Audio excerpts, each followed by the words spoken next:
saw you like being stopped by the cops and questioned, they could write you up. Any interaction with the police, you didn't even have to be convicted or tried. Just simply being detained and questioned or arrested or by the police without a conviction could get you evicted. So, Jim Crow, we're free. And now we're on this reparation shit. And people are like, okay, we need reparations. See, emancipation. Okay. Let's lock in for a bit.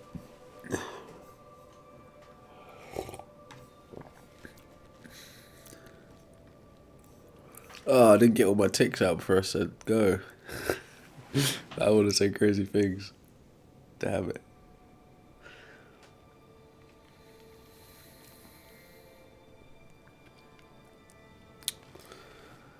I guess we'll never know.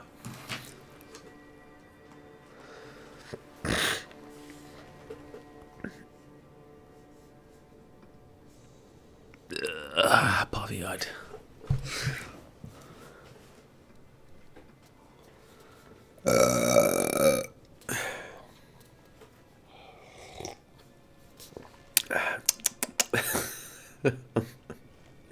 I'm too tired for this.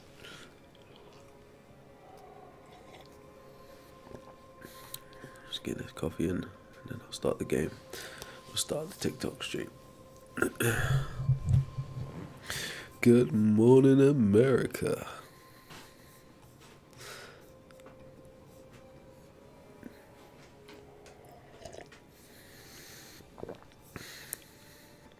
Coffee's kind of lukewarm now, anyways. Ain't no good. So I'm thinking, actually, I've never been able to enjoy a coffee for a while now.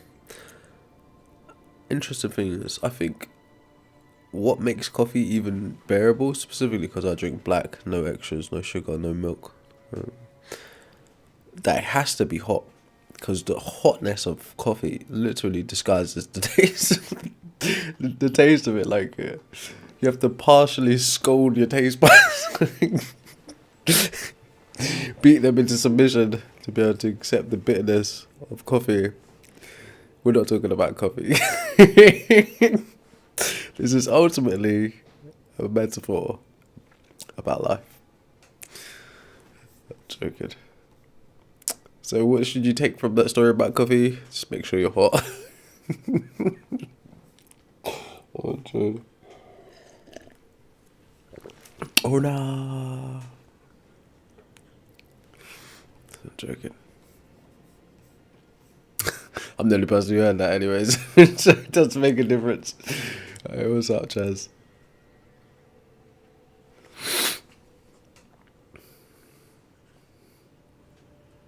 My phone's broken. I can't even tell if we're live or not. Damn. Missed call. Who could it be?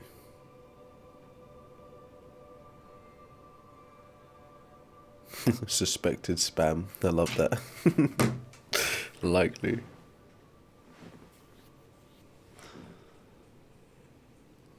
Gee, I can't even test to see if we're live, you know. I'm just gonna have to imagine that we're live. I can only see one chat at the minute.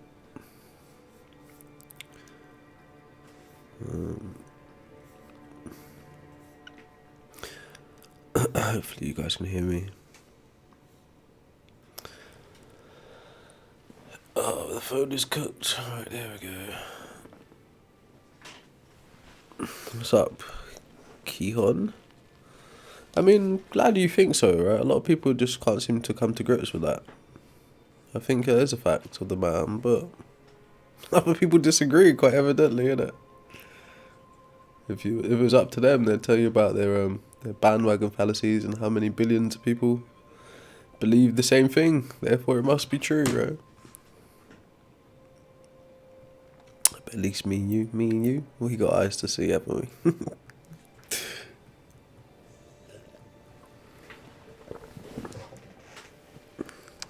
But yes, it is quite painfully obvious that humans invented God. Humans invented God using their brains, bro. They use what's called mind power. Alright, we lost all the points last night. I was sneakily playing this in bed while I was feeling ill. Okay, so what reason do you have to think that God made humans? What, you walk me through it, bro?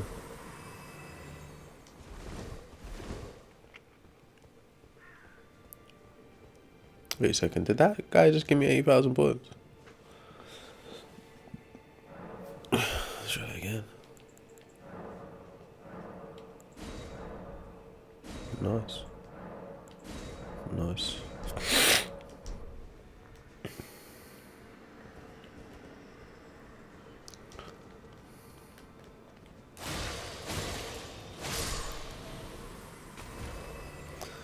I mean, it's not the greatest mining spot, but it's not that bad either.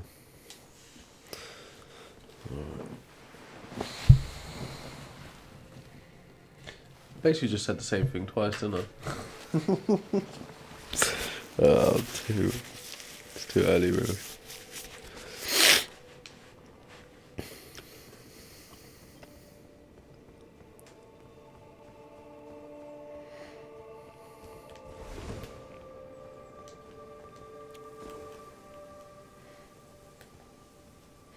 Bro, zenned out. Oh, he's got a face. Looking like Loki. Nah, he's looking like Steppenwolf. Man, you're out of here, buddy.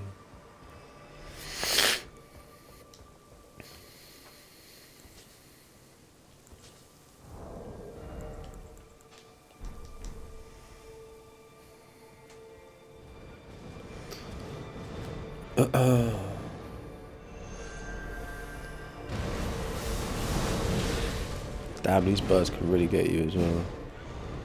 Annoying.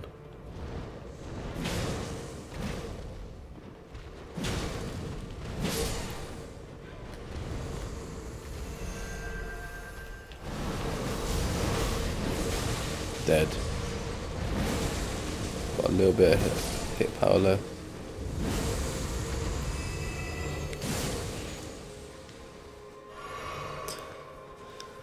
And the complexity. I mean, what you're saying isn't wrong, but it's a little bit rushed or cobbled together, shall I say. I don't think obviously, if you want to say humans have been around for about 300,000-ish years, maybe a little bit more, a little bit less, depending on who you ask. I don't think God concepts didn't actually start to develop until towards the end, towards where we are now. But you're right about it springing from mostly the unknown. That's true. But in terms of us viewing ourselves as complex, therefore being a creator, I think that's more recent. It's more recent reasoning. It's not good reasoning either, but I think that's more recent reasoning in human history than the initial ideas of what makes gods gods. Excuse me, I got a bit of a cold and a little bit of hay fever. It's not a good combo. Hopefully you can hear me.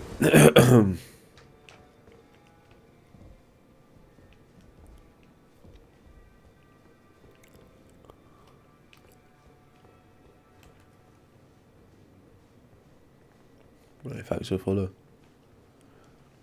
Yeah, ain't gonna be many points there. Man, I was almost at a skill point. Look at this guy, right? Let's get this guy to drop down. Come, drop down, drop down. Good, stay there. Idiot. I hate those guys. No, I don't think the devil exists. Next we're gonna say is the greatest trick the devil ever. No, I think the devil is also an invention. In the same way, I think God is an invention. In fact, I think the devil is a more recent invention than God, in all honesty, as well. Let's make sure we put that on public.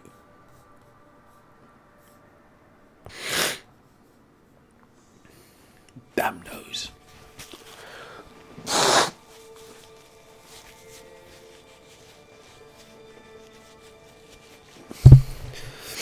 be fair, I don't think it's just me with the colds and the sneezing and the sniffling. I think everyone's going through it. What's up, Iceman? Are you sure it's not you who loves me and you're just using Jesus because you're scared to admit your feelings? Yeah, Dean. I mean, that's not really a good way of thinking. That's not a good way of thinking, bro. Oh my gosh. If I write a book, right, but the book doesn't have to have any facts in it, but I just say things in the book, does it automatically make anything that I wrote in the book true?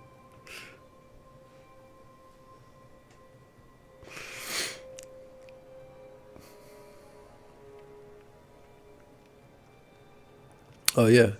Yeah, you're right again, Kehoe, you're right, but again it's like there is a timeline of this, so you would say the first types of God inventions are based on observation, so they would be elemental things and celestial things. Celestial. I'm so tired. My brain's not fully woken up yet. But there is a timeline of these ideas mixing together and evolving.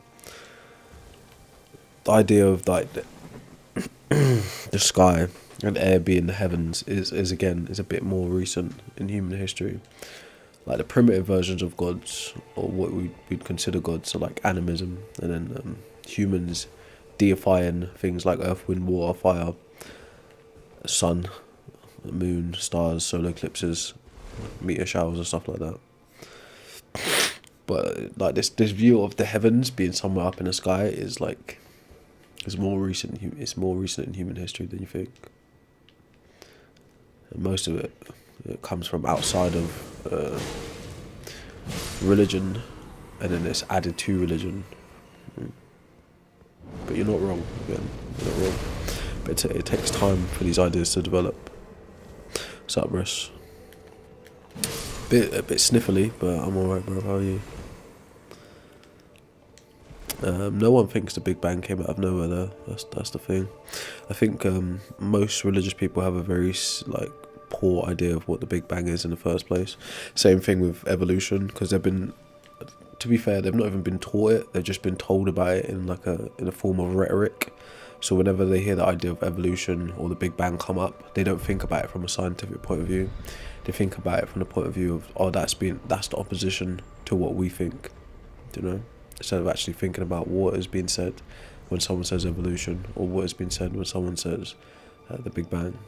I think that's the problem. No, I won't be inviting you, bro. It's not one of those types of streams. You got to come on one of the streams when we do it on the mobile. A load of sausages. Giving sausages a bad name, bro. Yeah, I'm joking. Alright, so I think we might need to restart on the TikTok side of things. We've been putting an algorithm with all the bots. It's no good to me.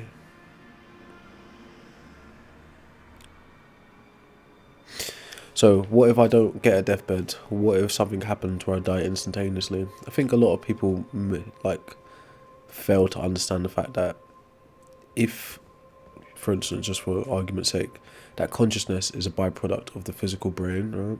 And when we say what we understand death to be is the cessation of all bodily functions, then you're not going to be able to experience anything after the fact, after you die, right? So that's one thing to take into consideration. And the second thing of the deathbed thing, like most humans don't have a deathbed. It's like, as cruel as it sounds, it's actually lucky. You're lucky if you get to go through a somewhat prolonged sickness before you die, because at least you know your time's coming up, right? But most people on the planet, of the billions of us, don't end up on deathbeds. We just die in really quick, mostly awful ways. So there probably won't be much changing of the mind.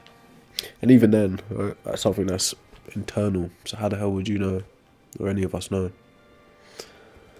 It's just a cope on your part.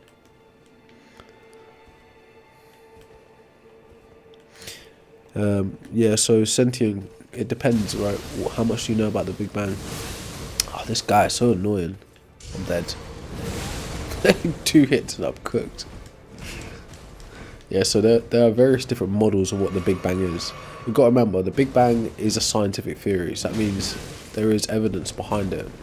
but a lot of the stuff around the Big Bang is inferred, right, based on calculations. So it's not, obviously it's not something that's directly observed, because it's not possible. But I put it to you like this: we never really have to discuss where the universe comes from or where humans come from when we're talking about gods. But it's just a point of, most religious people don't have evidence for gods, so they use the universe, like they use everything as an evidence for God. Hence they pivot to the, oh, who made the universe, who made humans, right? Because they don't actually have evidence for the God existing. That's usually how it happens. But that being said, right, if I had to choose between the current explanatory power of science, e.g. the Big Bang, abiogenesis, speciation, evolution, and the ancient, like, Mesopotamian creation myth, which becomes Genesis, I'm going to take the scientific explanation, even if it's not 100% accurate. It's a lot better studied and proven than any creationist myth. Even the order of how the earth is created in these creationist myths is completely wrong.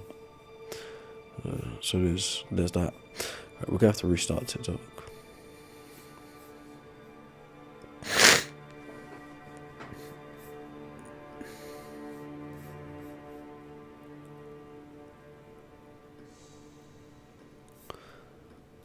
Passing that stinking algorithm.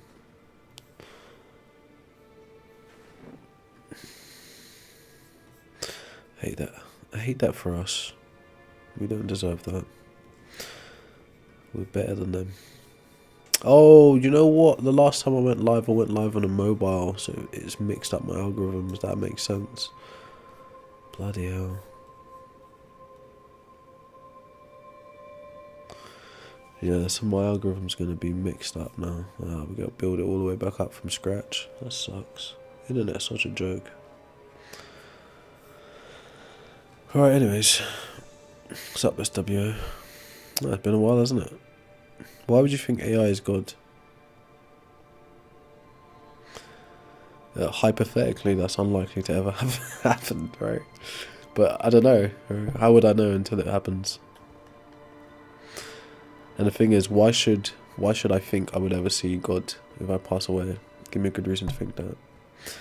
Jay, there's no evidence of Jesus resurrecting. In fact, there's no evidence of Jesus in the New Testament being born specially, in a special way, doing any miracles, walking on water, healing the sick, making wine, resurrecting. There's literally no evidence for any of the magical stuff.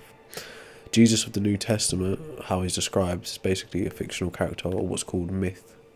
Right? Whereas there was a guy, like a Jewish priest called Yahshua, Ben Joseph or something like that. He was just a normal guy. So I think a lot of the mythical stories are mixed up with that guy, with that Yahshua dude. But the Yahshua dude didn't die. He wasn't God's son. He didn't resurrect. He didn't do anything special. So a lot. I don't know.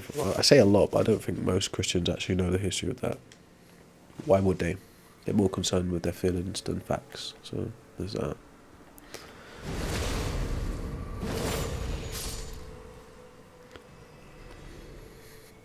The Bible isn't an account of God, bro.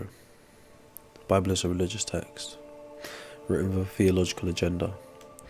Most of what you read in the Bible actually has nothing to do with God anyway. It's literally about humans. Humans writing in prose, poetry, songs, cultural events, metaphors, parables, allegories. Very little does it have to do with God, if you actually read it.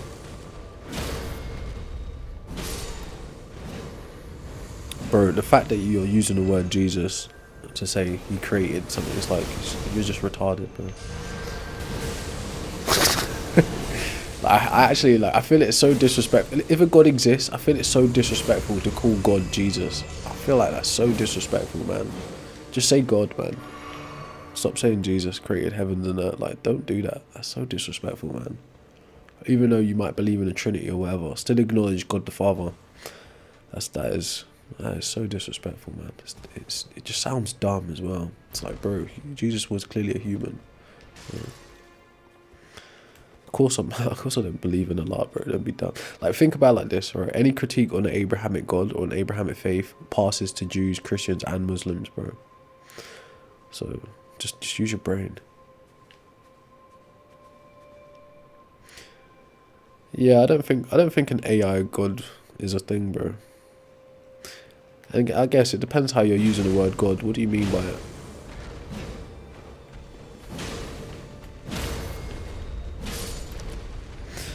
Was seen by 500 people. That's what I mean. You don't actually study the Bible, bro. You couldn't name one of those 500 people because the way that is written is the same as me saying, you know what? I went to London the other day, right? And it was like 500 people on the train, right? Not one of those 500 people are accounted for. Not one of those 500 people attest to the fact that they were in fact there, bro. You're an R word. It was so good, man.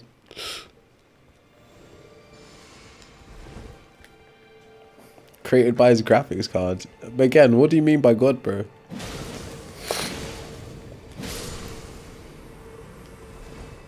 No, Jay, I'm talking to people in our chats, man.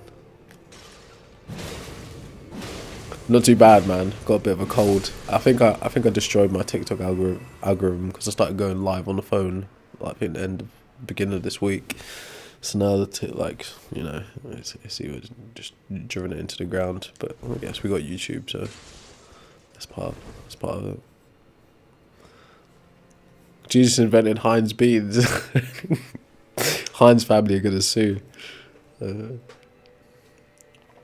know what? I don't have a favorite philosopher, but like something that I've looked at a lot and listened to a lot of times is Epictetus and Enchiridion. So that's, I don't know, like obviously he is a philosopher, but he's more like a stoic, so it's not really the same as, you know, deep philosophy. Does that make sense? Like he's more like about principles and ideas. Nah, let's say he's more about like, you could actually say, right, Epictetus was more concerned with the psychology of humans than like continental philosophy, right? Deep questions. If you actually think about it, Epictetus is what's called like a slave stoic. But yeah, I don't have favourite philosophers. I'm not that deep into philosophy like that. Yeah, but people just be using the word Jesus interchangeable with God, right? Even if you think Jesus is part of a triune configuration, you should still acknowledge God the Father, right, as the first thing, then the Holy Spirit, then Jesus. But just using the word Jesus as God, like Jesus created the heaven and earth and everything, it's like you're an idiot. Do you know how stupid you sound? It's horrible. It's just very grating to the ears. What are you talking about, man? Oh man, yeah, my algorithm is shot to pieces, bro. Oh well, we live, we learn.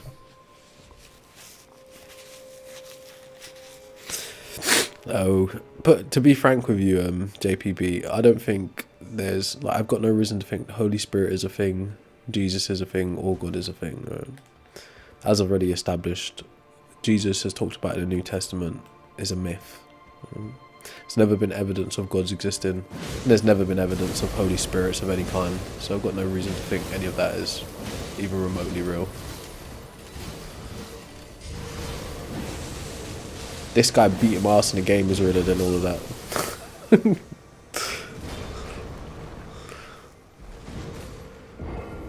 Yeah, sometimes I think that could be the case sometimes, Goatman, as well. But these things happen, man. It's internet. It's just up and down. It's just a journey, innit? His graphics card will create an AI god. Well, I don't know what he meant by that, bro. I really don't know what that meant. Well, in a way, like, if you're into, like, your conspiracy theories and all that, a lot of people think we've been governed by foreign entities for a long time.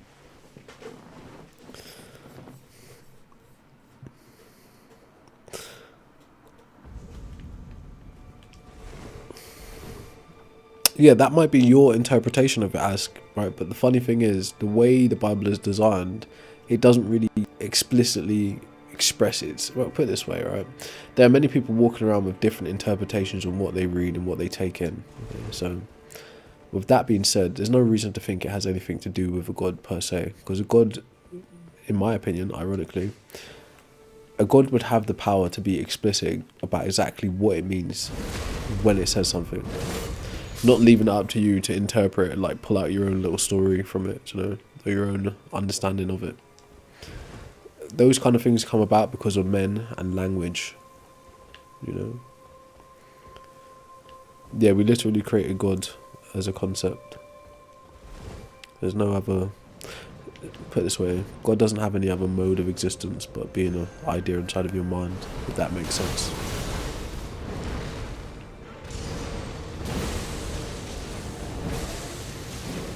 This area is annoying. Shroud of Turin. Yeah, Shroud of Turin is not even close to being a real religious relic. It's just nonsense. I'll put it to you like this. Even if Shroud of Turin wasn't just a piece of art, it still wouldn't prove that God exists or that Jesus was God. You realise that, right? But then again, a lot of people who like hold these religious beliefs, they just have these gish gallop kind of thought processes where they just jump from thing to thing to thing, and none of these things actually, put it this way, it's apophenia. It's just a bunch of unconnected things that they think helps prove their case, but it doesn't. But yeah, you're entitled to believe whatever the hell you want, but even if Shroud of Turin wasn't a fake, it still wouldn't prove God exists. Or that Jesus was God. It's quite obvious.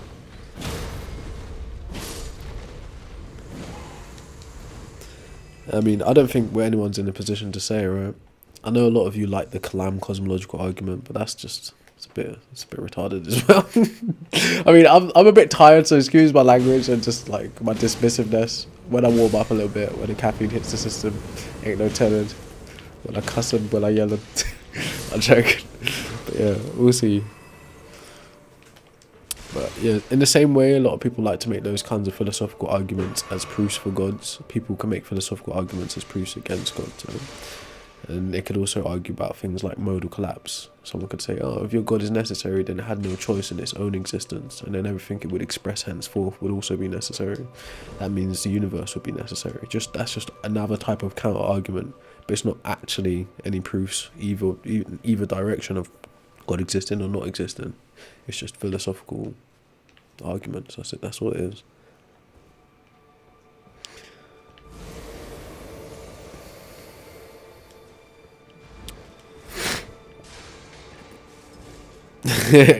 Well, I mean, you got more chance of a leprechaun existing than you have of a god existing. At least a biblical type of god. You got way more chance of a leprechaun existing. Ironically, things that like, in terms of probability, the attributes and like the configuration of a leprechaun are more in line with reality than the attributes and the configuration of a god. So it's actually more likely that there's a unicorn. There's actually more likely that there's a leprechaun. It's actually more likely that there is a fairy than there is a god, like the God of the Bible. So it sounds stupid, but it's just if you take a minute to think about it. Meaning their physical makeup, right? How there's for instance, a unicorn, right? We've got background information on what a horse is. We've got background information on what horned animals are, right? Although it's completely made up, like anatomy-wise, it's more possible than some disembodied mind floating through the universe creating things. Right? That disembodied mind floating through the universe creating things has no like saturated concept attached to it. Right? It's literally just an idea. It's not even an idea that's really expressible. It's only something you can hold in your mind and try to describe through language. Whereas a unicorn is something that's a bit more close to reality, even though it's not real. Right?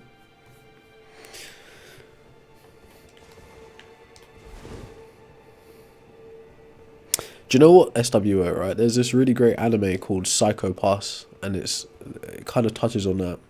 How humanity has outsourced its justice system and various other departments of governing to an AI. It's a really good anime actually. But I mean, that could happen, but I don't think in terms of, well, actually, yeah, people are crazy. So some people would start looking at AI like it's God. You already see people like Joe Rogan saying, if you ask AI to show a picture of God, so. There are all kinds of crazy motherfuckers running around this planet. So yeah, somebody probably is going to think AI is God. But again, it really depends how you're defining God.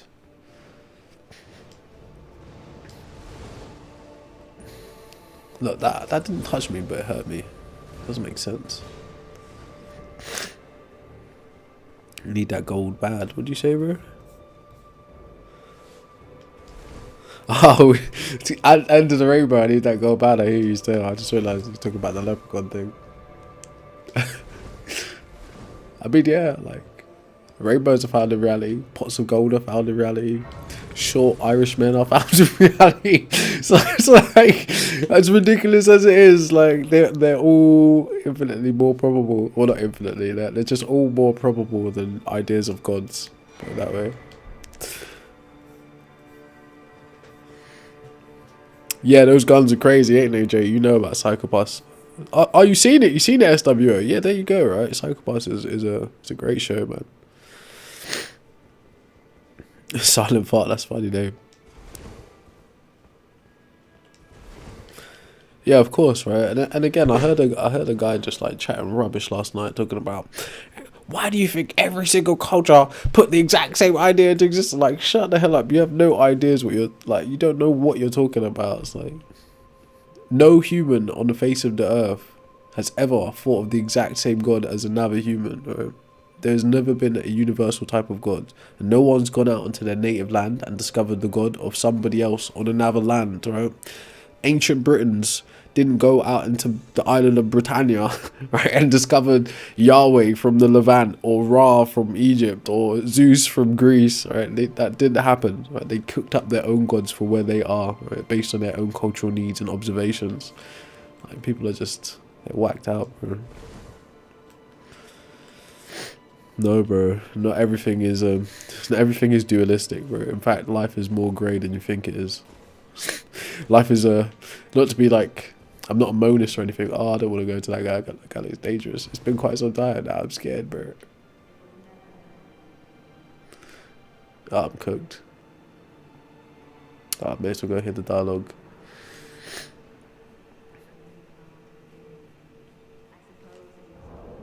Whoever this is, they're gonna beat my ass, boy.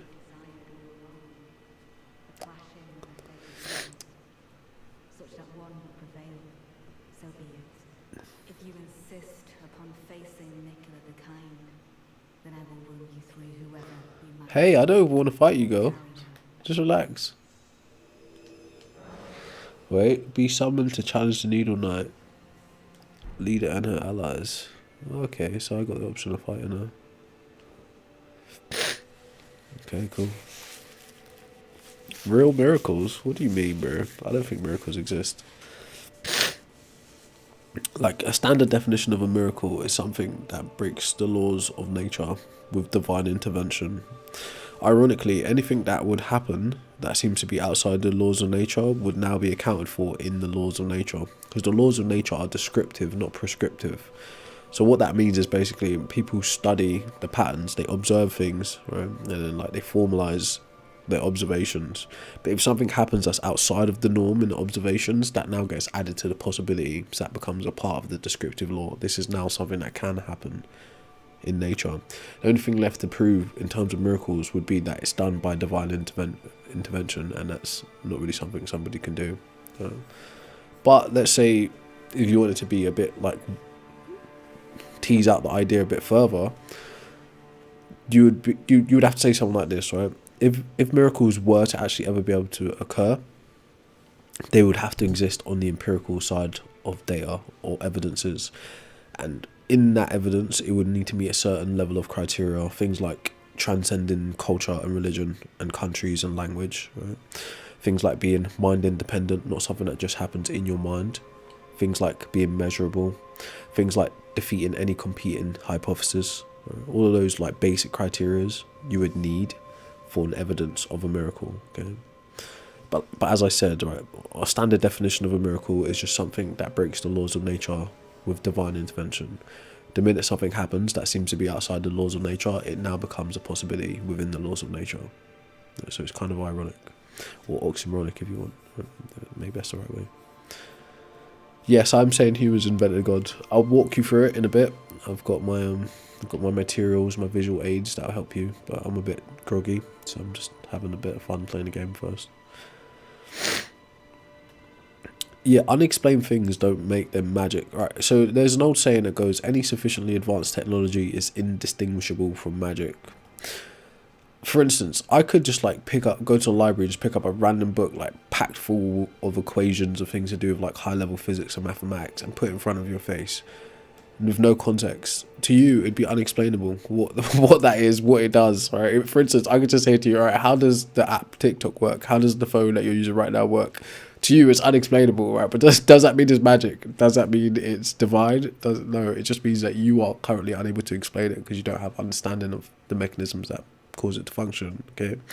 But once you understand the mechanisms that cause something to function, it is then explainable. Hence why we go about basically doing a scientific method, right? Observing, hypothesizing, experimenting, etc., right? To understand how things work. So unexplainable things are just that. They're currently unexplainable. But to you, they might be explainable by someone else. Okay?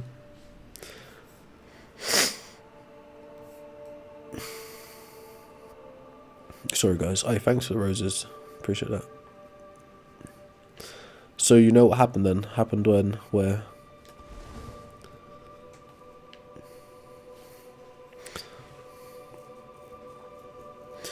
That's a good point. That's another way to frame what I was trying to say, strange one. That's another way to frame it. Again, yeah, the laws of nature, like even things we think are like set in stone. I forget what they're called. Laws of nature like gravity, magnetic fields, spectrum, and stuff like that. Just like basic things, right, that we take for granted and we seem to think are facts. Like cause and effect isn't a law. That's not a law. Okay, that's not a law. Like, a lot of people don't realise that. Cause and effect is not a law. Okay. I forgot what I was going to say. Doesn't matter. Let's just have a fight, shall we?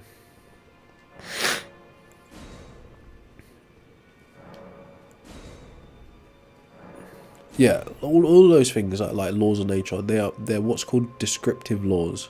Right? A prescriptive law is something you find within societies. An actual law, as in like legality, like what one ought do, what one ought not do. That's a prescriptive law. So we're saying don't do this, do this. Right?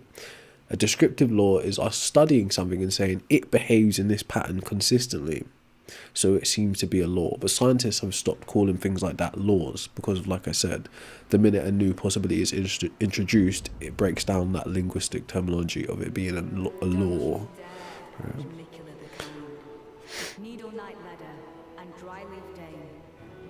Dry leaf. Oh wait, it's a council. Oh, I'm gonna get cooked.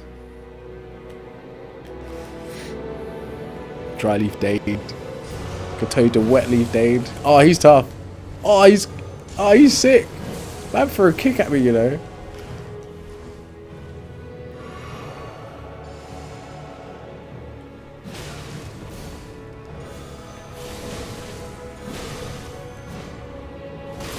Oh, he's sick. I like that. That was serious, bro.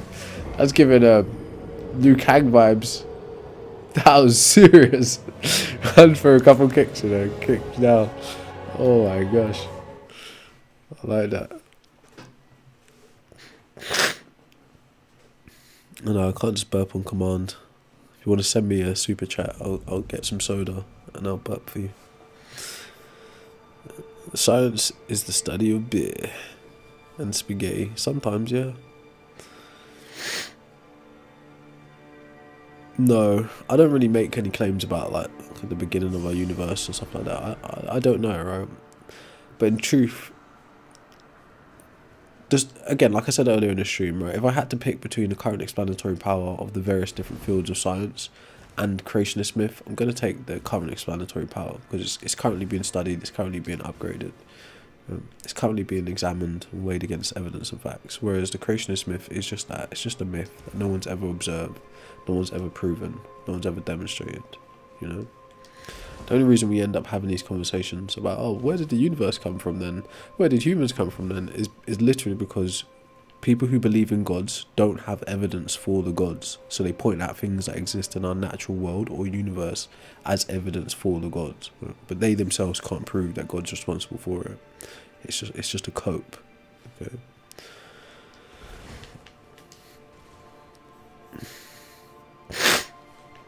Well, I can do that experiment if you want to send some cash my way, but if not, I think I'll keep my gas inside my body.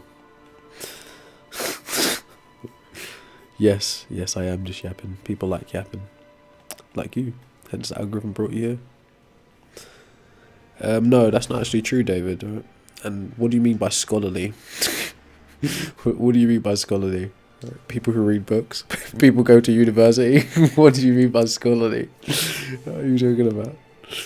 Let's be clear here. What do you actually mean? Right. Jesus Christ has talked about in the New Testament, you know, magical birth. See how that sounds, Mary? That guy, alright? With the resurrections, with the walking on water, with the wine, with the healing the sick. That guy is a myth, right? Yahshua ben Joseph is possibly a historical figure, just a normal Jewish priest who was what's called an ideologue, someone who's politically active and quite ignorant and stubborn. Right?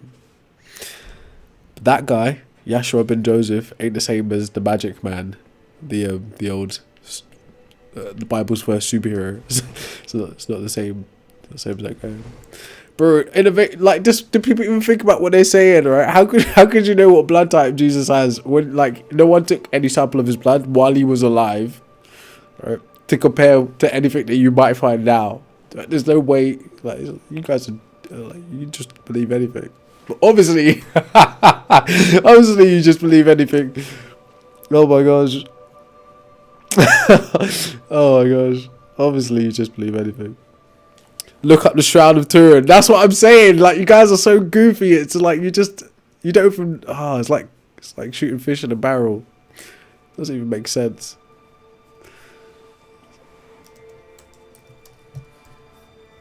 I think people haven't looked up the Shroud of Turin. Like, yo, look on your screen. All right, what is the consensus on the Shroud of Turin, bro? What does it say on your screen? The Shroud of Turin is widely considered a medieval forgery with 1988 radiocarbon dating by 3 independent laboratories, placing its origin in 1260 and 1390 between those 2 periods of time. Despite claims of contamination or improper sampling, studies suggest the image is consistent with a 14th century artistic creation, perhaps created by an imprint from a low relief sculpture. Right, again, right, I'll say this again. Even if the Shroud of Turin wasn't a fake, it still wouldn't be proof of God. So it's just your goof. But then again, it's like it's cognitive dissonance and it's cope. So of course. Oh my gosh, bro, that's been the consensus for years, for decades. Right, actually centuries now. It's been a consensus that the Shroud of Turin isn't an actual religious artifact for centuries. It's what's happening on the internet. You've got a lot of people who like reach back to archaic sciences, archaic studies, because they want to be unique, or they exist in echo chambers and they ignore all the information between their archaic study and where we are today. Okay, right. The Shroud of Turin isn't considered an actual religious artifact. Maybe to a few crazy like Catholics or something, right? No one thinks it's an actual religious artifact. And as I've stated 100 times, right, even if the Shroud of Turin wasn't a fake, it still wouldn't prove that God exists. Okay, that's not how that works. Okay, but again, like you're indulging in your beliefs quite heavily, so enjoy that. But in terms of reality, it's nothing.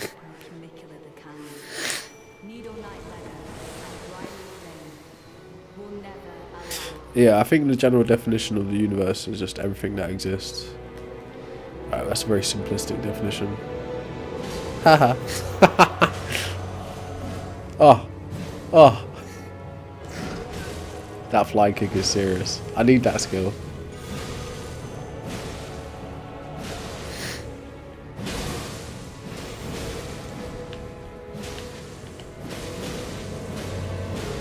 Poke him. Oh, what a... Oh, she's slick. She just summoned in.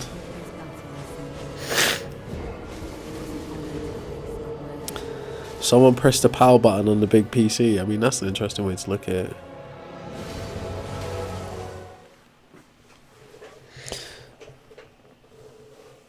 Passion and sin. Ooh. Sounds fancy. Where do I place an order?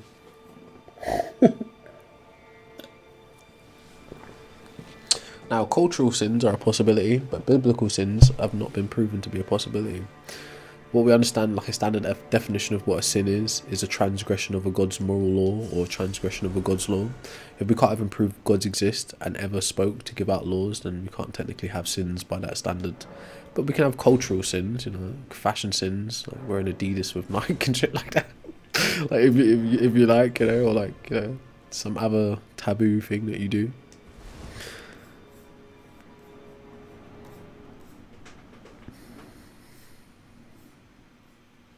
No, as I just said, right? A biblical sin hasn't been proven to be a possibility. It's not even on the table until we demonstrate that God exists, and then we demonstrate God's give laws. That's not on the table.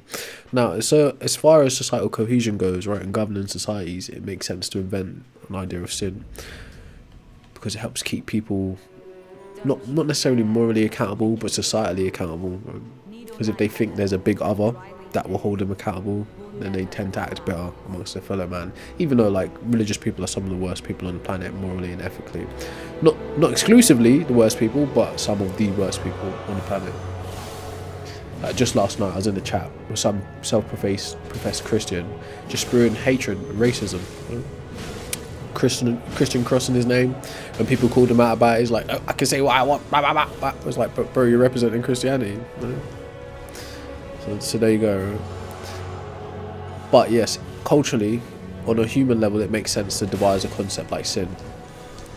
But in terms of it actually being a thing, meaning that you can transgress against a moral law or a law given by God, it's not been proven to be true.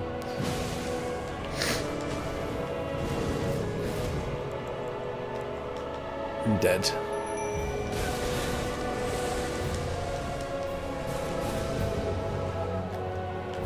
Nope. Couldn't roll fast enough.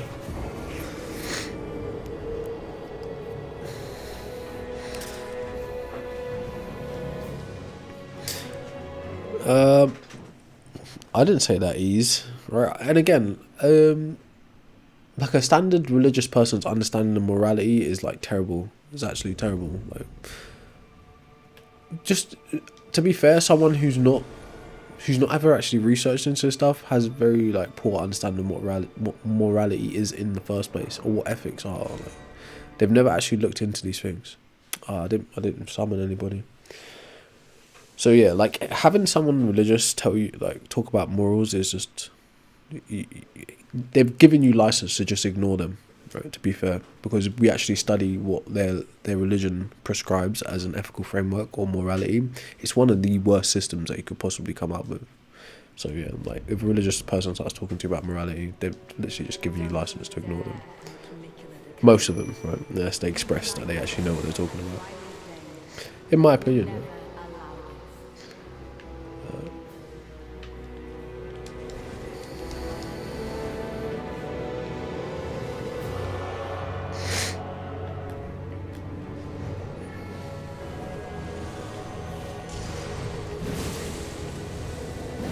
Oh yeah, we could have powered up before we went in as well. I forgot about that.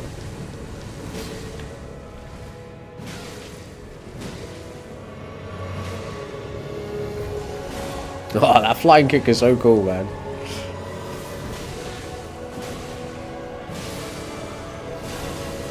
Don't!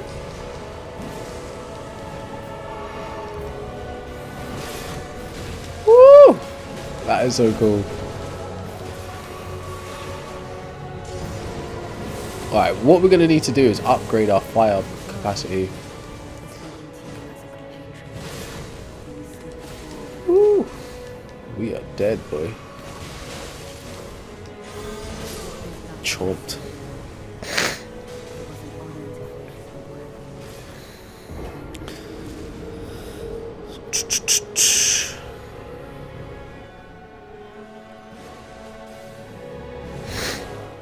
I don't think it's as simple as trace on light back. I think it's what was it called? Cosmic microwave, background microwave waves or something like that. I don't know the exact words. Yeah, I am getting punched up in the game, but I'm here to chat to the chat. I don't really care. Most of the progress in these games happen when I go offline. Alright, what we need to do is go to a site of grace.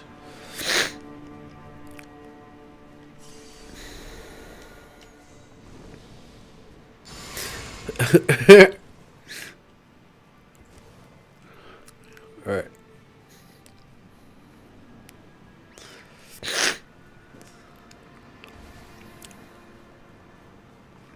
I think agnosticism is a respectable position to hold, specifically if you haven't looked into anything. I would consider myself partially agnostic, well, not just partially agnostic on lots and lots of matters. There's just, if you don't have information about something, you can't really take a position on it. So that's where that comes from.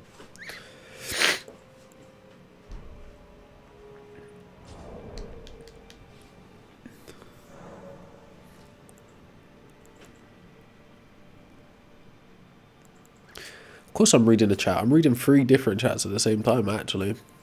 It would be impossible to have a conversation with absolutely everybody, but the most interesting comments I am replying to.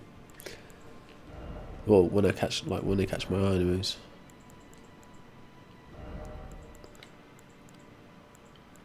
Okay.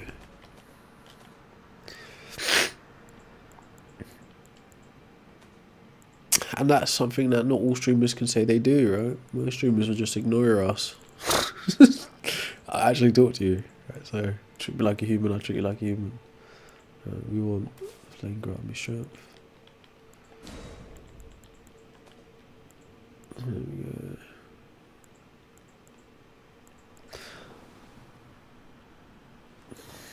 go. Maybe we keep it simple like that. Creates image of order to deal holy damage. Bro, the golden order, the golden order are actually the bad guys. But it's a different conversation. Elden Ring lore that you don't care about. I don't think we just happen to exist, but if you think about it on an individual level, yes, you do just happen to exist. But there's not necessarily anything wrong with that. I wouldn't say there's anything wrong with that at all. It's a massive opportunity to exist of the billions of humans that never got to exist and never will exist.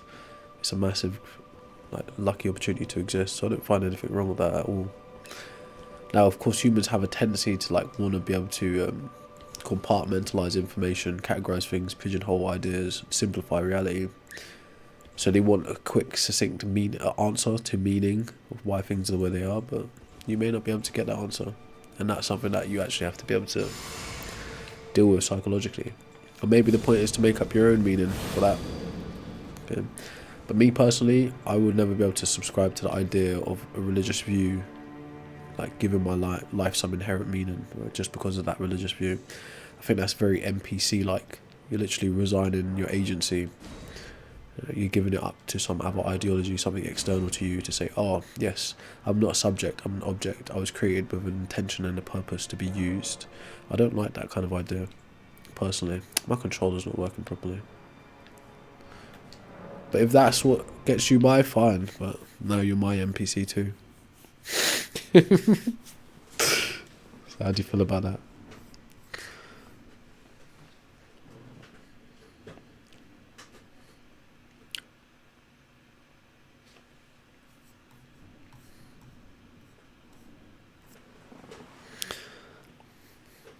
I mean, again,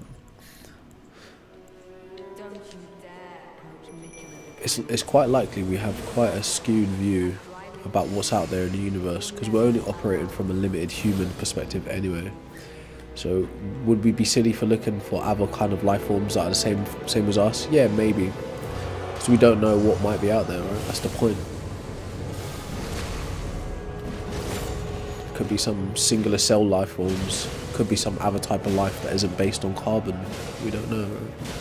It's probably why Artemis has approached so much caution this time around. Alright, he's out.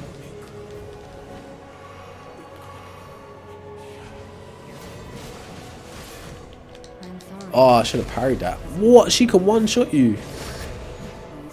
DLC. Ah, I survived that. Hell yeah.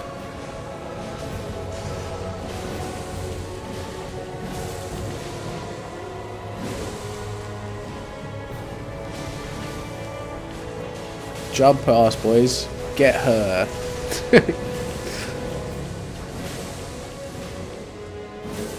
Damn it, wasting my magic. Oh yeah, I've got a flask. Oh, she's holding out though, isn't she? Hey, who's throwing that green stuff? Bye. Bye, bye.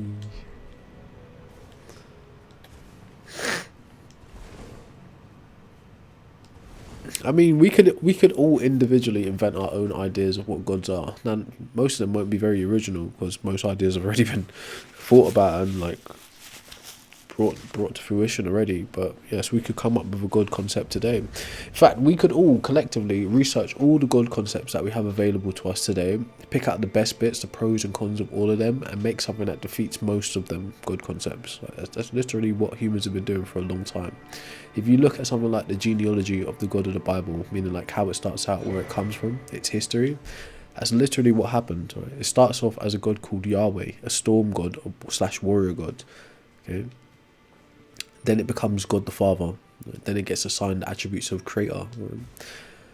So, and then later on, when philosophy starts to become more robust and people start offering concepts to theology, so it becomes the 3O: omniscient, omnipotent, omnibenevolent, disembodied mind, immaterial spirit, creator God, right? All powerful, maximally, like all these extra concepts that have been added to the God of the Bible is a track of, it's a trail of evolution, right? Just people adding ideas to it. If Yahweh just stayed a storm god, warrior god, we wouldn't care about him in history. It'd be the same as Thor, same as Shango. Right? Well, it's not like people don't care about Thor and Shango, but they're just not major deities. Ancient Israel functioned in what's called henotheism. It's a system of them saying basically, we have our god in our tribe, that tribe, e.g. the Canaanites have their god, El Elohim, the Amalekites have their god, etc., etc. That's what the system they lived in when they devised the god, the national god of Israel, Yahweh. Yeah. So if Yahweh just stayed a national god and he didn't get ideas from the Canaanites, they didn't get ideas from the Zoroastrianists, then no one would care about God of the Bible today. He wouldn't have gone through that trajectory and then got Jesus added in through the New Testament, making him a triune configuration. Like, all of this is evolution. If he just stayed as a storm god, we wouldn't be having this conversation about that god anyways, right? So it's not even close to a stretch to say humans invented God, and we could continue to invent gods. Right? It's just a fact of the matter.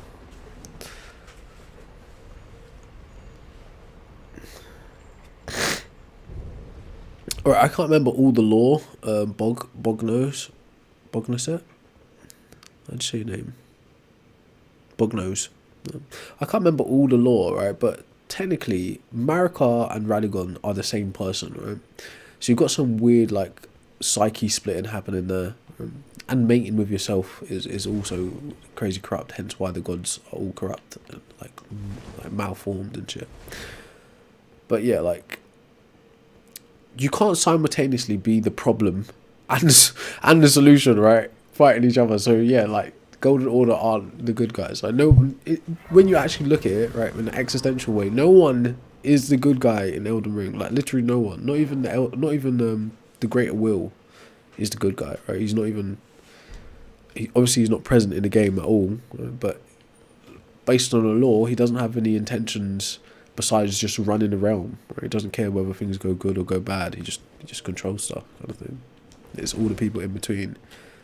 Just kind of like how religion is. They're just effing everything up, with all due respect. Right, we're going to throw these points away, man. What should we do then? It's not enough to upgrade. But yeah, if that was a poor reading, it's my bad, because I haven't looked at the law in a long time. But yeah, I think it's the same.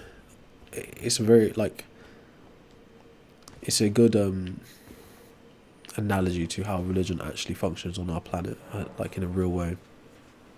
There are no good guys. It's just a bunch of people with their own ideologies, with their own outcomes that they're looking for. But yeah, and they'll do whatever is necessary, whether that's good or bad, but mostly bad. How do you study history? Alright, so depending on what you're actually studying, if you're thinking about studying a specific area of time or like a specific subject, what you got to do is try and have what's called a holistic view. Right? So you get different sources on the same subject. If you can stomach it, if you can be bothered to take other people's account on the same event, that's the best way to study history. Okay, and that comes in the form of books mostly, like really good educated tutors. But yeah, most of it's going to be in books, to be frank with you. And sometimes you get nuggets on a specific historical event from a complete random source. So for instance, me learning something like how British summertime was invented via the Defence of the Realm Act 1914 was just a random nugget I read in a book about 7 types of atheism. Had nothing to do with it, right? But just because that was relevant to the subject he was talking about, you now learn an interesting nugget about that period of history, which like some of our grandparents and that lived through. Okay, so that gives you more perspective of what was happening during that wartime, right? Not just from there were people on the ground shooting stuff, right? Because one guy was bad. Right? It's like, okay, look at all of this stuff happening on a political, on a social level in the country that is Britain. That's separate from the actual fighting happening, right? So we're talking about what's happening on the homeland during World War One. Okay, stuff like that. Okay, you'll find historical evidences in all different kinds of places. But if you're actually studying one specific era of history, you know, like in school, for instance, they'd be like, you study the Victorian era, the Tudor era, then you study like the Celtics or Boadicea or that kind of stuff. You can't just take one account of that event, right? You look at different sources of people who are contemporary to the event or the person speaking, or people who are well studied and have researched that era, right? So yeah, you got to take a holistic approach if you're going to study history, and you can never really say you know with 100% certainty. That being said, you can never say you know with 100% certainty of anything. Right? Knowledge is fallible. Humans are fallible.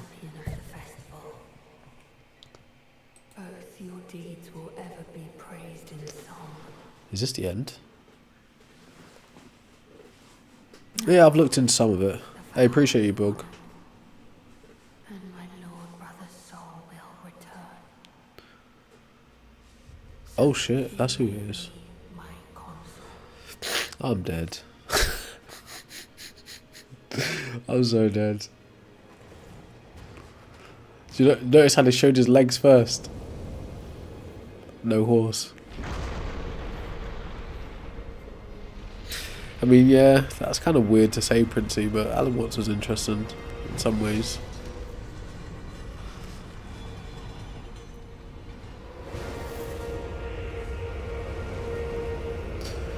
Bro's got legs this time, we're cooked.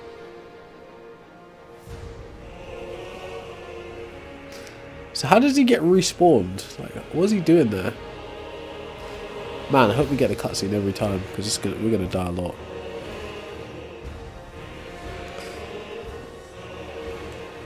So, oh, it's only 9 o'clock. Hi.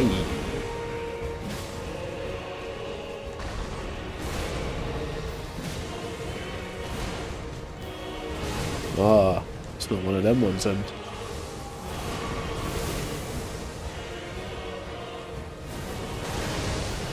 Guess not. Man, I was not prepared for this. I don't think we're going to get that nice cutscene every time.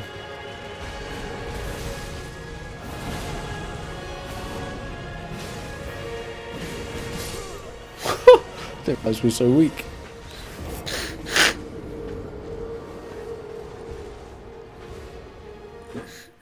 Well, it depends who's giving the transcendental argument. A lot of people like do it in different ways. A lot of like, I don't know if the right word is convoluted kind of ways where they mix up different ideas into it. But I think like the standard idea of the tag argument, I might be incorrect here. Right? Again, not a philosopher. Is that basically that what they're implying, right, it's something that's is very presuppositional. They're saying that God is the necessary grounding for things like logic, for things like morality. And I think there's something else, right? I can't remember what the other thing is. But it's like 3 pillars that they try to say logic is God is the necessary grounding for, right? But it's wholly presumptuous.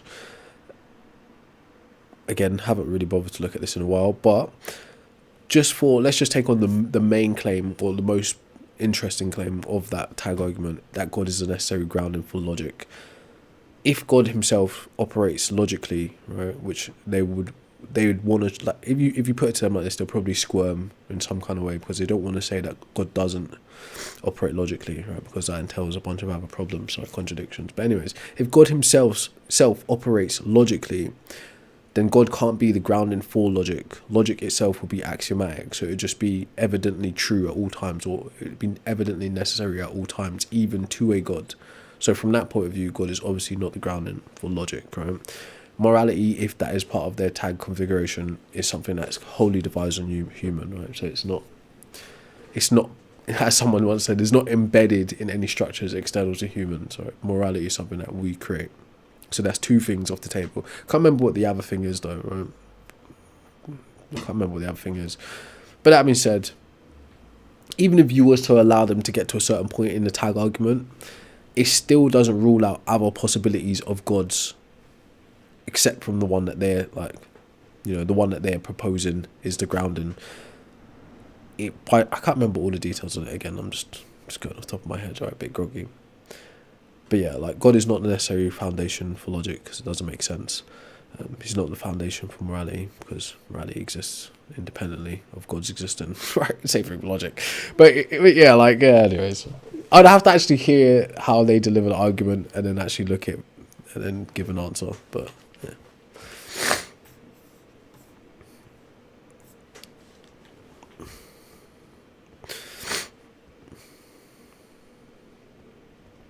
Oh, so they try to pivot to solipsism. You know you exist because you have cognitive functions, right, or cognitive faculties. And again, it's really just a semantic war, which is a waste of time, in all honesty. But sometimes can be fun, depending on how the argument is delivered. It really depends. I don't think the Lord will accept my come. I mean, I wouldn't want to impose that on him just because someone on TikTok said I should come to the Lord. I'm joking, but yeah, sure, why not? Let me put on the kettle, right? I had to wake up a bit. I'm just yapping.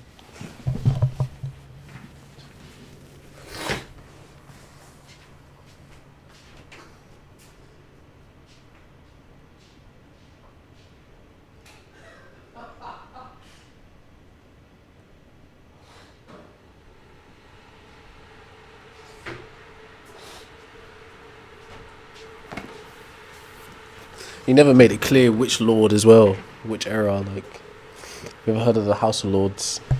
Do you know, like, how many prime ministers' friends are lords? Which lord would I be coming to? Anyways, that's a silly joke, but you get it if you get it. Let Jesus come in too, bro. Hey, yo. This is the wildest shit ever.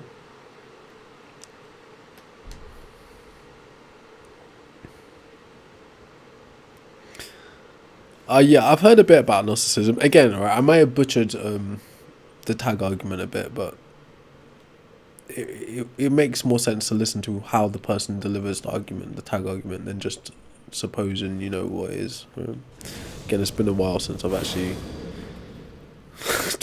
talked with Phil Bros about this kind of stuff.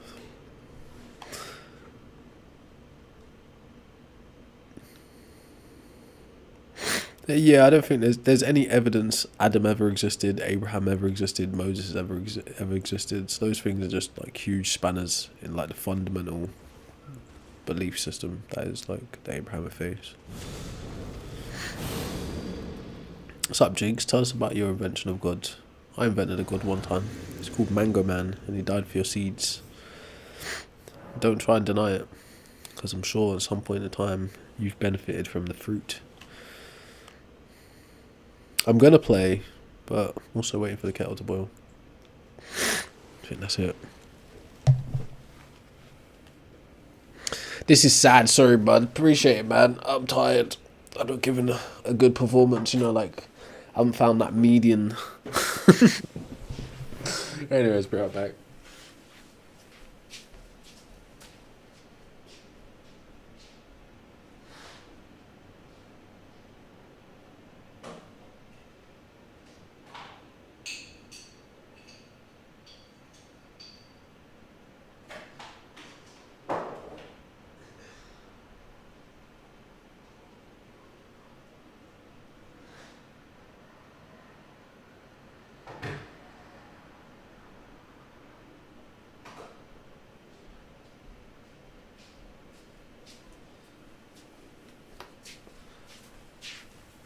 Anyway, should we talk about what we actually came to talk about, which is the fact that humans invented God?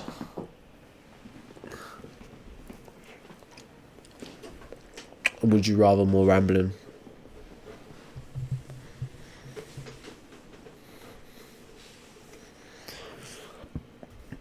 And there's that as well. I actually heard a woman try to justify the rampant incest of Adam and Eve and them breeding with their children. Excellent. I will set about proving my claim. I think you should come to the main channel because I'm going to be showing visual aids and descriptions and sometimes diagrams that help with me explaining how humans invented God. The main page is Culture Crack. TikTok is SetWest10. So if you want to see the visual aids, they're the places you need to be for when I start explaining it. Again, I'm a little bit groggy. Can't even get my words out properly. I'm cooked, bro. The week's been rough.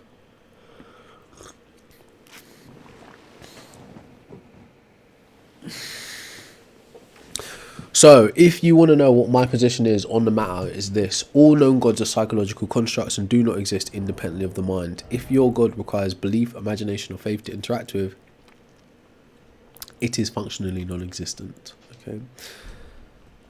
There are three main phases to God creation. Right? So when I say humans invented God, it's what's called an explanatory claim. I feel it has explanatory success because it fulfills explaining the how and the why, and in some instances the when and the where God concepts and beliefs are developed. It also has predictive power when encountering. See, I can't even speak today. Power. It also has predictive power when encountering new God concepts and beliefs, right, without having to posit the existence of any supernatural entities at all. It might be best that I just chill out for a while, let my brain fully wake up, get this cold out of me before we get into the actual serious explainer. Yeah, we don't get a chance. I wanted to see that cutscene again, damn it. Oh wow.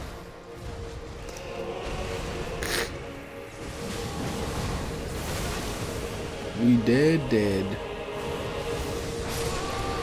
Yep, that was fun. Right, so shall we get to it then, right? So, humans inventing God. What do I actually mean by that, right? From my position, God is fundamentally just an abstract concept. In simple terms, an immaterial idea. Why can I say God is just an abstract concept and an immaterial idea?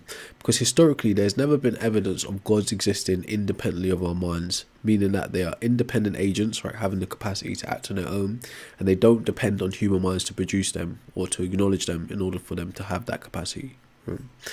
So, in terms of evidence for humans inventing gods, right, there is plenty of evidence. And what are the fields that we would draw from to provide that kind of background information of humans inventing gods? One would be archaeology, artifacts left behind by humans, being tapestry, pottery, carvings, statues, megastructures, etc. A second would be anthropology, study of humans, human culture, human rituals, religions, etc. Then cognitive science, the study of the mind and the brain, how the human wiring actually works, why we do the things we do, how we do the things we do. So, my hypothesis of humans inventing God comes in three main phases. Right? The first phase of God creation is what's called observational, and that's assigning agency to elemental things and celestial things. What are elemental things? Simply earth, wind, water, and fire, but in forms of nature like hurricanes, tsunamis, volcanoes, earthquakes, okay? And celestial bodies. What are celestial bodies? the solar system, right? Planets, stars, comets, etc. Things that happen outside of the Earth. Right? An expression of that would be a solar eclipse, a lunar eclipse, a comet shower or something. Right? So, phase 1 is assigning agency to celestial things and elemental things. Phase 2 is abstraction, generating ideas internally, not from external stimuli. And phase 3 is anthropomorphizing, that's giving something human nature and human features. Okay. At certain points in history, all three of these phases mix together to give us different configurations of gods coming from different regions at different times, which I will demonstrate soon. Right? As I said, if you want to see the descriptors and the visual aids, you need to come over to the main channel, which is Culture Crack, or Set West 10 on TikTok. Okay, because on the screen right now is what I'm explaining, so you'll miss a lot of the nuggets and like screenshots potentially to read for in your own time. So let's take a sip of coffee quickly.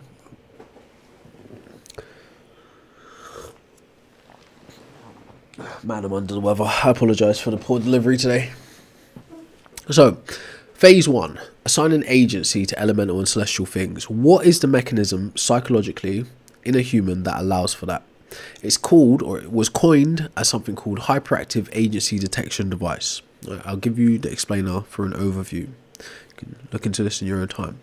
So, a hyperactive agency detection device is a cognitive theory suggesting humans have an evolved, built-in tendency to quickly attribute events and movements to intentional agents, e.g. people, spirits and gods. It's done to enhance survival, even when none exist, which acts like a mental smoke detector, says the thing, right? It explains beliefs in the supernatural and feelings of being watched. So I'm going to give you 2 examples. 1, how this is used modern day, how we still make use of it. And 2, how our ancestors used it back in the day. Then finally, I'll show you how it was used to devise the first concepts of gods. Right. So modern day, how hyperactive agency detection device works. You're laying in bed, you hear a bump in the night, right? Something goes boom, right? What is that? That is auditory stimuli, right? A sensory stimuli. So you're receiving external stimulus to your eardrums, which in the form of sound.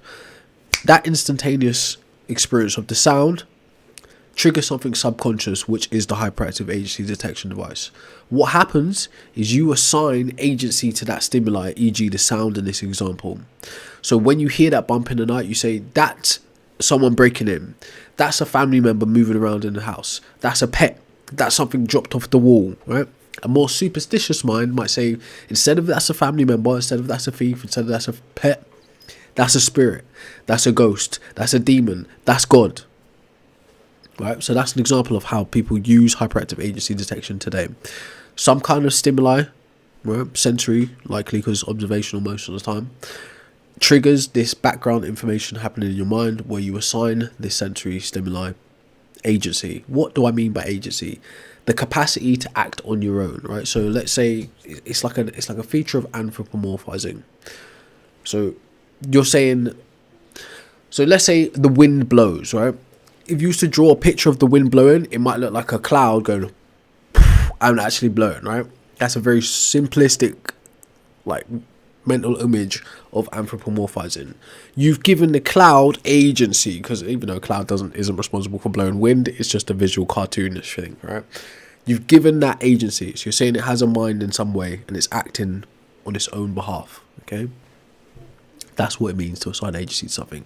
So when you get that sensory stimuli of a bump in the night, you immediately assign that bump in the night to something, right? Something that can do it, right? A person, a dog, a thief. In some of your minds, a ghost, a spirit, a god, or a demon. Right? Now, how was this used in ancestral environments? This was developed primarily for survival. In the same way, you thinking that the bump in the night is a thief breaking in, it triggers your fight, flight, or freeze response. Okay, so ancestral environment, hypothetical Jim, hypothetical Jane, out foraging for berries in the forest somewhere. Okay, Jim and Jane get external stimuli in the form of sound and vision, right, or visual and auditory stimuli. What do they see? They see a bush rustling violently. Right? Jim takes off running as soon as he experiences the stimuli. Why does Jim take off running as soon as he experiences the stimuli? Because he's assigned agency to the bush. So in Jim's mind, subconsciously, He knows to jump back from that bush because it could be a predator in that bush, or for some magical reason the bush itself has become animated and has its own intentions for Jim. Jane freezes, and in that moment, Jim and Jane, not to be sexist, are interchangeable, right? So you could tell the story from both angles. But in that moment, Jane freezes, and she lowers her probability of survival. Therefore, she lowers her probability of passing on her genes and her genetics, right? Whereas Jim has a high probability of surviving because he's exited the scene after experiencing the stimuli. So that's how this thing actually functions. It's still, even if we was in a woods today, a hypothetical Jim and Jane would function exactly the same way, right? It would be a bear and Jim would be dead, right? Or not, okay? So how is the hyperactive agency detection device used to devise the first concepts of God in a phase 1? Remember what I said earlier on? There are 3 phases to God creation.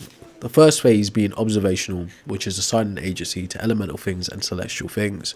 So, an ancestor of ours, right, within the hominid family, or the hominidae, however you pronounce that, I think one's Latin and one's not, they would have experienced a form of nature, maybe a hurricane, maybe a thunderstorm, maybe a tsunami, maybe a volcano, or a form of some celestial happening, like a lunar eclipse or a solar eclipse or a comet shower or something, right? And they would have been awestruck. What is awestruck? Is literally something that's just so wowing that you don't know how to respond, right? They would have been awestruck at their first experience of a form of nature or celestial event. And through that, let's just take a thunderstorm as an example, because it's very important to what's coming later. So through that stimuli, which is external stimuli, they're getting auditory, they're getting visual, and maybe in some other like feelings, like, you know, the ground rumbling, stuff against their skin, right? It's all sensory data because it's observational, right? So they experience a thunderstorm, right? So what do they see? They see the sky blacken, right? They feel the vibration. Sorry, well, I'm going too bookish now, right? They see the sky blacken, right? They feel the rumble of thunder. They also hear it, okay? Then what do they see? Lightning strike. What me and you today understand to be lightning. It hits something, bursts it into flames, right? Or whatever, destroys a tree. All of that external stimuli that they've taken in, right? They've immediately assigned it agency. In the same way they assigned the bush agency.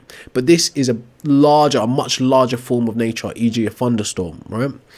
So what the mind says is, I have a mind. I don't understand that lightning. Therefore, that lightning either has a mind of its own, or there is some mind behind the lightning, okay? What that essentially does is assign agency to a storm. Why do they do that? Right? It's to pass on information in terms of survival. So now they go back to the tribe and they tell them the story of what occurred with the storm. Okay. Through time, this storm becomes deified. It comes at regular intervals and it destroys things on the land. It lifts things up and it could be an earthquake, could be a tsunami, whatever. Right? So over time, the event of the storm gets deified. To deify something is to turn it into a god. Why does it get deified? It doesn't happen instantaneously. It first becomes a legend that they share amongst themselves. Then it becomes lore, right? Then it becomes a deity. Why does it become a deity? Because they start to create proto-rituals to appease the celestial thing, which might be a solar eclipse or lunar eclipse, or elemental thing that might be a hurricane or tsunami or a volcanic eruption or an earthquake. Right? So they've created rituals to appease this form of nature because they think it's acting on its own accord, it has its own mind, and over time it gets deified. So that's the phase 1 of God creation, which is assigning agency to elemental and celestial things. Okay, man, I'm so like off today. Just like physical well-being's not great, right? So anyways, the second phase, right, is abstraction. Right? So if the first phase was observational, the second phase is abstraction, internal. Right, the first phase is external stimuli. The second phase, right, is internal generation. Right? So when I say internal generation of concepts, I mean we're moving beyond the simplistic mind. I'm not going to use like the bicameral mind, all that kind of stuff. We'll leave that for later if we wake up. Right. So we're moved from the basic observational nature of humans, how we just observe things and we just make assumptions and assertions based on what we observe. Now we're moving to the internal world of humans, right? So now we start to produce concepts, things that don't necessarily have physical, tangible observational attachments like lightning, like thunder. We're thinking about things like love, like justice, like creation, like death, like destruction. Okay, these aren't tangible things like you can hold like a clod of dirt or whatever. No.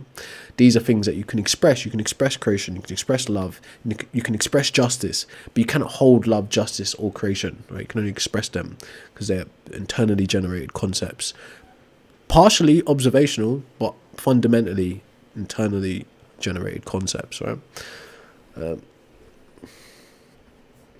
There is actually a piece of your mind, like this point to the piece of your mind that actually is responsible for it. Right? But again, like, I can't be bothered to go too deep into this. We'll just go back to it at another point.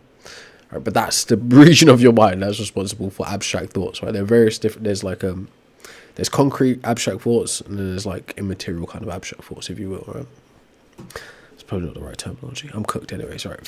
Who cares, right? So phase 1 is assigning agency to elemental and celestial things. Phase 2 is conceptualizing, so internally generated concepts. Phase 3 is anthropomorphizing, right? So that is mixing phase 1 and phase 2 concepts with human nature. So we start to give these phase 1 and 2 concepts human functionality, right? They can think, they can feel, they can act, and they actually end up with bodies, and they're personified in various different ways. So why is phase 1 done? Primarily for survival. Why is phase 2 done? To start to give answers to questions, right? To give certainty where there's uncertainty about the reality of our universe. And why is phase 3 done? For societal cohesion, right? So we begin to set up what's called polis and civilization. So we're moving out of hunting and gathering into agriculture and civilization. So at this point, we need to organize society, and the best way to do this is to express our human nature through our ideas and values, etc. Okay. I'm going to give you an example. I'm just like literally falling to pieces at the minute.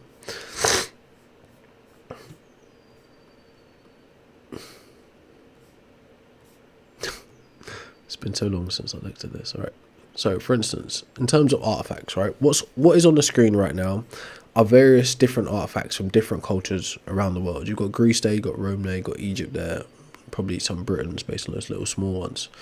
These are all artifacts that are the expression of those 3 phases of God concepts. Sometimes spiritual concepts, sometimes just folklore and like tales, right? But when we reach this civilization phase, right, we start to express those first 2 concepts in various different forms of gods. Now I'll show you like a list of which helps explain what I mean. Right, it's really true what they say about like the performance concepts. Like you have like a really good stream, like you have a really good like performance, then a really shitty performance, and then over time you find like the medium. This is one of the really shitty ones, sorry, but still trying to explain it to the best of my ability. Got a bit of crashing. So on the screen is not an exhaustive list of God concepts, but they're from different regions, produced by different people at different times in human history. How can we have this information at all, right? Just like the artifacts I just showed you on the screen, there are 3 main fields we pull this information from. One, well, in terms of this information, it's 2 fields. Archaeology, artifacts found in the ground, and anthropology, study of humans, human cultures, right? Human histories, etc. Human, like, stuffs. Anyway, so chat is kind of distracting me as well. So I'm going to show you how those 3 God phases play out. I'll take a sip of my coffee. This is going to be one of those streams where I just talk to the chat because I'm not with it today. Right, so those 3 phases of God creation, if you remember. Phase 1, observational, assigning agency to elemental and celestial things. Phase 2, internal generation of abstract concepts. Right. Phase 3, anthropomorphizing. So I'll show you how this plays out in our various God concepts. Why does it play out like this? Because historically, there's never been one universal understanding of what a God is. Different cultures have produced different concepts based on their unique cultural circumstances, e.g. their environment, and their unique cultural needs, okay? Things that pertain to their societies, their language, etc. So let's start with one of the oldest civilizations, ancient Mesopotamia.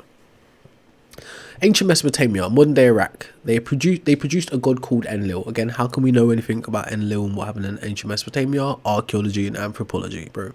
Alright, so Mesopotamia, they produced a god called Enlil. The role or domain they assigned to that god, how do we know the role and domain? anthropology, the ancestors, and the studies of the things they left behind. Right?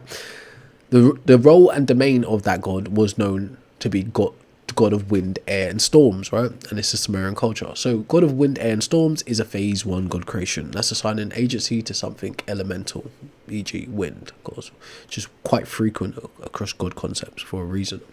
So next one, Egypt, Northern Africa, they produced a god called Ra. The role for that god is a sun god and a creator god. A sun god is a phase 1 god, assigning agency to something celestial. And a creator god is a phase 2 god, right? Creation, an abstract concept which is expressible, but it's not tangibly, you can't hold it, right? Greece, Europe, they produced a god called Zeus, king of gods and of sky and thunder, right? So being a king of gods is a societal organizational structure called monarchy, right? Where you find kings, I'm so like cooked, right, in terms of like health wise. Where you find kings is in a societal structure called monarchies, right? So Zeus being a king of gods is a direct reflection of human nature and human societies. As I said, Mesopotamia, Egypt, and Greece are all civilizations, right? So they're quite advanced in terms of moving past hunting and gathering and simple observation. So they're stacking these evolutionary concepts together. Okay? So kings are a direct mirror of human hierarchy. Okay, so it's anthropomorphic. Ra is also anthropomorphic, and Lil is also somewhat anthropomorphic. Right? So Zeus, king of gods, it's a direct phase 3. Right? Sky and thunder is a phase 1, assigning agency. Norse Scandinavia, Odin, they produced. His domain is wisdom, war, death, and magic. Wisdom, war, death, and magic are all conceptual, right? But Odin as a figure within the Norse pantheon is an anthropomorphic father. He's actually a man who has sons and daughters, I think, right? So you can see how this passes out across the world, right? So let's jump down the list a bit, right?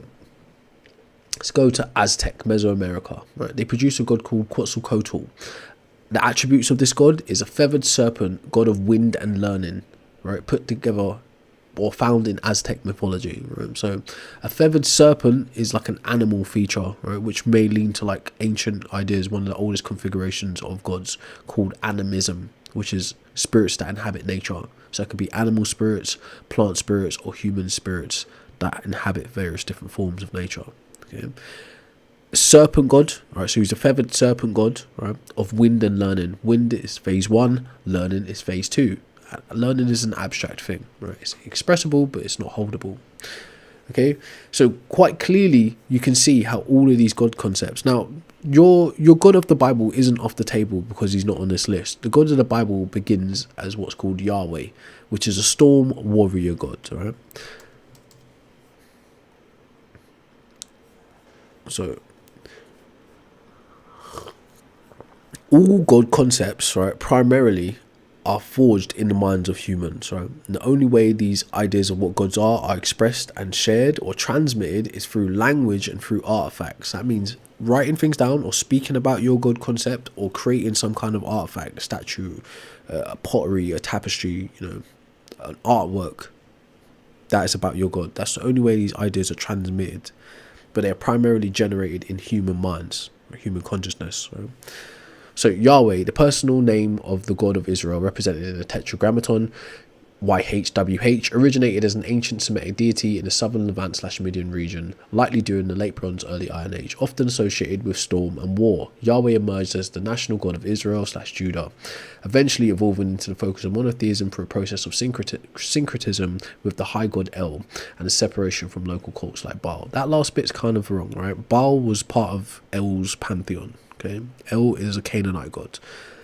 But yes, even Yahweh, which becomes God the Father in the Bible, which becomes Jesus in the New Testament, goes through that same 3-phase transformation, that evolution. Okay, so no god is exempt from that in very simple terms. Right? So I showed you some god concepts, right? But the god configurations which these concepts slot into are as equally important in terms of human inventions, because they don't come about at the same times in human history. They come about at specific times based on specific cultural offerings in the world. So what are the configurations? Monotheism, one all-powerful God. That's found in Christianity, Islam, and Judaism. This type of monotheism doesn't actually come around till the 6th century BCE in the Levant region of the world. Okay, so that's pretty late in human history. Polytheism, many gods with different roles. That's Greek, Norse, and Hinduism. Henotheism, one main god but others exist. That's early Israel and some Hindu sects. So that is the environment in which a Yahweh and an Elohim are produced in henotheism. Okay, in an interesting way, we kind of still exist in henotheistic societies, because we say, you know, that culture has their god, that culture has their god, and that culture has their god, but within their actual cultures they all think their god is real, right? Even as an atheist, you can acknowledge that from an anthropology point of view. Aztecs think this god is real, right? Hindus think this god is real, Muslims think this god is real, Christians think this god, Muslims, Christians, and Jews are the same god, by the way, right? But yeah, we kind of still exist in the kind of pluralistic henotheistic society, ironically. But anyways, henotheism was the system in which early Israel developed Yahweh, while Canaanites developed El Elyon, while their ancestors, the Mesopotamians and Sumerians, developed Enlil, Enki. Not Enki, sorry. Well, Enki is part of the story, but not a god primarily, I think. Inanna, Ishtar, Enlil. Okay. So pantheism, God is the universe. That's more recent in human history. That was devised by a guy called Spinoza, quite a famous philosopher. And Advaita Vedanta, that's a philosophy found in the Indus Valley or the India region of the world. Right? It's a worldview, but it's also more philosophy based. Okay? Panentheism, God is in all but beyond all. That's some mysticism and process theology. So that's kind of like your woo kind of stuff. Deism, a non-intervening creator God. That's the enlightened deist. Again, quite recent in human history. Right? Deism just means like a god that creates stuff. Doesn't care about the stuff he creates. Right? I said that, but it's just like I just forget sometimes. Animism, one of the oldest known configurations of gods, is spirits that inhabit nature. Like I pointed out with the Aztec Mesoamerican type of god, a feathered serpent god of learning and wind. Right? So, animism is literally animal spirits that inhabit things, like, you know, you could summon the spirit of the wolf or whatever, or plant life that inhabit things, or human ancestors that inhabit things, like Quetzalcoatl would be a good representation of that. But also in a way, some of the Egyptian gods, when you look at their heads, right, they have animal heads but men's bodies, right? It's a similar kind of mixing of the configuration, right? So animism, Shinto and indigenous beliefs, right? Dualism, two opposing cosmic powers, that's Zoroastrianism and Gnosticism, right? The Zoroastrianists introduced a lot of ideas to the Israelites or the Jews, which helped them formalize monotheism into Christianity and Islam. I forget you can't see my pointer, but all of this is important in terms of understanding how God concepts come about. So all of the jargon aside, right, in simple terms, if you had to explain this to a child, historically, there's never been one universal concept of what a god is, and no human has ever gone out onto their native land and discovered the god of another land. Right? So when you hear people like Gish Gallop and say, oh, all throughout human history, everyone has believed in a god. No, all throughout human history, different people have produced different god concepts for different reasons. Right? They've always been different. The only thing that's shared in them is the humanity behind them, e.g. the phase 1, phase 2, phase 3. Assigning agency to celestial and elemental things using hyperactive agency detection, abstraction, right, internally generated concepts, and anthropomorphizing, giving things human nature and human function and form. Okay, they're the only consistent things between all of the different gods that have ever been produced in history. Why do you think that might be? Because behind every god concept is a human. Right? We've never had evidence of any of those gods ever existing independently of humans. Right? Hence why an ancient Britain wouldn't go out onto the British Isles and discover Yahweh. They wouldn't discover Zeus. They wouldn't discover Ra. They wouldn't discover Quetzalcoatl or Amaterasu or Shango. Right? They wouldn't discover the god of another land, because that's not how it works. You produce your own gods, and you transmit this concept of the God you produce through language or through artifacts. That's how it's always been. That's how it still is. The reason you're a Christian today is because somebody transmitted the concept of God through language and through artifact. Okay? But you yourself have not got evidence of God existing. Right? You take the ideology, you take the concept, and you bend your reality to fit the concept. So now you say, oh, this experience I had the other day, that was God. it's likely you're assigning agency to something that's completely natural, right? But the concept itself isn't functioning independently of you. Okay, if all humans cease to exist, all God concepts would cease to exist immediately. Okay. My coffee is cold. Oh my god, that took way too long. I'm not well today. I apologize.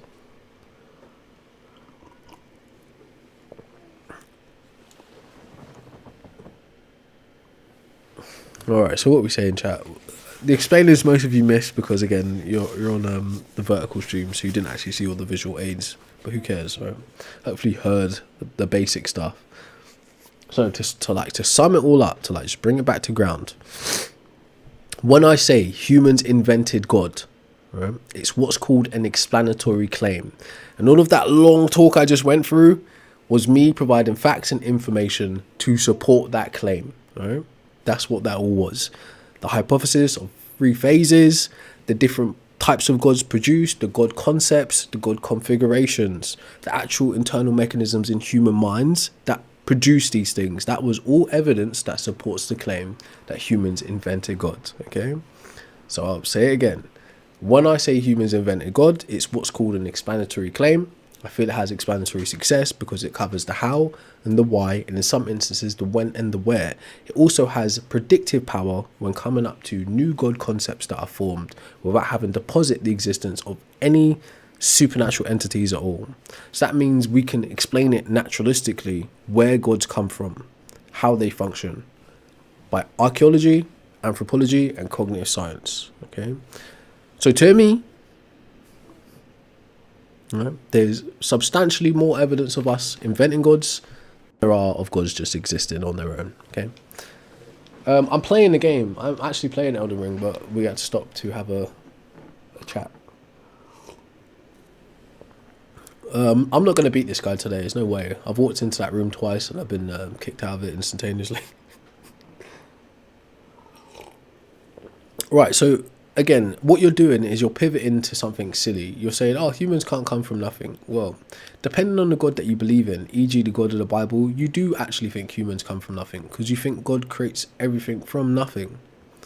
So this is the problem, right? When you start saying, but all of that may be true about humans inventing gods, right? But where did the universe come from? Where did humans come from? Really good questions, but they have nothing to do with gods. Like literally nothing to do with gods. The only reason you associate these huge questions with gods is because you don't have evidence of the gods existing independently of you. So you look around at everything external to you and you say, that's proof of my concept, God. But it's not, because you're not able to demonstrate that. No? You think that, you believe that, but you cannot demonstrate that. Okay? No one has ever been able to. And if you want to get more persnickety, if you will, you start breaking down people's ideology and their concepts, right? What do you mean by God? Oh, an immaterial creator spirit. Well, how does an immaterial spirit produce a physical material reality? What are the mechanisms in which an immaterial spirit produces a physical material reality? Right? How does one answer for that? Where do you even begin? How can you even verify that there is such a thing as an immaterial spirit anyway? That's the problem, okay?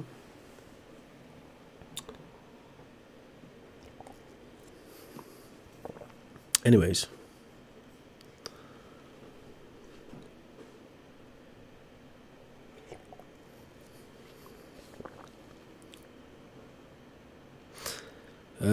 Not in public, Neon, not in public. Not unless there's a campfire and cookies, maybe.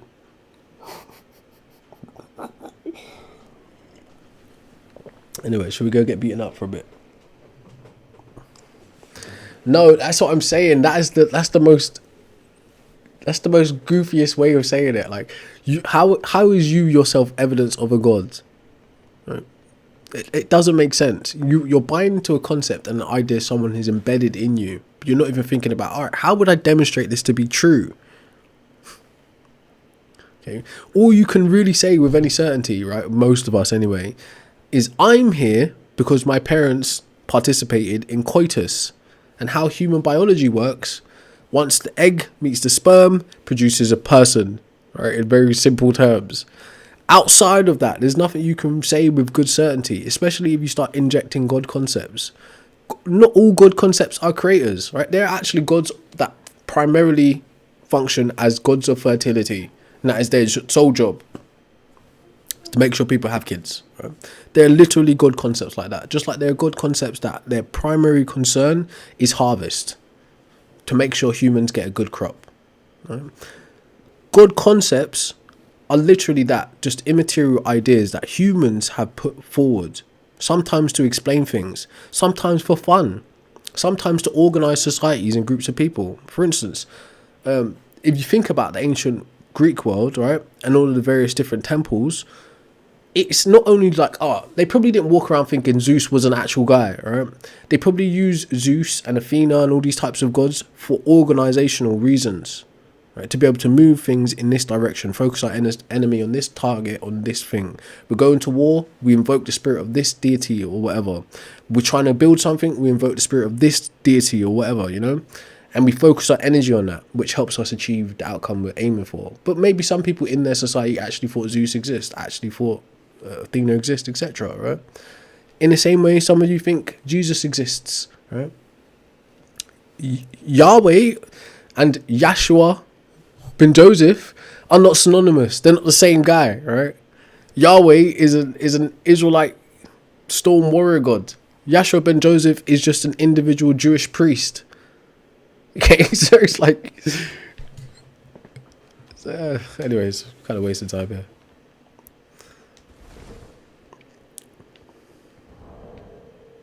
I don't even know if the right word would be a priest. Anyways, I'm not sure what they call them.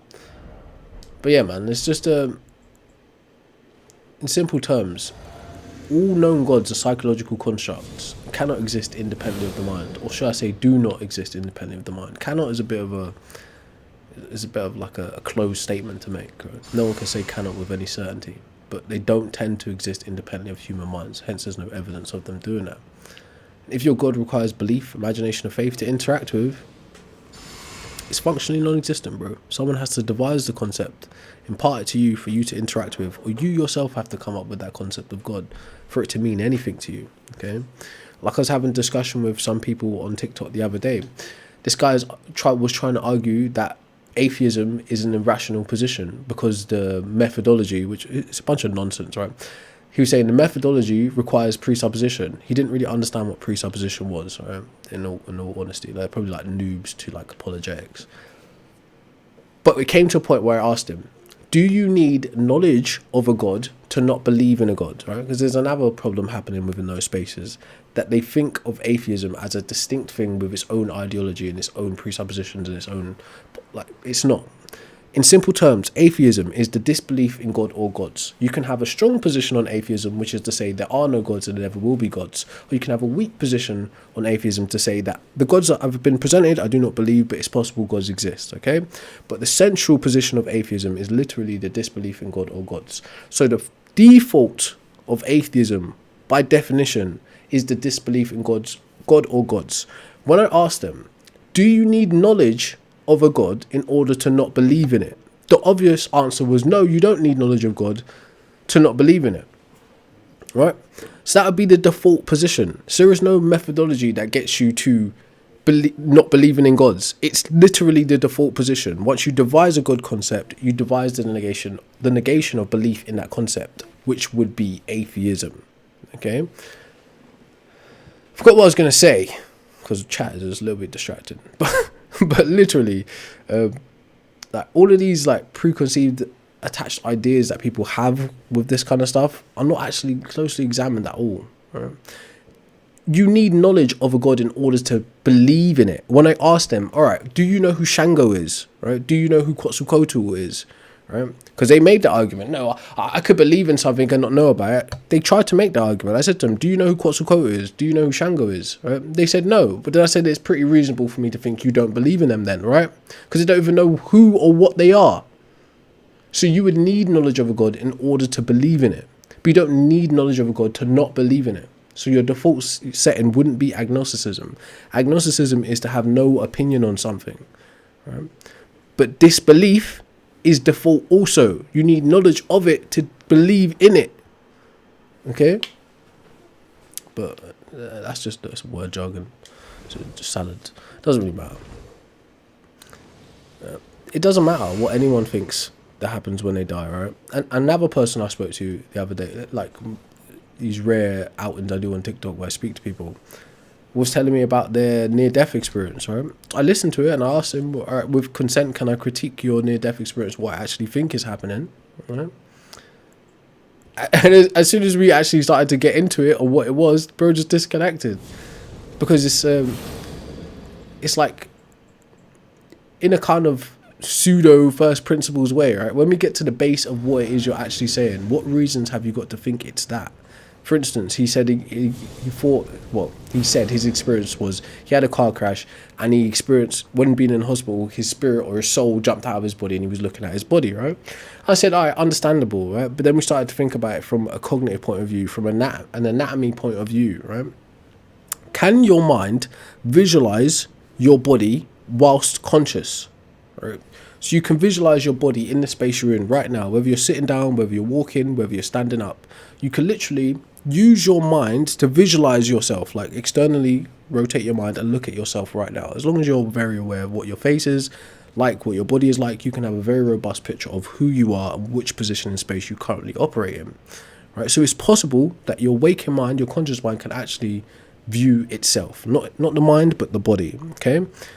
That being said, if you're in a state of coming out of consciousness, in and out of consciousness because you've just experienced an accident, you've got a lot of things happening biologically. Your brain has been rocked probably because you're in a car crash, possibly spinal damage. You're also on drugs because they're trying to keep you alive, right, and reduce your pain. So all of these things will impact your cognitive functions and what you might be experiencing. But when you say to me, you saw your soul left your body and saw yourself, now I have to ask you, what do you mean by soul? What are the first principles of where you got the idea of a soul from anyway? Right?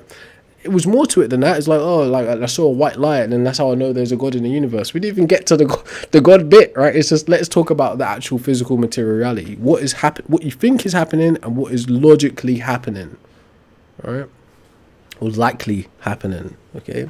So if you don't even know what this idea of a soul was or where you got the idea of a soul from, right, and how souls function, how can you have this view that it was your soul that left your body and saw your body, right? Things like that, right?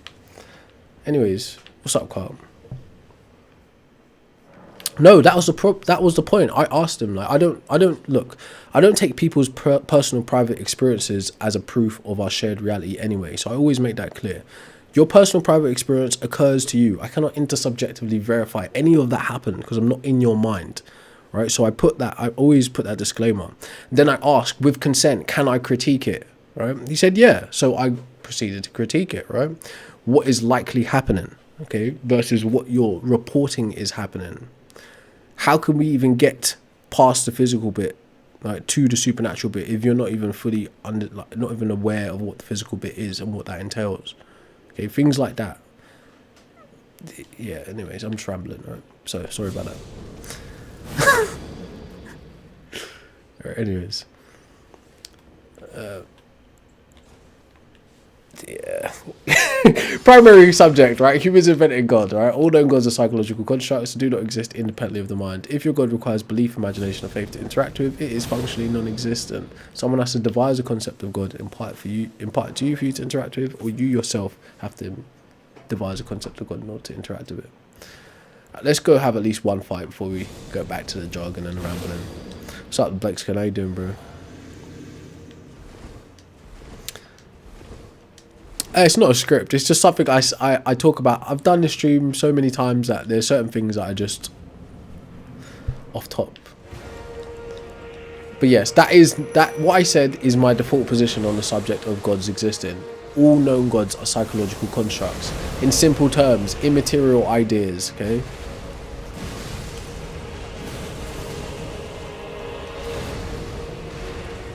It did sound like a terms and conditions, didn't it? It's like I said, users may experience side effects.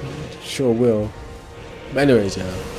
I'm a bit under the weather today, so I'm just mentally discombobulated. So I'm all over the place.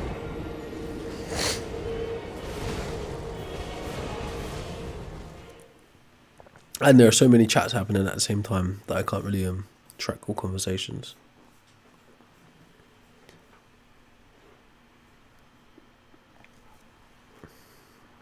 No, I would separate time, Harry, from a human. Like, so categorically, God inventions and religions are different from something like time. Time is is a tool of measurement. Right? Think of something like a sundial or an atomic clock. That's not in the same category as a religion or a God concept. What's up, Omnis? How you doing, bro? So, and I would agree, right? Once the need for psychological time arose in the human mind, then we started inventing ways of measuring time. But real time exists independently of minds, right? Time is literally just matter in motion. So if there is space, there is time. Okay. But how you're informed about time is an invention too. But time would go on with or without you existing. It would be there.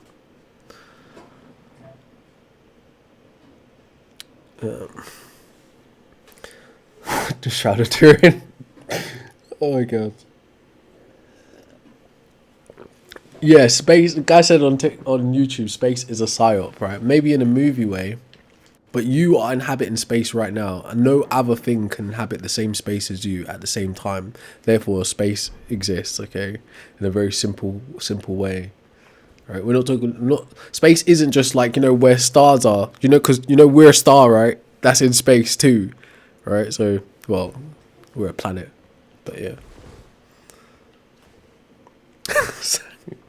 So yeah, like maybe Star Wars kind of space is a psyop, but actual space is a thing. If I said outer space is a psyop, I don't think it is. Right? I've got a good reason to think that. Right? It's funny to think about, but I don't think there's a good reason to think about that, or to think that. Right now, imagine like the human eye had the capability to just see infinitely, just far. Like there was just an infinite zoom on the eye, and you just stood outside and you just looked up. Space would be there, right? So how can it be a psyop, right? If you got a telescope and just looked up, space would be there. So why do you think it's a psyop? We get into some weird places. All right, I'm sorry. All right, let's just play the game.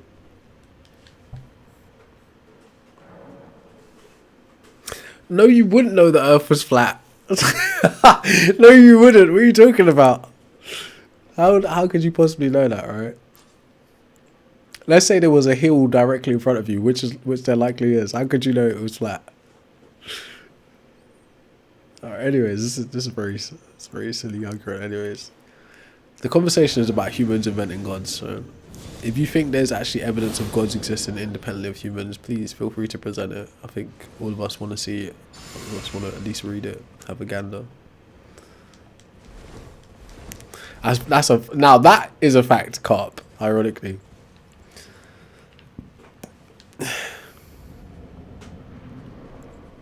No, bro.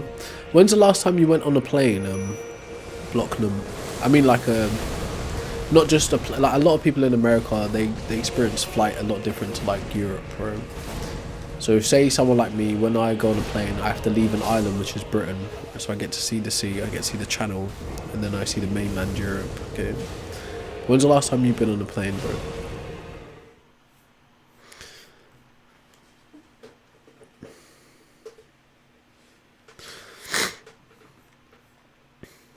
Yeah, I don't think we're going to beat this guy. Let's go play Dark Souls for a bit. What do you think?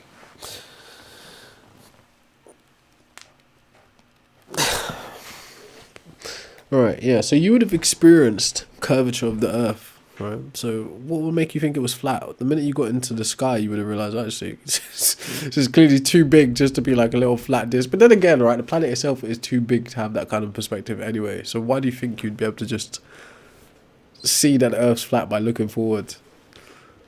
Anyway, I don't even know what I'm talking about at this point. Like, this is just a bunch of mess. Who cares?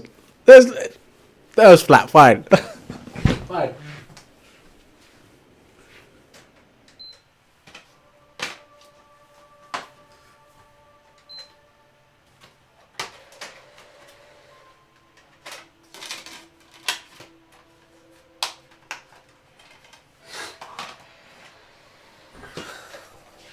I'm so out of it, I can't even make sense of it myself, bro. I spent most of the night headache and stomach ache. So let's just have it. What I can talk to you about, though, is that humans invented God. Right, at least I'll try.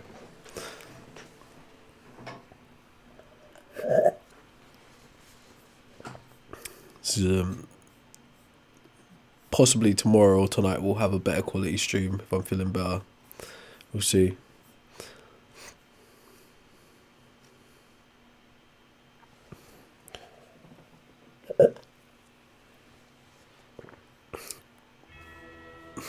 Wisdom, that's funny, bro.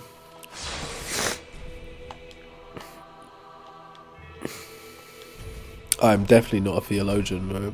But you know, the irony is, in theology and philosophy, there are no authorities. They're just literally people who have studied specific ideas to a high degree. But there are no authorities. There's like...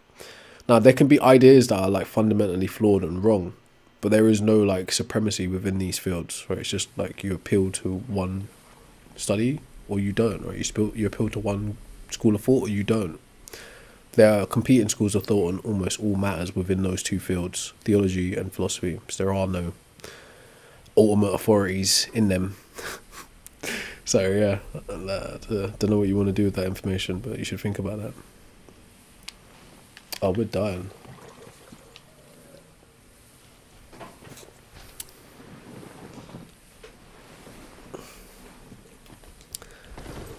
But truth be told, right,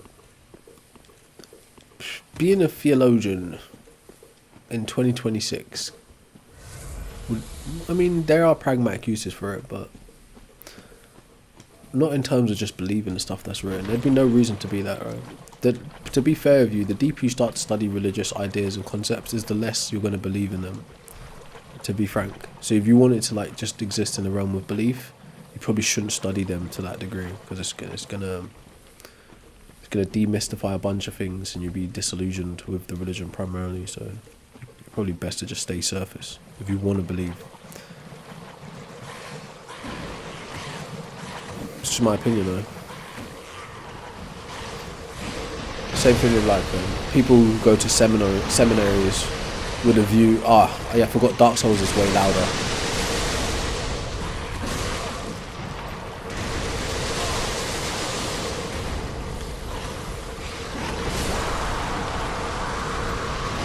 Oh, what am I doing? Just fighting.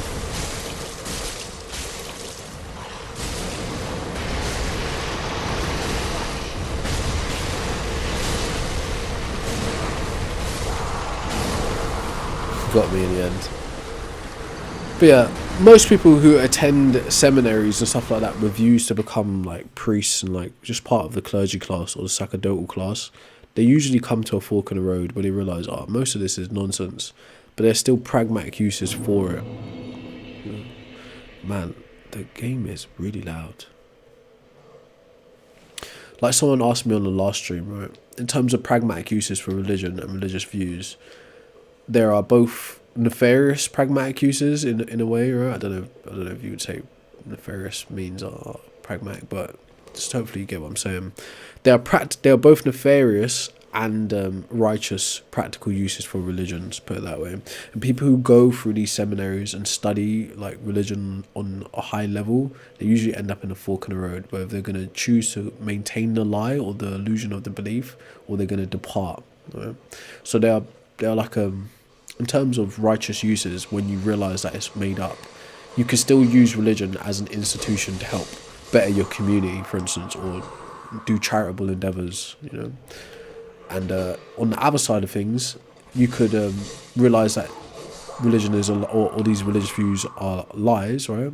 And start to use it for nefarious means, things like garnering political power, finances, stuff like that. Okay, so even within like the average framework of a church or a mosque or a synagogue, there are both for those two types of people operating. Think about things like prosperity gospels, people who literally just use what's called biblical principles, right, in the finance realm. It's literally just a Tony Robbins conference, but with Bible stuff sprinkled into it.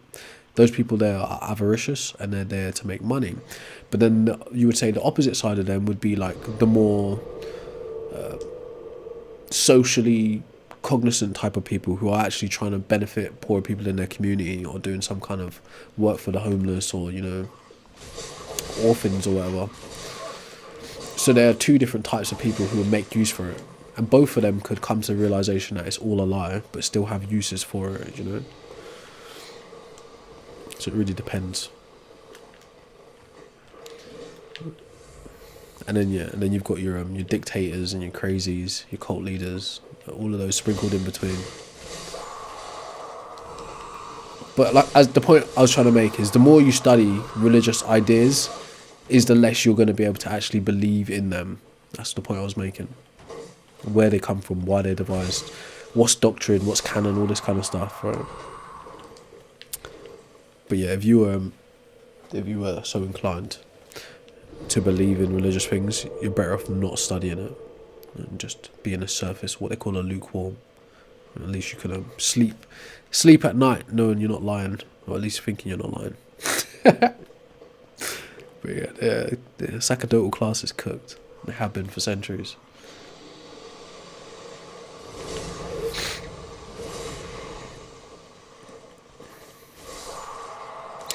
The New Testament Jesus wasn't real. The New Testament Jesus is like a culmination of different myths from different cultures. Whereas the guy that may have existed called Yahshua is just a guy. But magical man Jesus, triune configuration Jesus, is a myth. Sorry to say. That version of a Jesus is not historically supportable. It's never has been.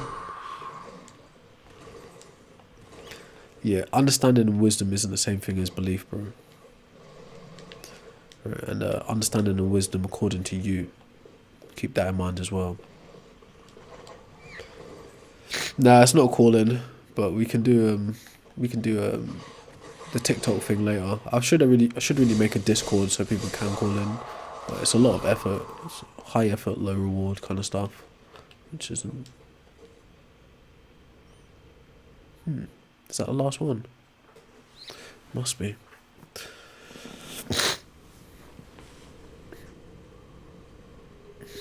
BC and AD, right? So what you're pointing to was the invention of the Gregorian calendar. Before the Gregorian calendar was the Julian calendar. Okay, different countries, even till today, still operate by their original calendars. Places like Ethiopia, other places in the world operate from their original calendar. Gregorian calendar was designed primarily for trade and to make sure the seasons lined up. Okay, but prior to the Julian calendar, there was something called the Age of Martyrs, if I remember correctly. But yeah, this idea of before Jesus and after Jesus is literally something presented to the world by the Roman Empire under Christendom. Okay, Christendom is the meeting of religion and state, which primarily operated between the 4th century to the 20th century. That's why BC and AD was introduced like that. But any sensible person knows it's really just Common Era before Common Era.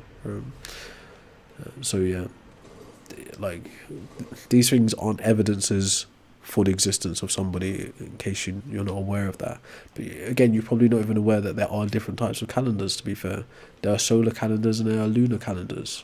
So there's lots to know if you want to know. But like I said, you're probably better off just believing that kind of shit, or else you're going to stop believing in gods and Jesuses and stuff, maybe, if you're lucky. The Bible has no contradiction. You've been lied to, bro. They're like in the New Testament, there are crazy contradictions around the character of Jesus. Stuff like how he was born, where he was born, when he was born, how he died, when he died. Like there are numerous contradictions because you're listening to different people telling the story from their point of view. Right? The Bible isn't a history book; it's a religious text written with a theological agenda. It doesn't take place chronologically. Like all of those things.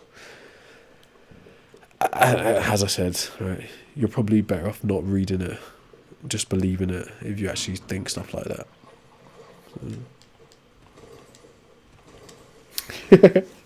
Seaman in the ocean, I guess. We was all created by Seaman.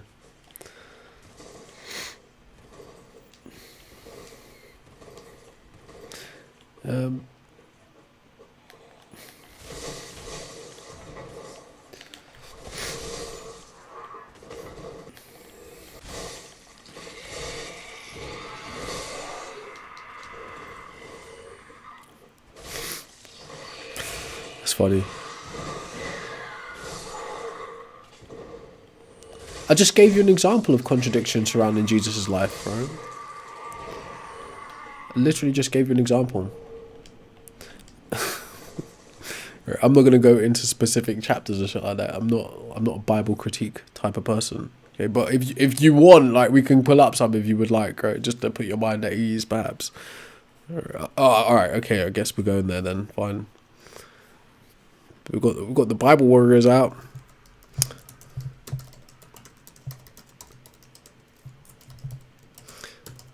It's a good thing that I'm not like a biblical critique kind of guy.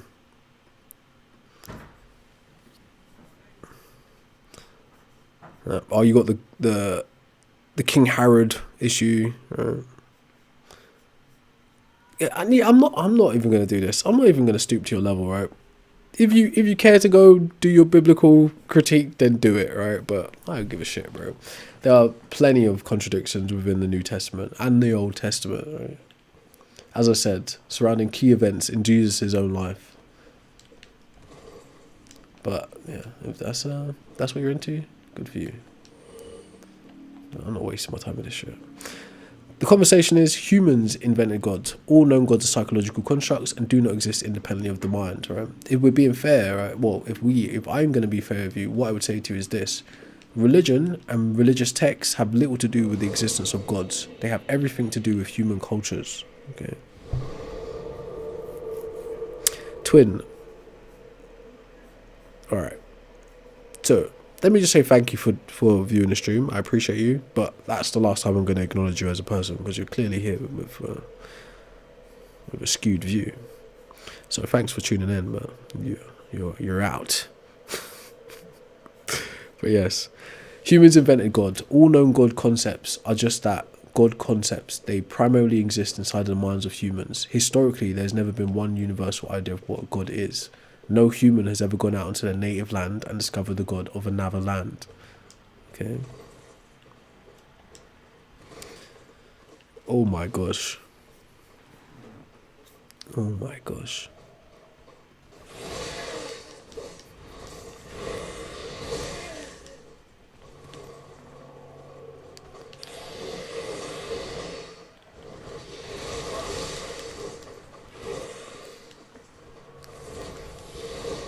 It's a really terrible argument as well, right? What a religious text has to do with the existence of God, like, it doesn't matter. It really doesn't matter. Like, a contradiction or no contradiction, it doesn't prove the existence of God. But to be clear, there are contradictions in the Bible, bro. Yeah, that like. It's just stupid, trivial arguments. Waste of time. Alright, we're near the fire anyway, so here we go.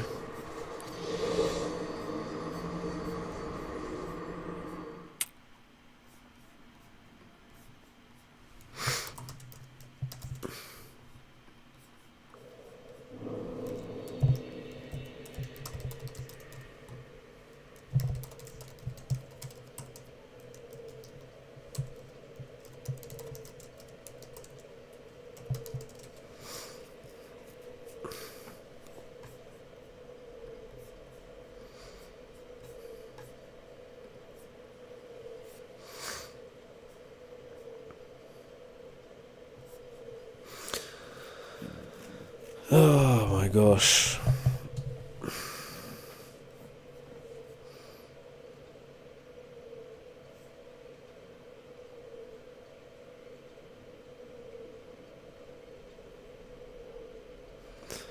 Yeah, there are some really goofy ones, I'm not gonna lie, right? So, like, whether you care about these or not is entirely up to you, but I'll give you a few of the top three, right? So you got the genealogy of Jesus. You got Matthew 1:1-16 traces Jesus' lineage through David and Solomon. Jesus isn't related to David and Solomon, right? Because he's born from Mary and God. Right? That's just incorrect. I don't know if that'd be considered a contradiction, but that's just wrong. He's not related to David and Solomon. Luke 3:23-38 traces it through David and Nathan. Right? Birth narratives. Matthew 2, Jesus' family flees to Egypt, then settles in Nazareth. Luke 2, they go to Bethlehem for a census, then return directly to Nazareth. Then you got the timing of Jesus' birth. You got Matthew 2:1, during the reign of Herod the Great, who apparently died in 4 BCE. And then you got Luke saying during the census under Quirinius, around the 6th century or 6 CE. Holy shit, that's a whole different era. It's a whole different time period. So it's about 10 years difference. Okay? Then you got some other nonsense that really, all of this is trivial nonsense, right? It has nothing to do with whether God exists or not. But since you ask, here are things to look into for yourself, right? Now I'm not even going to read that aloud. That is offensive as fuck. Anyways, right. In simple terms, there are contradicting views in the Bible itself. Right? But who cares?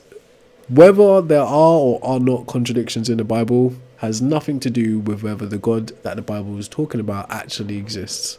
Has nothing to do with that, okay? It's just a waste of time.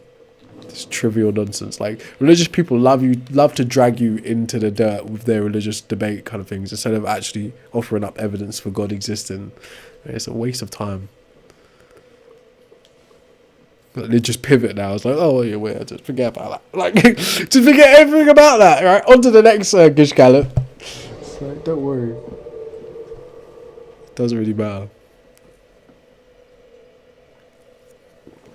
Right, that being said, right, what is the main conversation? Humans invented God.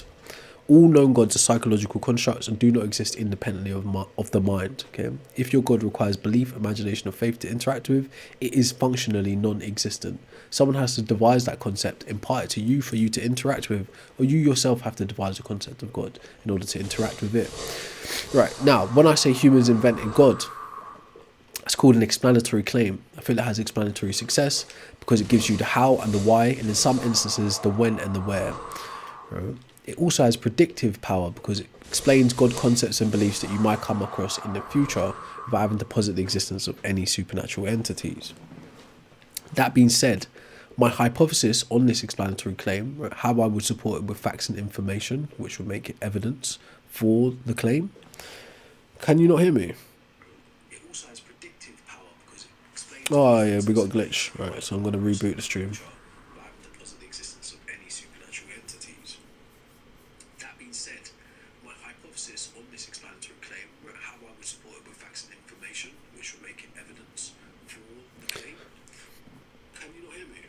Alright, yeah, I'm just going to reboot.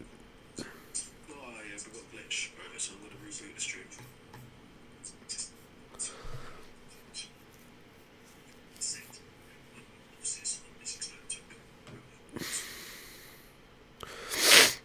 Can you guys on the vertical stream still hear me? Oh, we got green flash. Nope, there I go. Here I go. Here I come.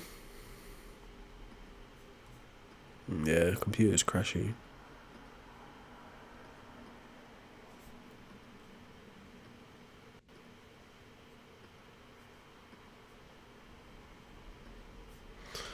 What do you mean? Like, so goofy. It's like really mess up the whole stream.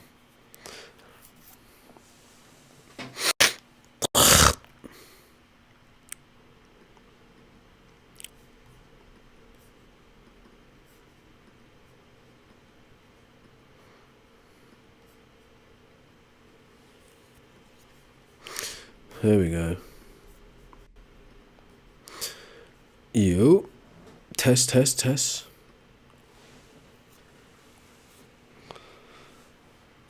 Yo.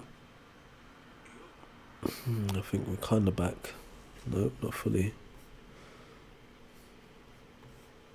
Test.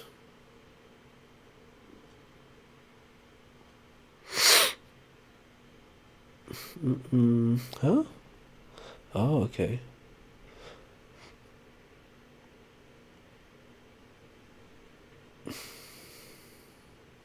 Alright, can you guys let me know if you can still hear me and see me? Don't know what's going on.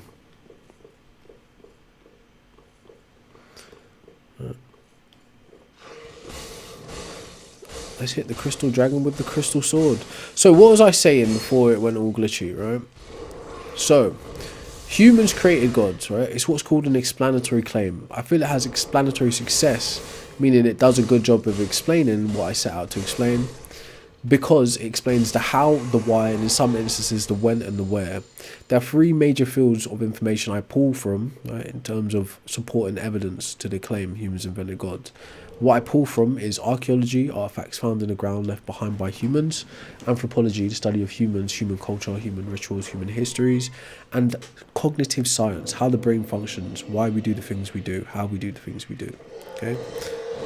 Oof. So when I say humans invented God, it goes like this in my hypothesis. There are three main phases to God creation, or invention if you will. The three phases are: the first, assigning agency to elemental things and celestial things. Hopefully you can hear me, this game is very loud. Ah, what? So, phase one, assigning agency to celestial things and elemental things. Phase two, abstraction from internally generated concepts. Abstraction is internally generated concepts. Right. Phase three is anthropomorphizing. Phase one, assigning agency to celestial and elemental things, is done primarily for survival. Okay. Phase two, abstraction, internal concept generation, is done for psychological needs to give certainty where there's uncertainty. And phase three, anthropomorphizing, is done for societal or social cohesion. Okay. Oh, I didn't. Did I put the Twitch back on?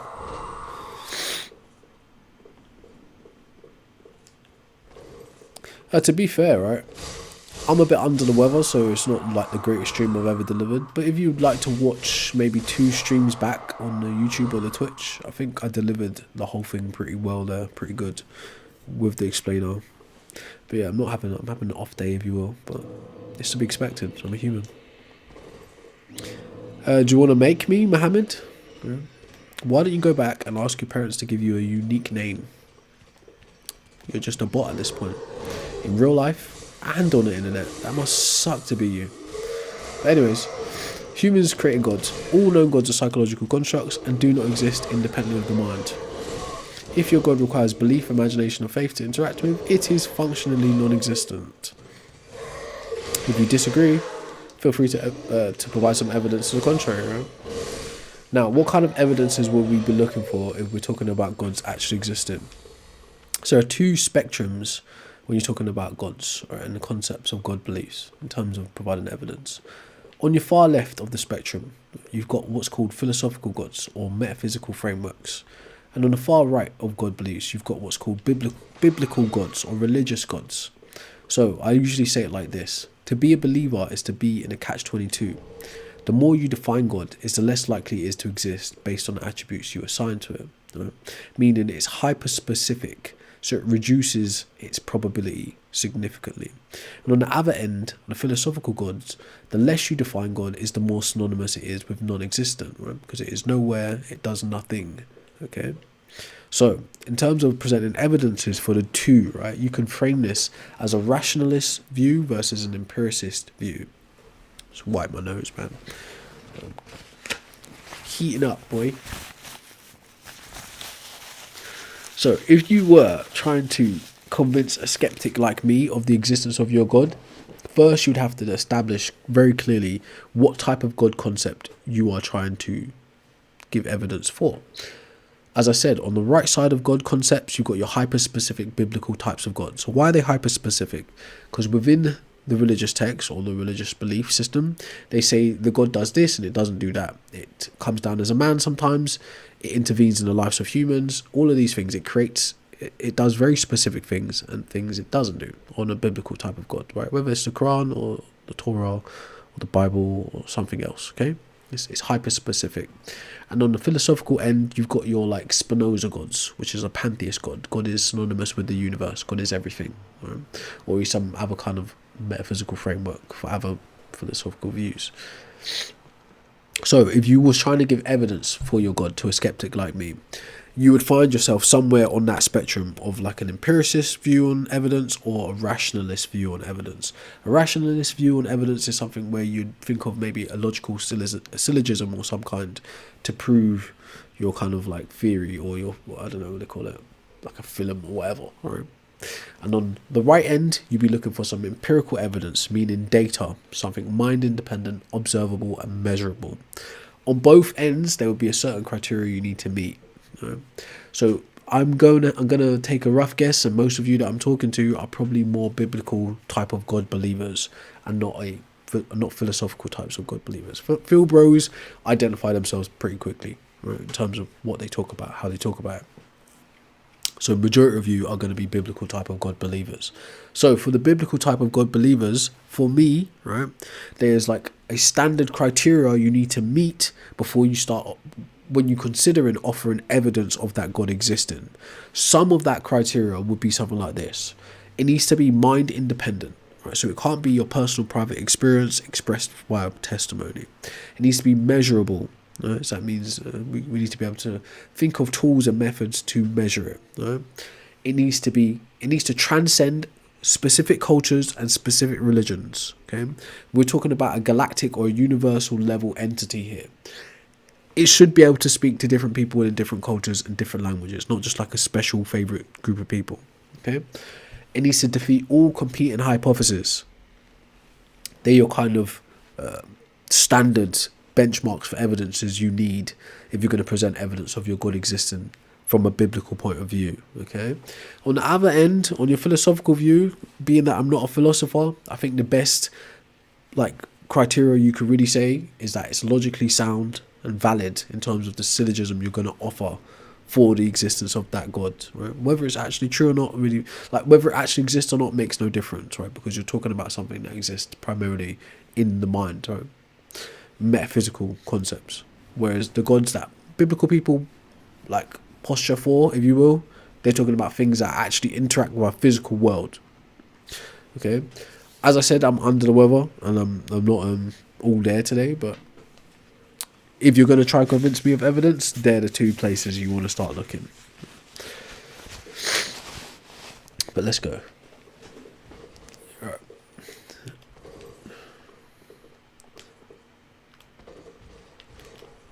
These nights, man.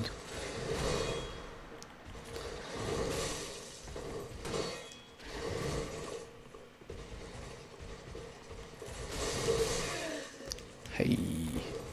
Wait a second. I used to mind these knights on the stairs. Now this guy's just throwing a sword at me.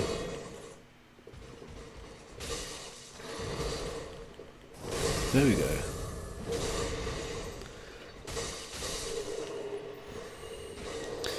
No, it's not a false dichotomy, right? So if you could think of other types of evidences to offer, as I said, most God concepts exist on that spectrum, between hyper-specific or hardly defined. So depending on the God concept that you subscribe to, your type of evidence will fall somewhere on that spectrum of either being purely rationalist, or just mind-based in simple terms, or empiricist, something that's evidence-based, that's external to your mind, that other people can come and intersubjectively or objectively verify. Okay, so it's not a false dichotomy. Now, if you can think of some other type that I haven't considered, then let me know.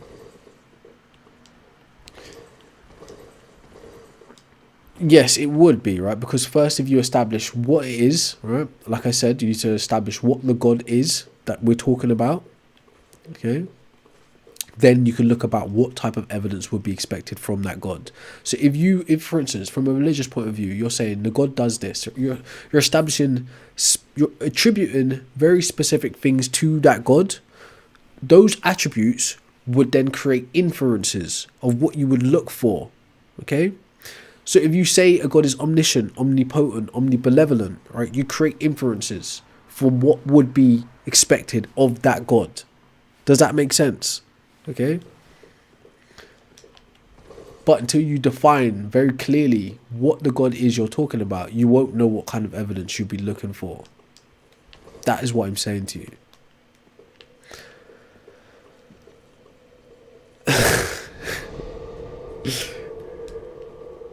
But anyways, alright. Tomorrow I think we'll get into this on a more deliberate level. I'm a bit tired, a bit under the weather.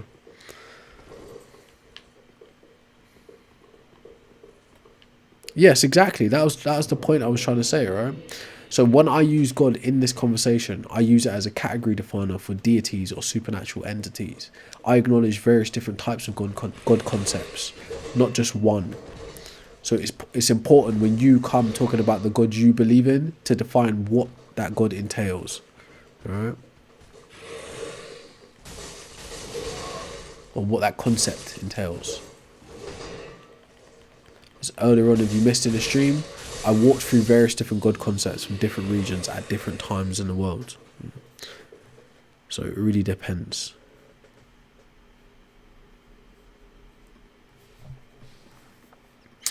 Oh, I just want to quickly do something here. It's not letting me do it. I just want to show you lot something, right? Well, the guys on the vertical stream can see this in the chat. But just for future reference, right?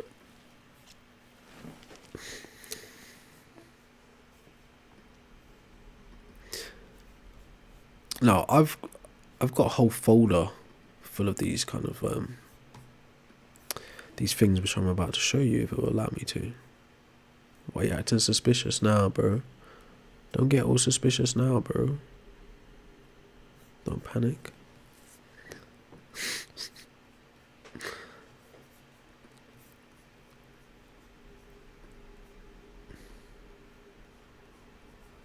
Twice in a row? This is unusual.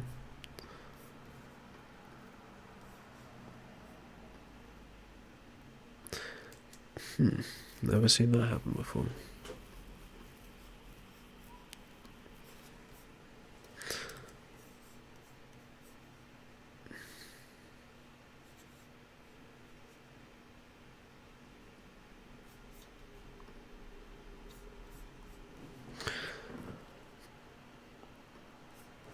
Okay.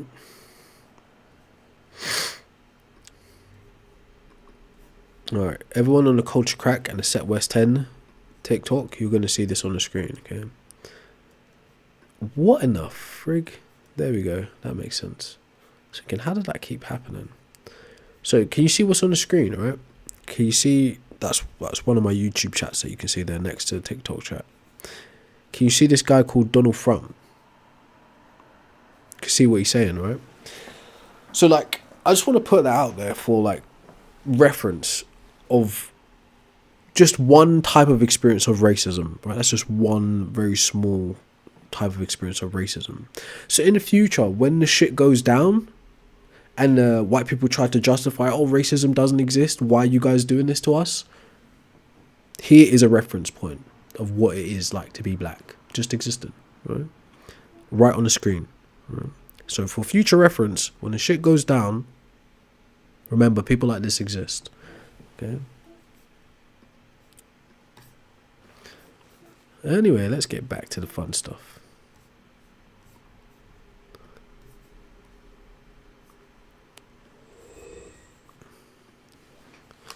All right.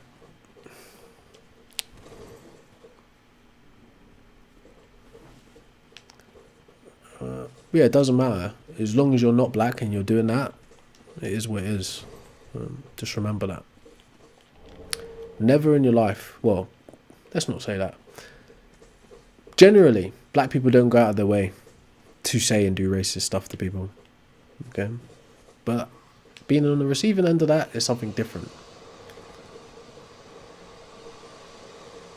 So, back to the main topic. Humans invented gods.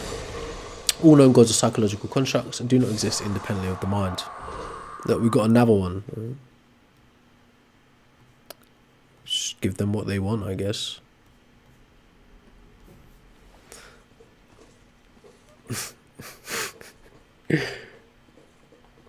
Right, but yes, it's in simple terms, right? There wouldn't be children on the internet throwing around racial slurs if it wasn't okay in their culture, in their family, in their environment. Right? In simple terms, it's not just the individual. The individual is a representation of where they come from, right? What's around them, what's okay to them, what's been made okay to them.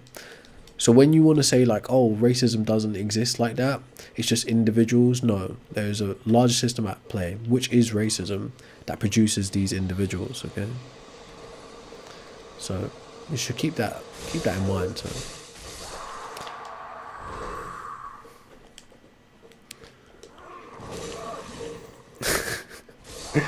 But yes, that in itself is an interesting conversation. This is why people say black people can't be racist, because we don't produce that. Do you know what I mean? Our cultures, our societies do not produce that. Of course humans invented racism. Actually, racism historically was produced in around the late 1500s.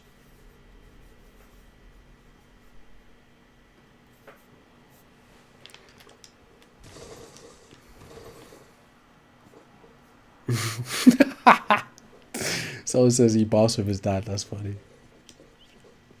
It's probably true as well. It's fucked up. Well, actually, it's unlikely to be true considering the whole baths thing. How rarely that actually happens. But yeah, it's still funny.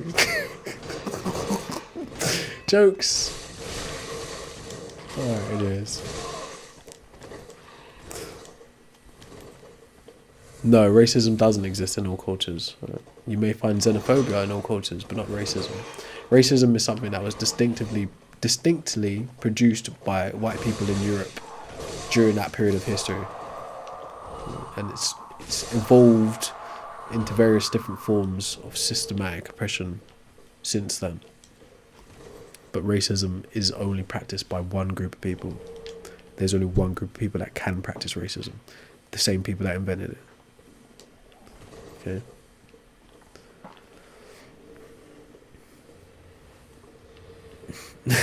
Right, yeah, so if you think anybody could be racist, then you don't understand what racism actually is.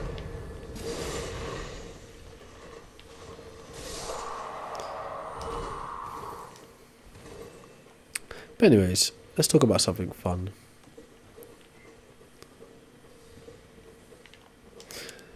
Yeah. Right.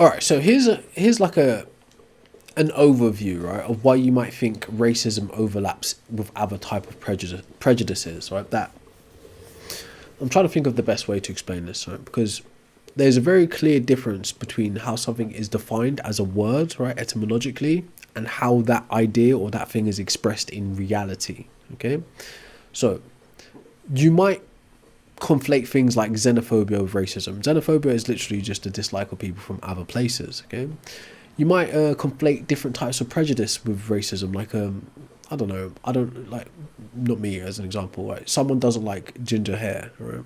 So they're adverse to ginger hair, or they're adverse to a specific gender or a specific ideology, right? So you may think that's an overlapping thing with racism, okay? But ultimately, how racism was defined or designed initially, it was actually to degrade a group of people from a specific place for an economic agenda. How it spilled over into society as people holding these views on them, like, you know, stereotypes, you know, like all these kinds of weird things. That's like a not a devolution per se. It's part of the process of what racism was intended for, but it's not what racism was devised as. Right. So here's another way of looking at it, why you might think it overlaps or intersects, if you will. Right. So historically, there was a system of governance or societal structure called feudalism. Okay. No, prior to feudalism, was a structure called slavery. Right, and most people understand what slavery is, but slavery wasn't primarily something racial. In fact, the etymology of the word slavery comes from Slavics. Slavics are Eastern European people who were primarily the first types of slaves in the European/Asian or Eurasian world. Okay, so slavery exists first. Slavery evolves to feudalism. Feudalism is where you have various different individuals on landmass all fighting to garner the most resources and the most power. Feudalism evolves to capitalism as we exist in today, right? Everyone fighting to garner the most resources. From slavery to capitalism are all various different systems of exploitation. So within feudalism, within capitalism, you produce something called classism, right? Views on class, how people show up economically, societally, people conflate those things with racism. Now, classism does inform certain levels of racism, but they're not the same thing. So you, as a white person or a brown person or an Asian or whatever, you may be conflating things like xenophobia, classism, and prejudice with racism. My stream's all glitching anyways. You may be conflating things. Look. But a group of people who did not set up racism to go and exploit other groups of people cannot practice racism. It's not designed like that. Racism isn't simply just the hate speech, the slur. That's a byproduct of it. Anyways, right, my stream's glitched, so I can't even see if it's working.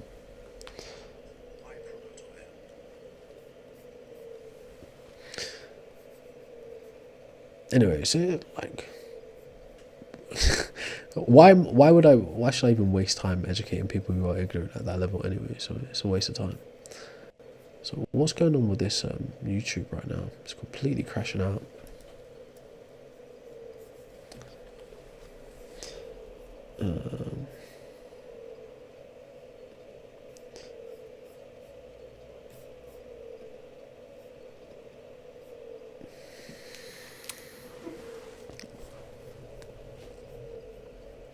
Alright, let me see something, because the initial YouTube where people are throwing racial slurs at me is crashing. Alright, so I can't even see it, so it'd be a waste of time. No, right, yeah, fine, right. You think anyone could be racist? Cool, right. You're misinformed, and that's all there is to it. It'd be a waste of time trying to inform you any further than that. You're just misinformed, simply.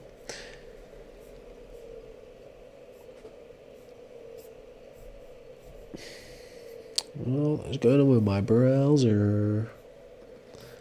So, main topic is humans invented God. All known gods are psychological constructs and do not exist independently of the mind. Right?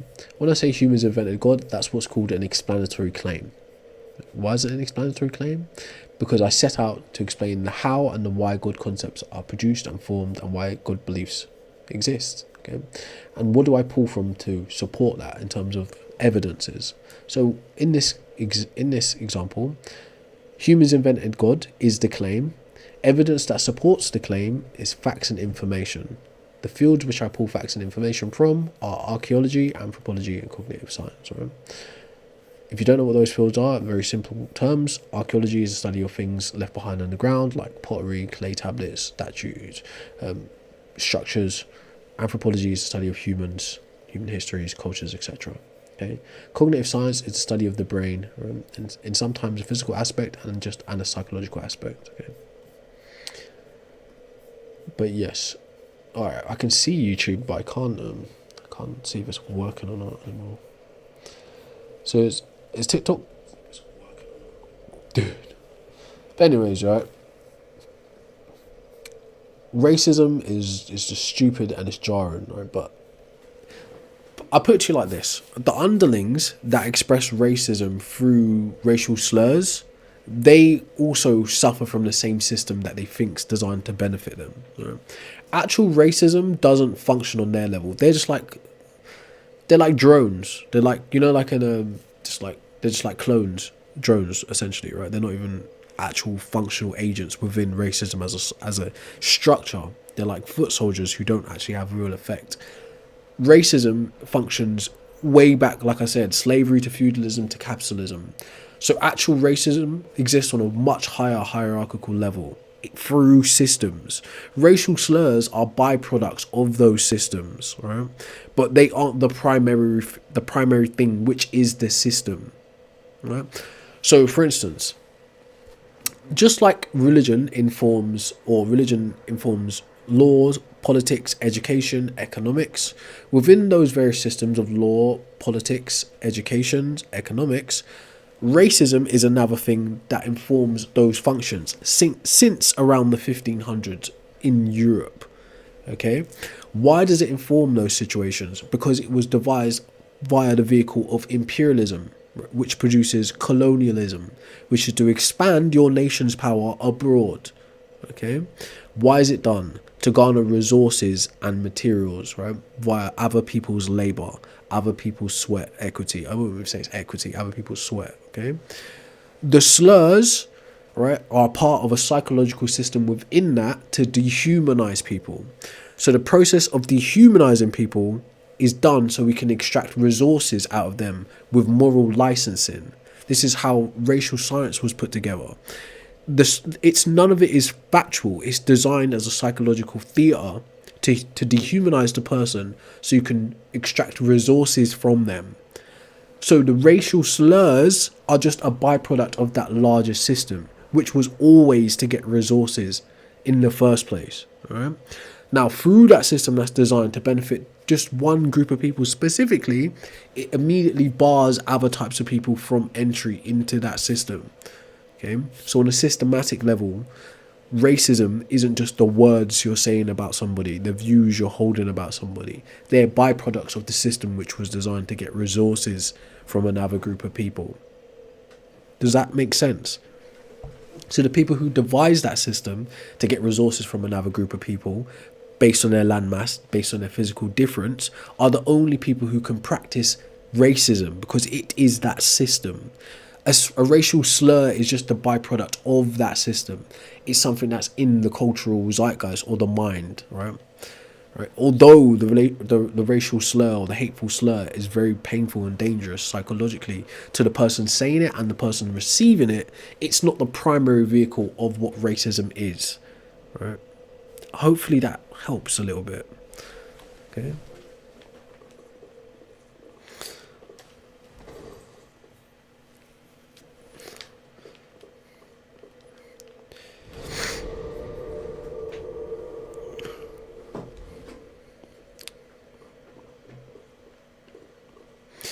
Right, so, but yes, don't make no mistake. Someone that expresses a racial slur is usually of a lower socioeconomic standing. They don't actually have anything to look forward to benefit from. So their otherness, which in reality, if you actually start looking into white psychology, why they think the way they do, why they operate the way they do, the creation of otherness, right, is what also produces the idea of racism. In a white person's mind, right, this is from an outsider's perspective, there are only two races. There is white and then there is other. There's white and not white. So within the category of other, right, you segregate all whole groups of populations of people. But this is this is actually an internal thought with white psychology or pathology, depending on who's speaking. Okay? But yes, the people on the ground using the racial slurs, they are literally just like puppets at that point. They don't actually benefit from racism. They're using racism as an egress for their own falls or failings in life. Right? That's actually what's happening. Because they don't... Well, yes, they do benefit systematically, but not in the same way a CEO does. Not in the same way Lloyd's of London does. Not in the same way that the PM or the House of Lords or, various different structures of institutions benefit from racism. They get trickle down racism.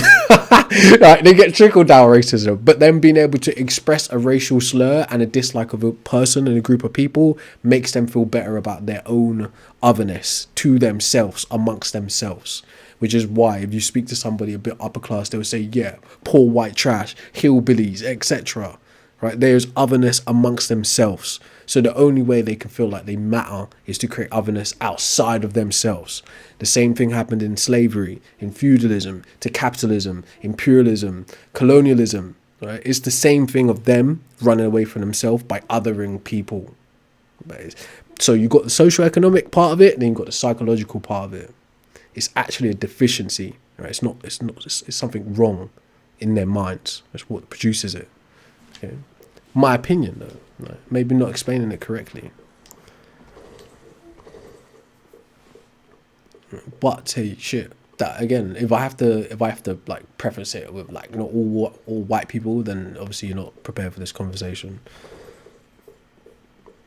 Yes, right. Slavery isn't the primary vehicle of racism, as I said already. Slavery, etymologically, or you know, comes from Slavic people, Eastern European people. Right, they were slaves too. I explained how we went from slavery in Europe, in Africa, in Asia, wherever else, right? Because technically, like historically, Europe and Asia are the same place. It's called Eurasia, right? We went from slavery, getting other people to do the work and the resources, which we still do, to feudalism, to capitalism. So yes, slavery will be found in every continent, right? Slavery isn't the primary vehicle of racism. Slavery is just a system for extracting resources by other people's labor. But like I said, when you create that schism within one group of people where they need to feel like they're something more than other people, then slavery can become a primary tool for othering people. But slavery is ultimately about garnering resources. There's no other point to slavery than to get people to work, right? But if you can feel like you're better because you're not a slave, and then you can turn that slavery into, oh, they're slaves because they're other, then that makes people feel better. But even during slavery, there was things like chattel slavery, like white people, brown people, and black people were enslaved simultaneously in some places. Okay, so slavery isn't the primary vehicle of racism. It's a part of it. But anyways, I know I'm not explaining this properly, right? So just forget it. It's not even my job to even try to educate you on this.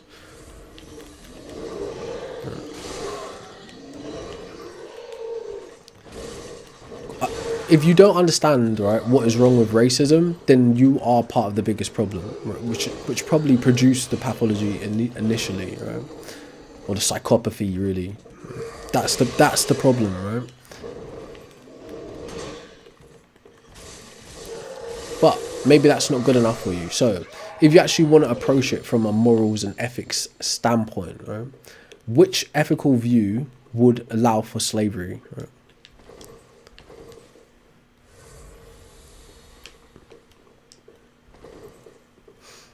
Well, but like I said, right, direct slave. Look, I'll give you an example, right? Most people, whichever country you live in, developed or underdeveloped country, most people are going out and doing a job every day, right? That means they're trading their physical time and their physical labor for fiat currency primarily in most instances. So slavery as a function of society hasn't left. It's been reduced, right? It's been reduced, okay? But as a function of getting other people to labor on your behalf, it hasn't left, okay, when you actually think about it. But it's just the conditions around it change, okay? But yeah, it's a waste of time. It's a waste of time to explain it this way. And again, I'm a bit under the weather, so I'm just talking at this point.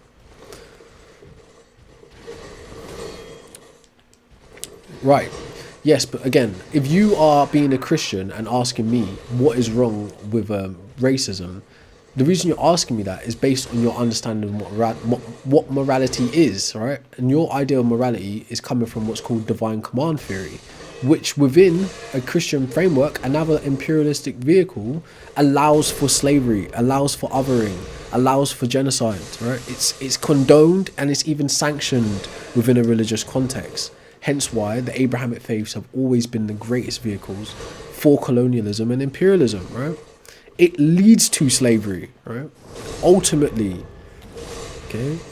So, yes, from your worldview, who's deriving their morality from a book under divine command theory, you cannot understand why slavery is wrong because your God says it's okay, right? But from any other ethical view, from a utilitarian view, from a virtue ethics view, from an ethics of care view, right, even from an egoism view, right, you can argue why it would be wrong.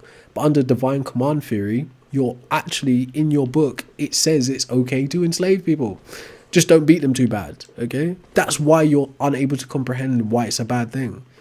Do you see how it's like full circle? It's a part of the same problem.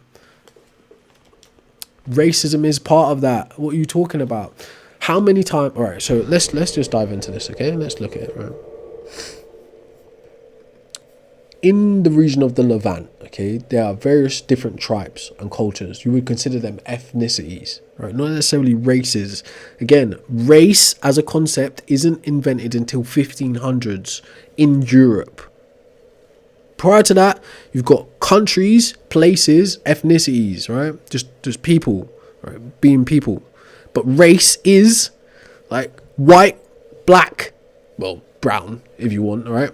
They didn't exist in that capacity yet. They weren't actually functional uses. You could reference someone as a Moor and mean their religion and their colour, or, you know, someone as black as night, or as white as milk, or whatever, right? But it wasn't, they are white people, they are black people. That didn't exist societally when you were talking about things happening biblically. It didn't work like that. It was like Amalekites, Canaanites, the sons of Ham, the sons of whoever, right? Whatever. But it's not like black, white, brown. It didn't work like that. Why is it saying get info on the UK local elections? See what I mean, right? I start talking about a little bit of societal structures, now they think we're talking about politics. Like, what do you mean? But anyways, right? In terms of your ethics, why, as a religious person who draws their ethics from gods, you cannot understand why racism is bad, I will explain to you, right? Why you cannot understand things like genocide and slavery being bad, I will explain it to you as best I can in this conversation of gods, right? So, average believers of God have this very flattened view of what morality is, right? The average person, whether you're atheist or theist, have a flattened view of what morality is, okay?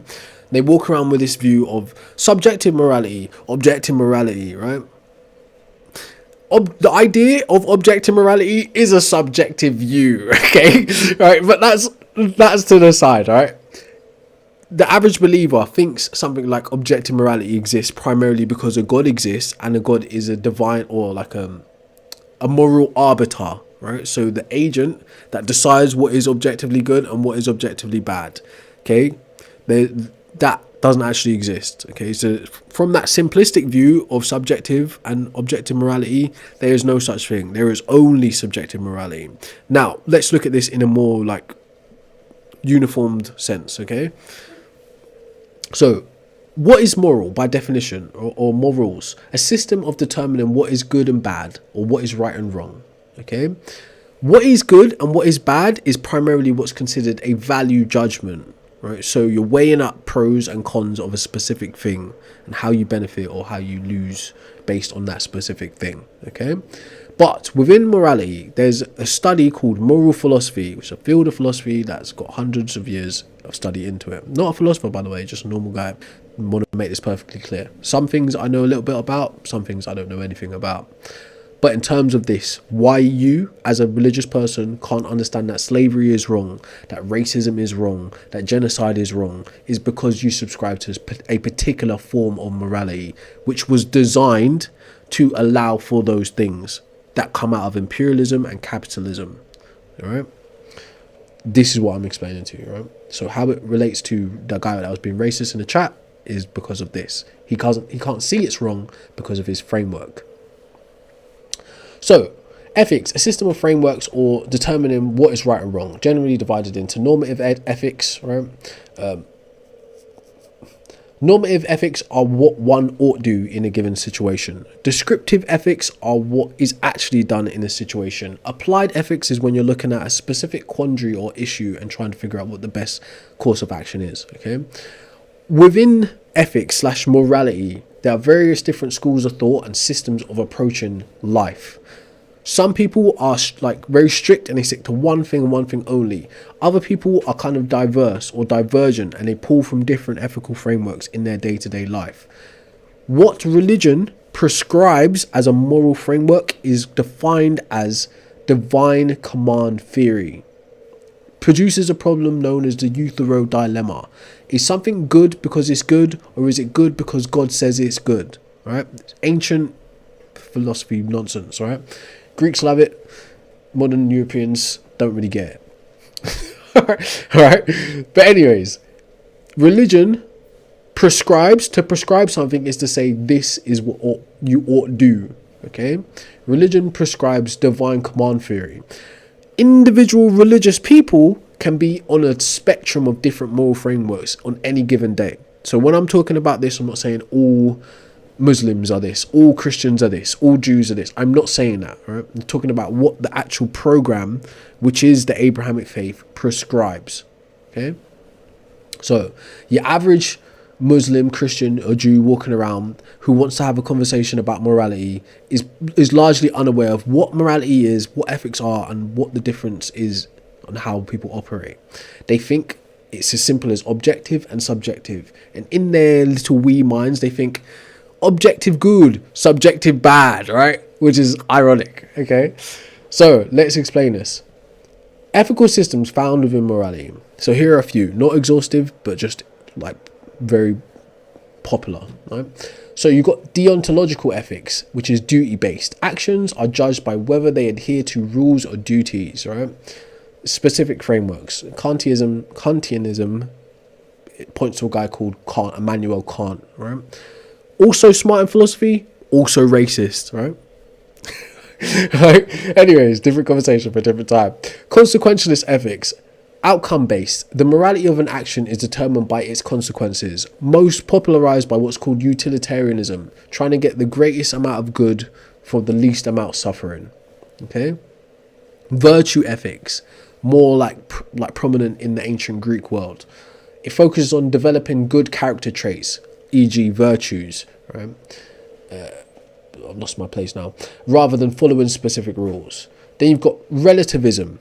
Moral judgments are not absolute, but subjective to individuals. Subjective relativism or cultural relativism, right? That also plays into another grouping of words, which is called meta-ethics. That comes in to do with moral realism and anti-realism, right? Which is its own side subject. It informs these, but it's its own thing too, right? Realism and anti-realism, okay? Divine command theory. An action's morality is based on whether it is commanded by a divine being or religious text, right? That would be the ethical framework that religion prescribes, which religion, as codified in the book, says one ought to do this because God says or the book says, okay? Keeping in mind, all religious texts are fundamentally put together by humans. Okay. Ethics of care emphasizes the importance of relationships, emotions, and responding to the needs of others. Then you've got egoism, defines right action as that which best promotes one's own long-term self-interest. One of my favorite sayings from an egoist, which would be Ayn Rand, is what is good for me. Ironically, even though on a societal level, from a socialist point of view, that would seem bad, it actually overlaps with certain egalitarian views, right? Because to say I have a right to exist as a libertarian type of ideology, or whatever, right? I have a right to exist and I have a right to do X, Y, and Z. You also have to grant that right to exist and do X, Y, and Z to others, or else you would exist contradictory. So there's actually an overlap between an egalitarian point of view and an egoist point of view, right? Which is interesting. Sometimes when acting on your own, you help the whole. Sometimes when helping the whole, you only help trying to help the whole, you only help yourself, right? Which is interesting.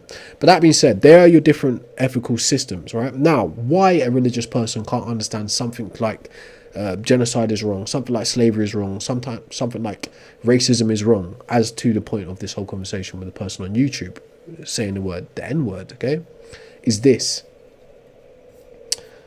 Alright, so where are you boys at?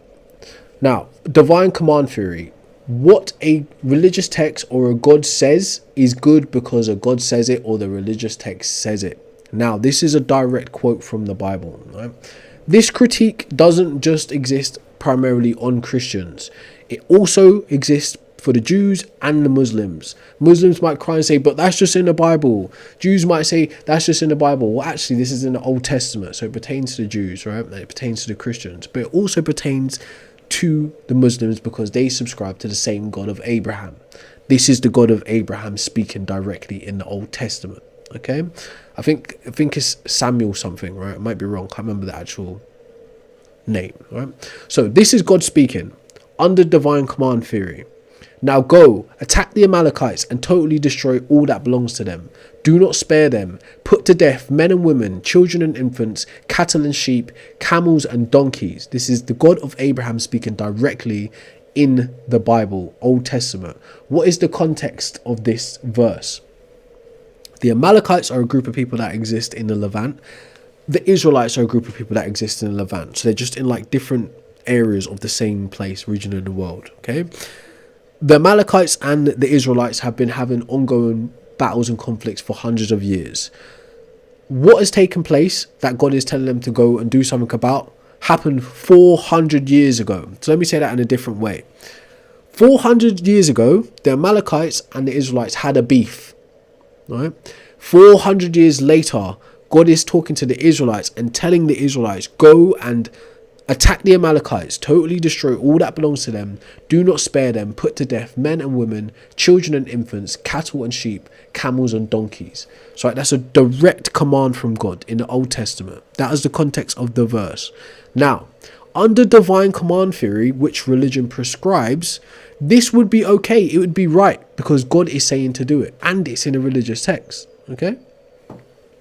But in order for you to know, right, that going and killing a man and a woman and a child and an infant and a cattle and a sheep and a camel and a donkey, right, you would need to draw from a different ethical system, because this would be right. It would be the right thing to do to go and kill the infants under God's command in this instance, even though prior to this you've got the 10 commandments that says thou shalt not kill, right? God is directly commanding you to kill in this verse. Okay, so under divine command theory, right, you couldn't have objective morality. What you're actually subscribing to is divine subjectivity, meaning your morality is dependent on the whims of the God prescribing what one ought to do in this situation, going on alive the Amalekites' children. Right?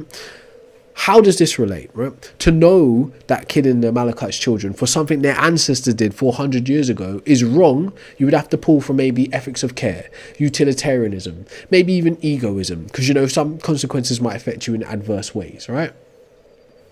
But to say that what is right is because the God says it's right puts you in a very precarious situation across the board, right? Not just in this matter, in various other ones that get a bit more seedy, right? A bit more raw, okay? But now, in the context of you saying, well, why is it wrong to be racist then? Okay, why is it wrong to be to like want slavery? You can't understand this wrong because you're not taking into consideration the existence of humans and how morality is created by humans. You think it's just because God says. All right, so context of the Bible given and established. What the Amalekites did to the Israelites happened 400 years ago, right? So that happened before anyone that God is speaking to in this verse was born. All right, now let's flip it, right? Not even let's flip it, let's just analogize it. 400 years ago, white people did terrible, atrocious things to black people, black Africans to be specific. 400 years ago. If God was to say, hey, Israelites today, you are Africans, right? Amalekites today, you are Europeans. Africans, go and unalive all of those Amalekites for what their ancestors did 400 years ago. How many of you would accept it? The time period's almost exactly the same, right? What's the context difference? Oh no, I shouldn't be punished for the sins of my father within the system of racism and how it benefits me and how I use it to exploit people. But God is saying, actually, it's okay to go and unalive somebody for something their ancestors did 400 years ago, even though they didn't do it themselves. That's what your situation puts you in. This is the kind of contradictions psychologically and ethically that you're in, which is why you can't make heads or tails of whether you should be racist or not, even though you clearly know it's not the right thing to do. Okay? But anyways,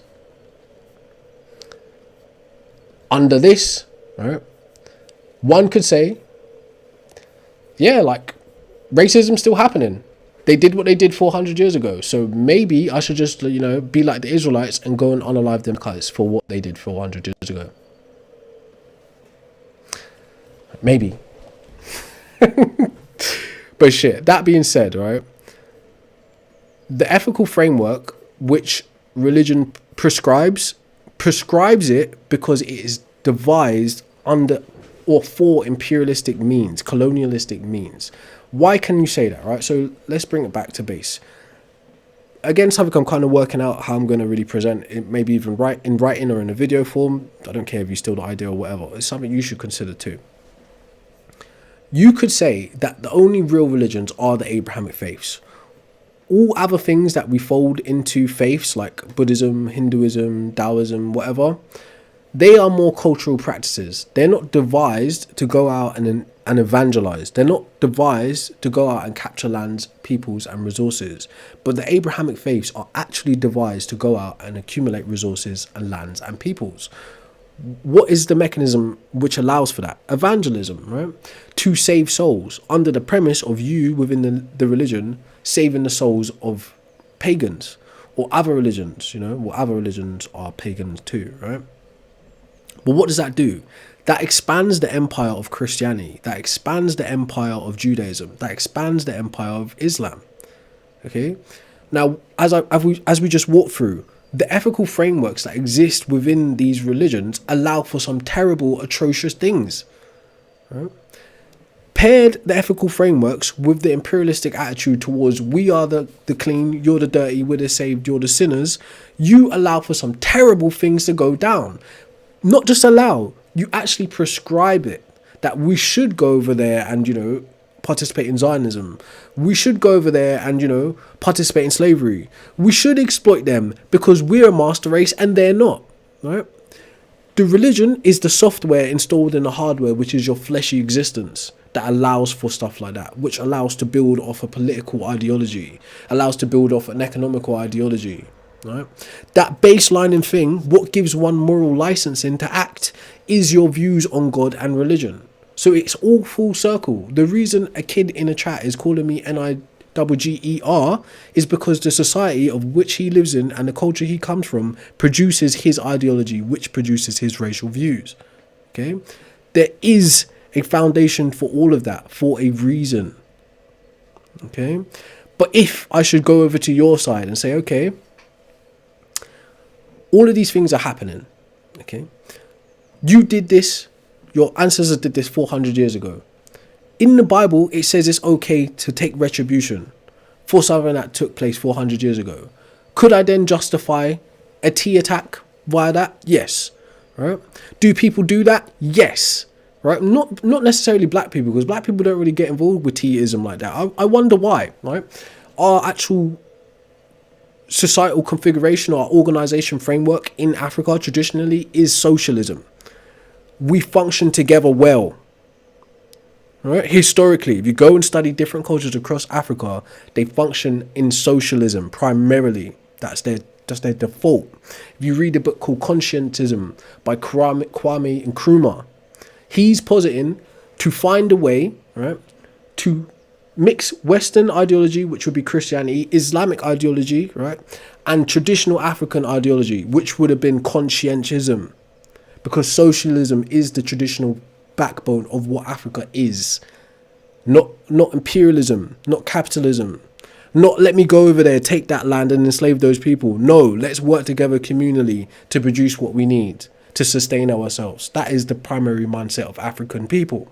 Hence why we're not doing the things that Europeans and Asians are doing, okay, and have done. Now, it's not to say there's not individuals who are crazies. There are, right? There are lots of what do they call them? Like dictators and psychopaths and madmen. In every culture. But how they function, right? What the society produces is primarily different. Hence why you don't see black people going out of their way to do racist things. It's not in their primary software. It's not in their background, right? Another example, if you read Things Fall Apart, how did they what was the incursion into that village where they existed in the book Things Fall Apart? It was through religion, right? They allowed for religion to make a grounding for the buffer class, which would become the military and the police, for imperialism, for colonialism, which is the empire of the Queen over here in England. It started by the seed of religion entering, and that is exactly how it functions in the real world. All right? So you are the way you are because of what's gone on in the past. And you will continue to produce more of these crazy racists because of what you're doing right now. Right? So the expression of a racist term is the byproduct of all of that background information. A hate speech is just a byproduct. But anyways, humans invented God. All known gods are psychological constructs and do not exist independently of the mind.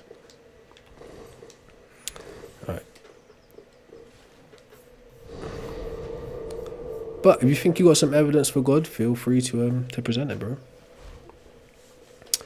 Let's play the damn game. I'm tired. I'm sick. It's been a pretty bad stream so far. People being racist. I just want to enjoy my weekend. But here we are. All right, hopefully that helps, right? Now, even though, right, you may be an individual within religion and your religion prescribes divine command theory, right, and all of these kinds of views on racial purity.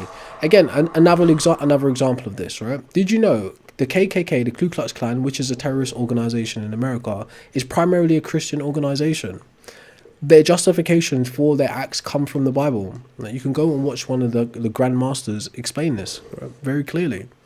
Right, that people should be separate, and this justifies their acts. Now, of course, the socio-economical background of what happened in the South with Jim Crow and all these kinds of things influenced their individuals' politics, but primarily the KKK, which is a terrorist organization, is also a Christian organization.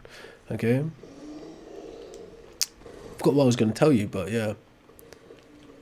Divine command theory, that's it. Right, now, even though the individual person within a Christian or Jewish or Islamic faith can take from any other ethical system, right? They primarily, their cultural indoctrination is based on what is prescribed by their religion, by the social political framework in which they've grown up in, okay? So yes, you can evolve, you can change, you can be better, you can learn new things. Of course you can as an individual. But if your default is always going to go back to this, crazy authoritarian God in the sky kind of view, and I'm saved, you're sinner, I'm superior, you're inferior, then yeah, like you're gonna get everything that's coming to you, ain't you? In one way or another, if not through you, through the generations you produce. That's just how it is. But it need not be like that, right? If you just figure out how to stop othering people. I know it's a lot of work to undertake.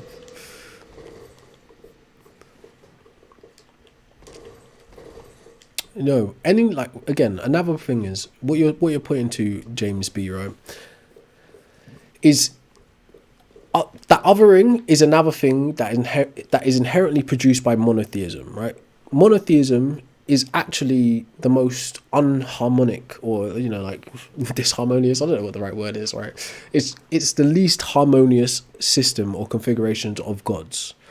Monotheism, again, the backbone of the Abrahamic faiths, right? There are other functions, right? There are other faith ideologies that come with monotheism too, but monotheism as the Western world and the Eastern world, to an extent, like not Far East.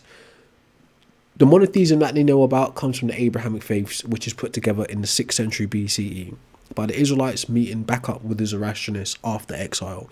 That gives them the framework for what monotheism is today.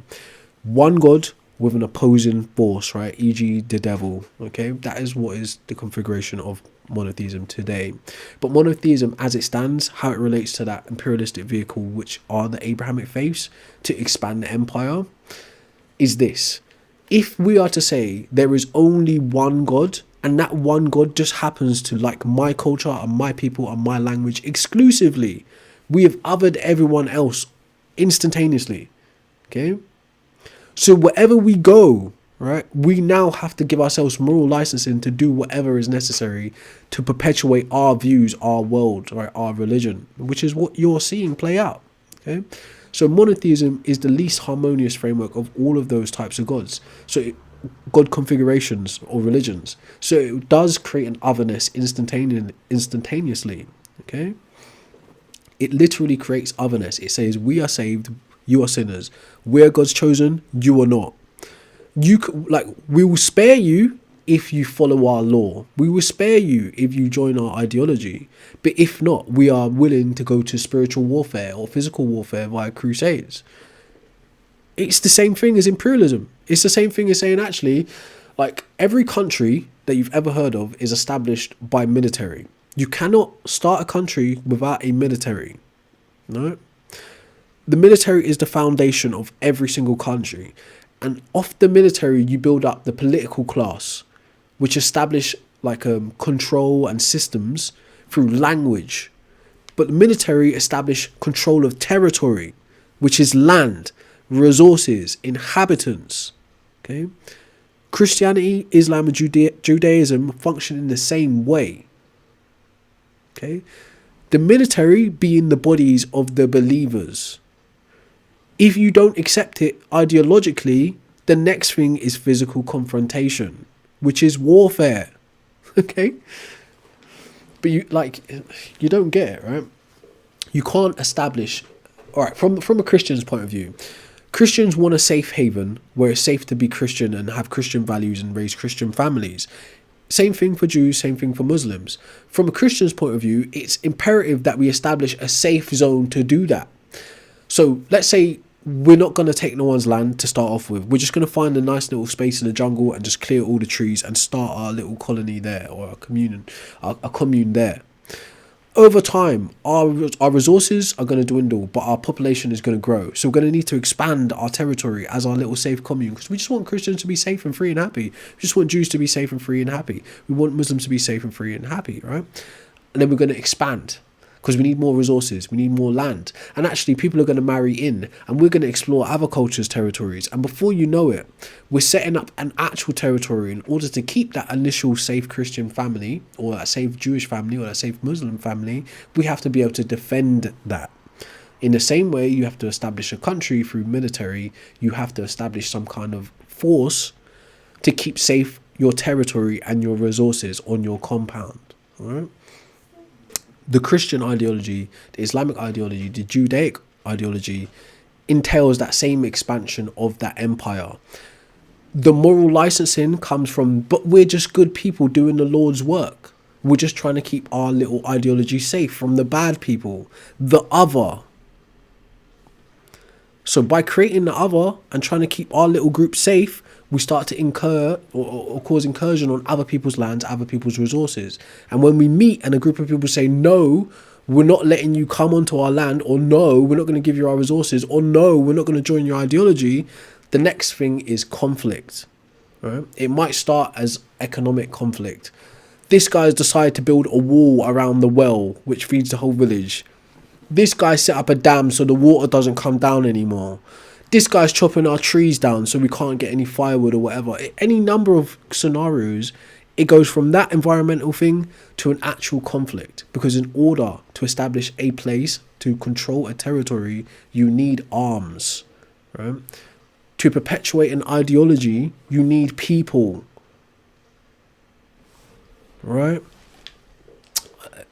So, yeah, anyway, sorry. It's a lot to explain, right? But people just don't get it. Now, I'm not saying there's ever going to be a reset button where we can all just go to being all just like lovely, peaceful, harmonious, happy people. But ideologically, monotheism creates that like chasm between our common men, because we othered them. Until they accept our ways, they are less than us. And even when they accept our ways, we still exist in a higher sphere within that hierarchy. Christendom being an example, what is called the sacerdotal oligarchy. That's your priests, that's your popes, that's your clergymen. They occupy a higher hierarchical standing than a random believer. Okay? So even if you do accept their ways, you come in at the bottom of the pyramid scheme. So you come in at a position of being exploited. You bought in at the position of being exploited. Okay? It's monotheism by default is destructive because of that. It says we are the only, we're the favourites. So if it's either you get down or you lay down. In the same way that countries are established, we take the land, we occupy the land, it is now our land. If you cannot defend the land, it is not your land. All right? That's just what it is. Okay? I guess it's destructive in my opinion.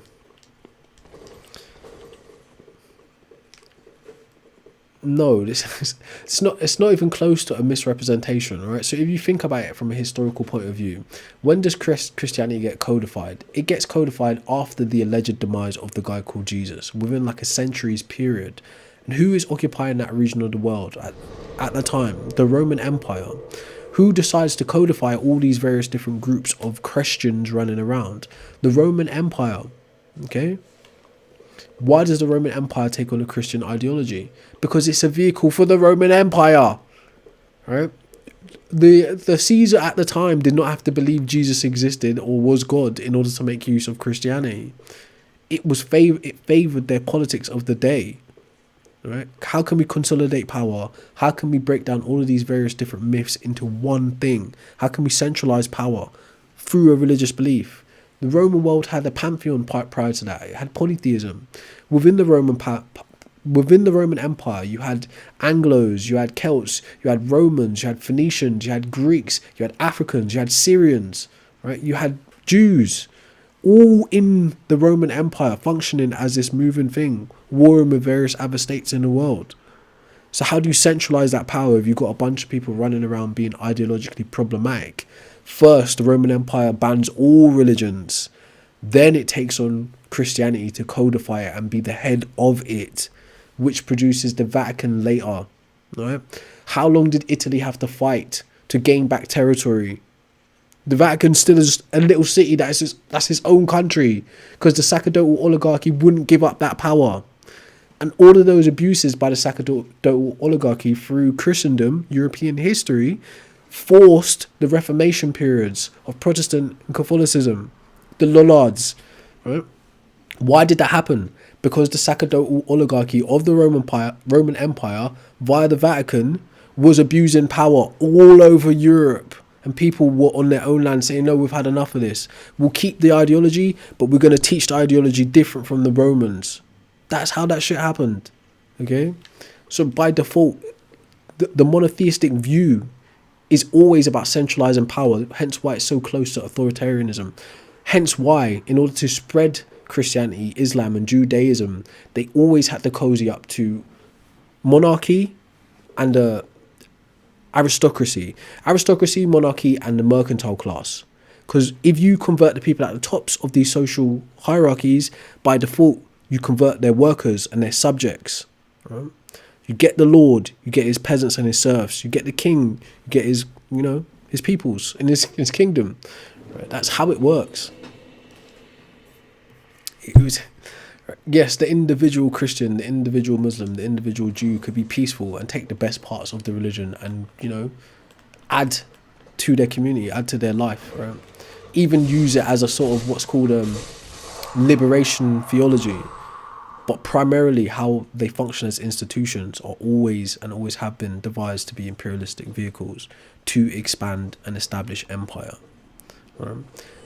The same, like a funny thing that's thrown around a lot, it's not funny at all if you actually existed in that time, but the same religion that the slave master was using to enslave people is the same religion that the slaves wanted to create liberation theology from.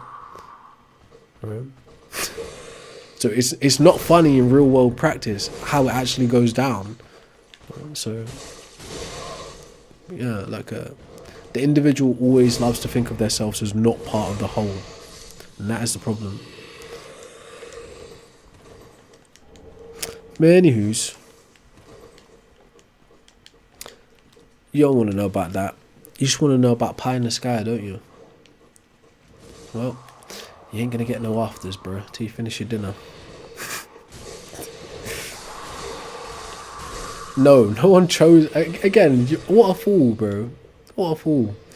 Alright, so if you think people just choose religion like that, right, I challenge you to go on a missionary mission. Hopefully you don't actually do this, but in a way, you should give it a try, right? Go to a country that's impoverished. They don't speak the language you speak. You don't speak their language. And see how long it takes you to convert them through reason to your religion, right? It was done to exploit the people on that land. What do? We see you're impoverished. We take advantage of you by introducing little bits of resources and technology. And through that, you start to come into the fold. But this is a generational act. Missionaries don't succeed on day one. They got to spend time. All right, an example. Think about like how Christopher Hitchens might talk about Mother Teresa and the things she was actually responsible for, the devastating things. Right? That's not a day one missionary mission. That's generations. Right? It takes a long time to integrate, right? Most like apparent Christian white people in Britain right now couldn't convert a Muslim person in Britain right now. Do you know why? Because it takes a cultural transition to understand the language, to understand the norms, and then actually reasonably convey your view on religion, which you can't do. Religious views are not about rationality. They never were. Okay, so people didn't choose to be Christian. I literally just told you. How did the English people end up Christian? Through incursions on from the Scandinavians, from the Romans, from the Germans, and then the King of England, the first King of England, being converted prior to him unifying England. That does away with what the Celts wanted to believe, right? What the original Britons wanted to believe, okay, and the various other inhabitants of the British Isles. Okay, so it doesn't work like that. People didn't just choose to be Christian. You can't convert someone to Christianity through reason. You can't convert someone to Islam through reason. You can't convert someone to Judaism through reason, because it's fundamentally not about reason. Right? It's about belief and faith, but it's also about control of territory, resources, and people. Alright, try it for yourself, bro. Just go pick a random country in Far East Asia or something like that, where you don't understand their culture, don't understand their language, and convert them to religion, to your religion, right? Using nothing but your words. Right, see if you can do it. Don't bring no resources. Don't bring no technology. Leave the metal horse at home. See if you can do it.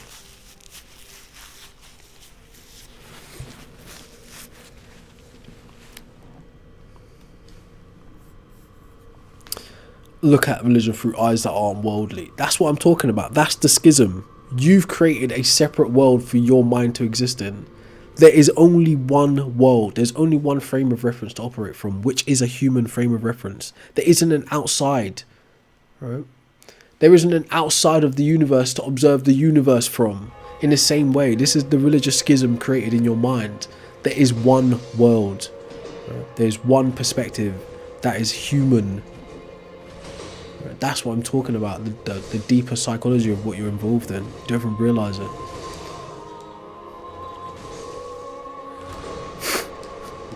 Worldly, like, what are you talking about? Where do you exist again, sorry?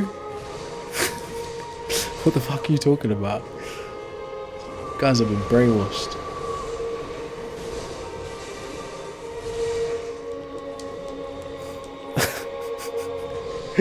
Mental, isn't it?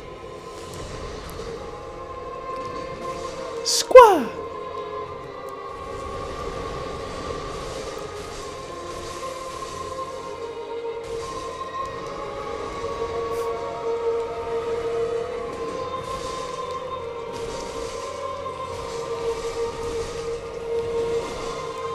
Wait, which one's the red one? Oh no, the red one's... Okay, cool. I remember the first time doing this fight, man, it was so hard.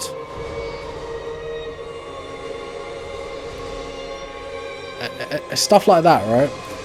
How they indoctrinate these kids to be on the internet saying Christ is king. Do they even know why they're saying Christ is king? Do they even know what it entails? No, they don't. But what they become is like an individual vessel, right, to transmit a message of propaganda. That message of propaganda is ultimately a message of hate towards Jews. That's what you're actually saying, right? When you say Christ is king, you're saying a propaganda of hatred against Jews. Biblically, Christ isn't even king, right? He's not related to David or Solomon, hence why the Jews don't hold him to be the Messiah. Okay? Part of why it is. So that's what I'm saying to you, like, you don't understand the role in which you play or why you're produced this way through your society. You're just a drone, an easy programmable drone. You have no idea. You ain't got no idea. What? I'm gonna tell you what. You're a drone.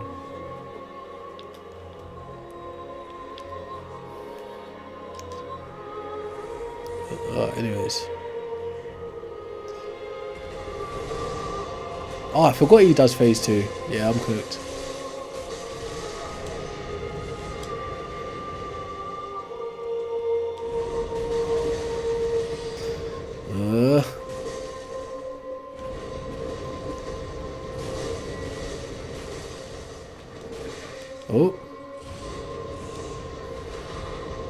That was close.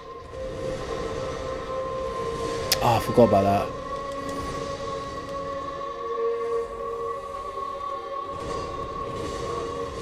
I would love to be able to parry, but this game's parry is not good.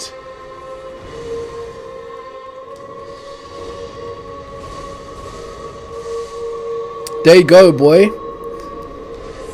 I have outlived even your ancestors, child. You have no chance against me. Boy.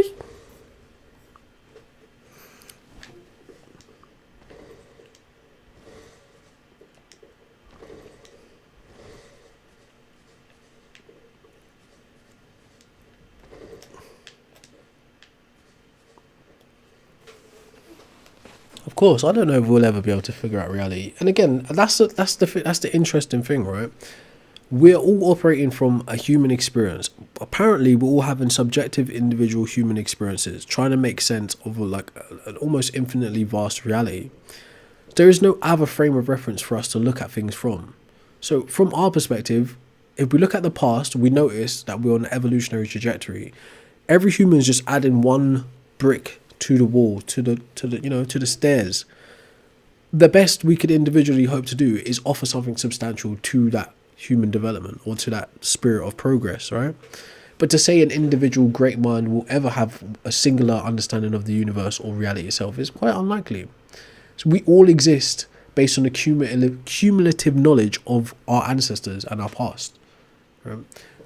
For instance, the invention of language. We are all right now using words that we didn't invent, right? Sound utterances, and sometimes, like symbols in the form of written language, to point to things, both abstract concepts and actual physical objects. We didn't invent these words. We didn't offer anything to the vocabulary, but we're using it to communicate with each other. So we're existing with the cumulative knowledge of the past humans. So the best we could hope to do is just add something significant to that for the future humans. But as individuals, it's unlikely we'll ever be able to say we understand anything truly, right? But I gotta go to the toilet, bro. Human anatomy.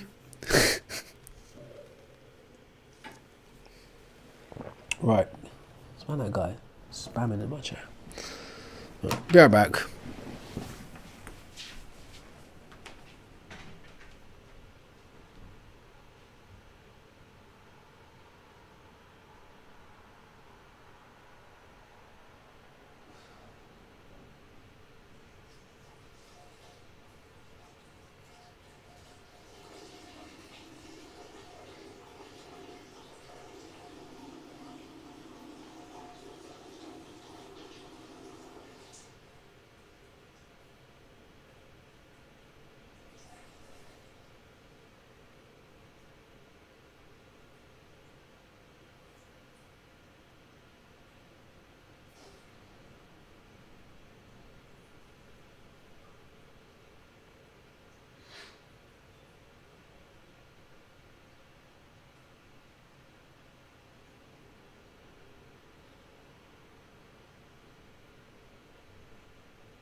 Hi, I'm back.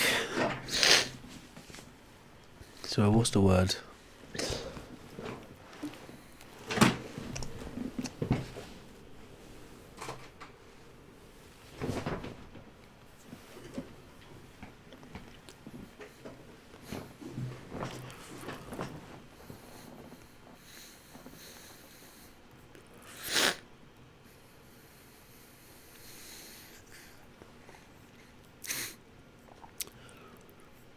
Why is it telling me?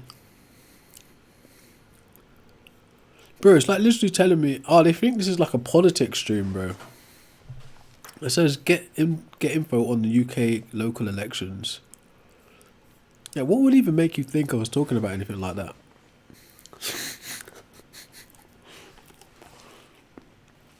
It's probably the type of crowd that it attracted when I was explaining racism. That's probably why.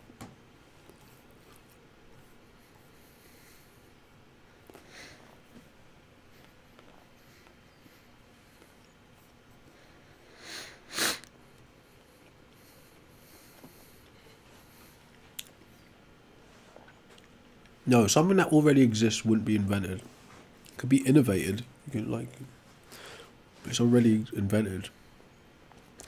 Now, when I say humans invented God, it's called an explanatory claim. In terms of the actual invention process, there are three primary phases. Have a drink quickly.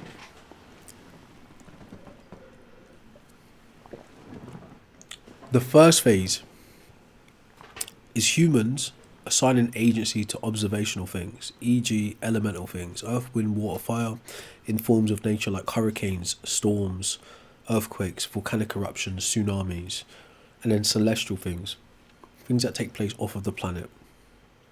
So like the sun, the moon, solar eclipses, lunar eclipses, comic showers and stuff like that. Comet showers. Right. So that's the first phase of humans' inventions. Inventing things pertaining to God. What is the actual cognitive mechanism that allows for humans to do that? It's called hyperactive agency detection device. That's how humans assign agency to things like storms and create storm gods, to things like fire and create fire gods, to things like the sun and create sun gods. That's the how. The why is it's done for survival and explanatory power. The second phase of invention is internal generation of concepts. Right? So we start to move past like a very primitive sensory input phase, which is observation, and we start to move to a more advanced conceptualization phase, right? Where we start to think about things like justice, things like love, things like balance, right? Things like war, things like creation, things like destruction. Then we deify those things and they take on their own life as ideas that are personified now as gods. Okay? And the third phase of the invention, I shouldn't really be eating and talking, is anthropomorphizing. Anthropomorphizing means to give things human natures, human values. An example of how this is expressed in the genealogy of a god of the Bible. He goes from being a storm warrior god, right, to being God the Father, to being the creator God, to being the triune configuration. Within tales of that God in religion, he expresses anthropomorphic features like love, like anger, like regret, like creation. Right? Those are anthropomorphic features assigned to the God of the Bible. Right? Why do we anthropomorphize our God concepts? It's for societal cohesion. It's to be able to mobilize people under ideologies, organize society. Gods directly mirror human capabilities, human hierarchies, human cultures, and human civilizations by mixing those three phases of God inventions together. Phase 1, observation, sign and agency. Phase 2, internal generation of concepts. Phase 3, anthropomorphizing. That's how humans invented every known God you've ever heard about, by mixing those three phases together. Sorry, I'm trying to eat, bro. I've just got food all up in my face.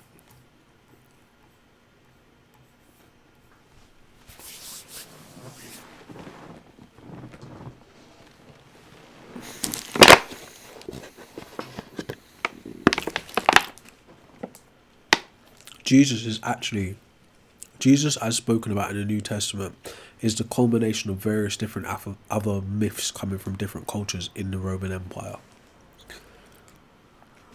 Hence why you find overlapping stories about who he is and what he done when it comes to things like, well, other cultures' ideas like Horus, Dionysus, Serapis, Ganesha, Buddha. Stories that are in those cultures' mythology are also found in the mythology around the Jesus Christ character. Yeah. Epic of Gilgamesh, one of the oldest known texts in the world, or it really is a religious kind of text too. is part of the foundation for what becomes the Abrahamic faiths. For example, I'll actually put the Epic of Gilgamesh on the screen for you. Yeah.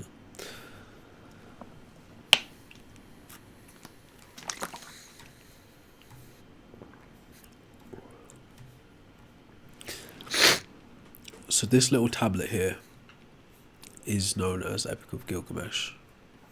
It's produced by a group of people called Sumerians, coming from the civilization of Mesopotamia. I need to blow my nose and like cough at the same time. I can't really explain it. It's a really weird feeling. Right. So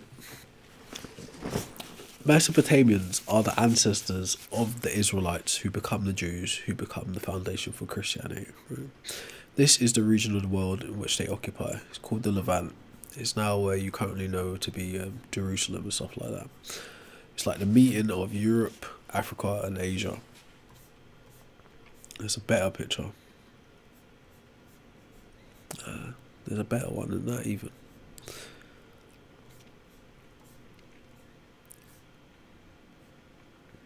There you go. That circles it quite nicely. So you can see, you've got the Horn of Africa, you've got Turkey, you've got a bit of Asia. So you have to consider, right, what's going on in that region of the world during that time. The Roman Empire is effing shit up. Egyptians are moving mad.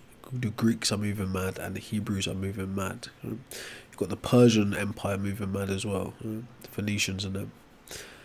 But within all of these various intersections, right, you can't even see my mouse. I'm like literally just circling the things I'm pointing at.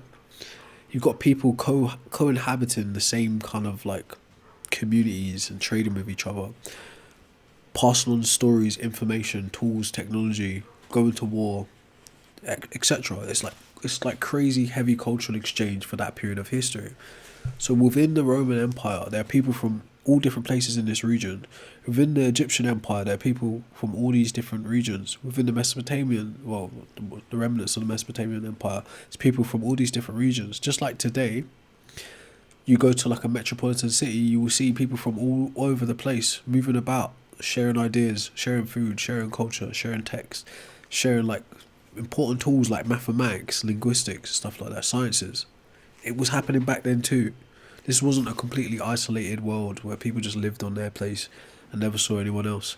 In fact, the Israelites were known to be nomadic, right? The Jews, right? That part of the world is very desert. So people were nomadic, they moved around a lot. There wasn't really places where people settled down and did agriculture like stably. They're like, that region of the world, actually, one of their most primary exports is warfare. Like how to smash it up, take shit over and move on. Okay. But anyways, hence why their national god was a god of storm and war, Yahweh.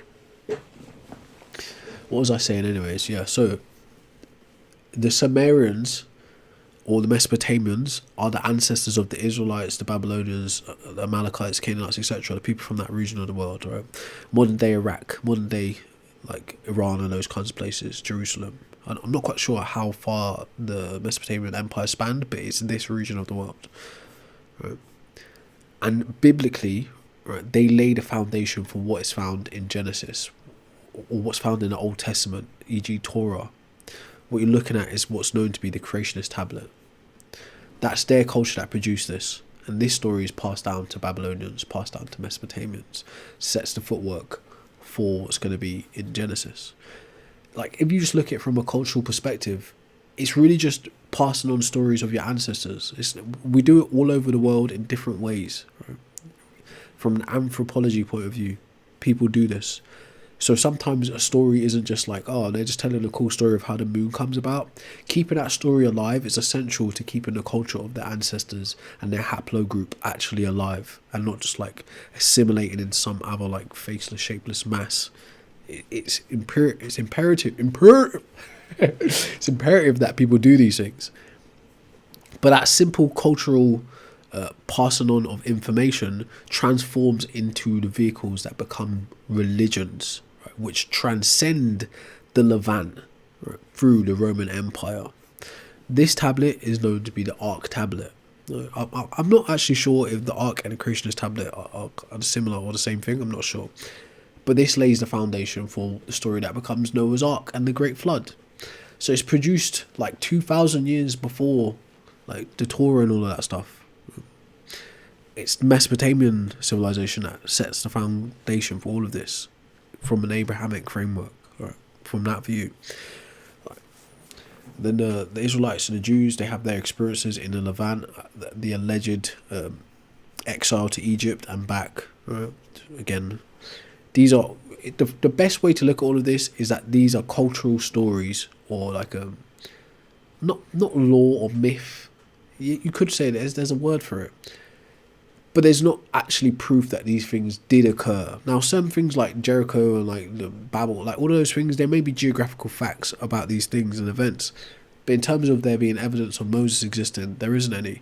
Evidence of Abraham existing, there isn't any. Right? And they are two key foundational people in this whole trajectory of human history, alleged human history.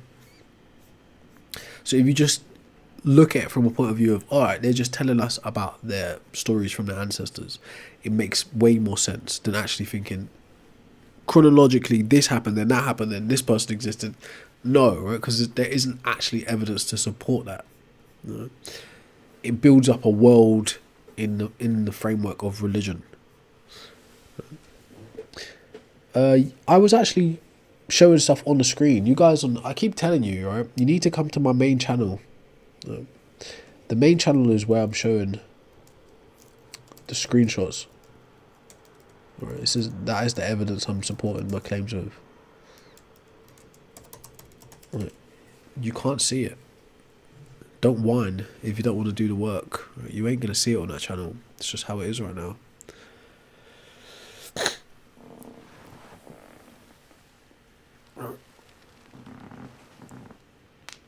You can always go over to the Culture Crack channel and watch the streams back for the bits that you missed if you wanted to, or the Twitch, but Twitch ain't streaming right now. Do you mean ER, the Mesopotamian god? Or is it ER? I think so.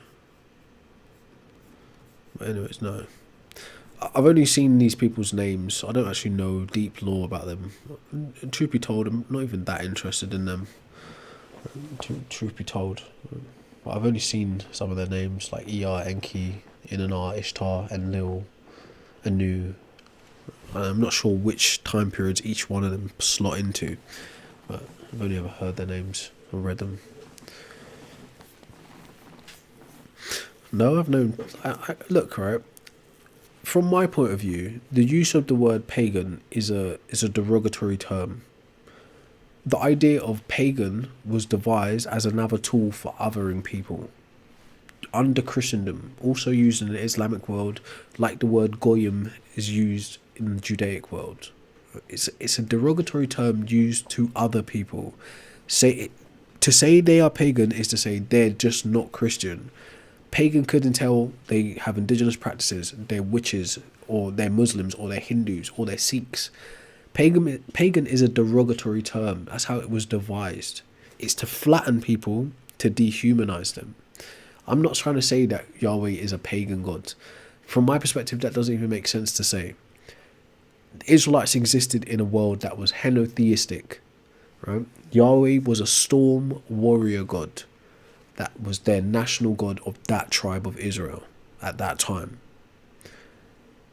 In that same region of the Levant, there were a plethora of gods. That tribe had a god. That tribe had a god. Canaanites, Elion, Elohim, under him, Asherah, Marduk, Baal. There's a slew of gods for different people. Right? But realistically, if you want to use your terminology, Wagwan, yes, they would be pagan because there was no Christianity yet. There was no Christendom yet. There was no way to other people yet. So yeah, technically they would be pagan. Right? But what does that tell you about the genealogy of the God you believe in today, the God of the Bible. If he starts as Yahweh, a storm warrior God, then the Israelites take on the elements from El Elyon, the Canaanite God, make Yahweh God the Father. Then Yahweh God the Father now gets put into the canon of what the Mesopotamians were talking about with the creation of the world and the flood and all of that. Then the Christians through the Roman Empire add the Trinitarian configuration with Jesus. What does that tell you? At the base of all of it, right, it's just another localized god like Thor, like Shango. It's just people adding ideas to it. So it's nothing special, is it? But anyways, you can think what you want to think, but yeah, you should. I mean, I understand. Like, you have the name, you have the word Wagwan in your name, so I assume you at least understand something about patois or West Indian culture. How the idea of like Christianity is something actually was beaten into West Indian people through slavery, like really hardcore, and it's no joke about it, like the generational trauma of Christianity in the West Indies. But the invention of the idea of pagan is still something that's culturally carried in West Indian culture, specifically in Jamaica. We use the word pagan as a substitute for the word op. So before we use the word op, we'd say them man are pagans, right? Meaning they're the ops. But in the actual European world, under Christendom, the Vatican under Christendom, or I put an example on the screen, I'll explain on the screen what Christendom is. The Vatican and the Roman Empire actually went across the whole of Europe, killing off anybody that wouldn't convert and chose their indigenous practices. They were called pagans. We call anyone who isn't us a pagan, right? Whether they're a good person or a bad person, a witch or a healer or a doctor or a philosopher, if they're not with us, they're a pagan, right? That's actually how it was designed. It's to flatten the person and the person's culture into an other. Once they're pagan, once they're heathen, you can do what you want to them, right? Which is what the Roman Empire actually did under Christendom, right? In fact, in the year 400, I think it was, most of the people were blaming Christianity for the fall of the Roman Empire. And it was a dude called Augustine of Hippo, I think, who wrote a book about it called The City of God, arguing in favor of Christianity not being the cause of the Roman Empire's downfall. Okay, but we shouldn't today be using the word pagan in that same way.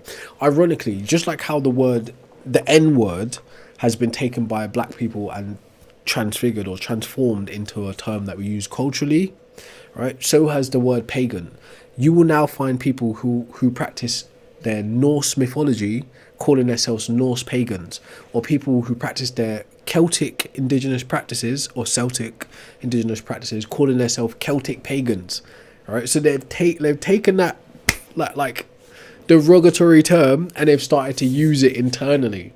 A lot of people who use that derogatory term internally aren't even aware of the history behind it.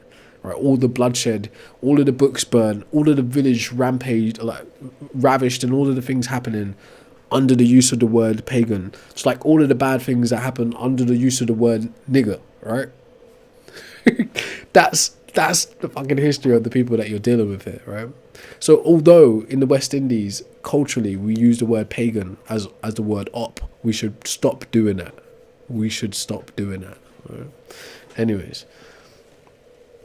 So Christendom refers to the historical era and geopolitical concept roughly between the 4th century to the 20th century, where Christianity was the dominant, often state-enforced religious, social and political force in Europe.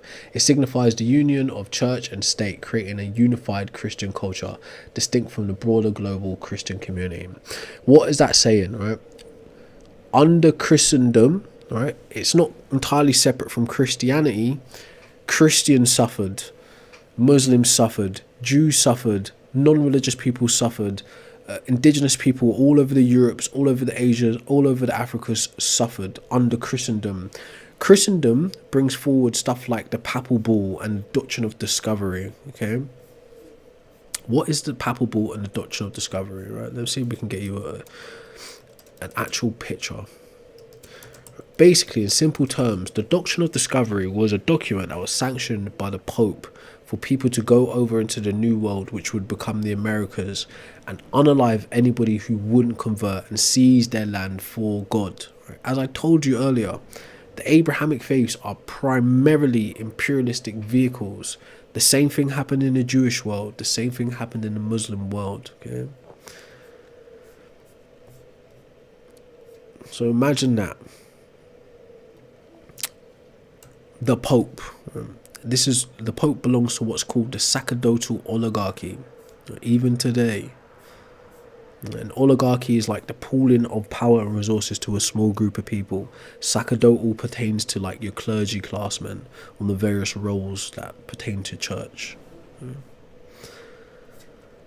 So I can even give you the article, which is a long read for a screenshot. You can just get an AI overview. It's up to you to look into it deeper. Here's the actual doctrinal discovery. So I think they got a picture of the actual piece of paper. It's in Latin, so anybody reading that. But here's an AI overview too.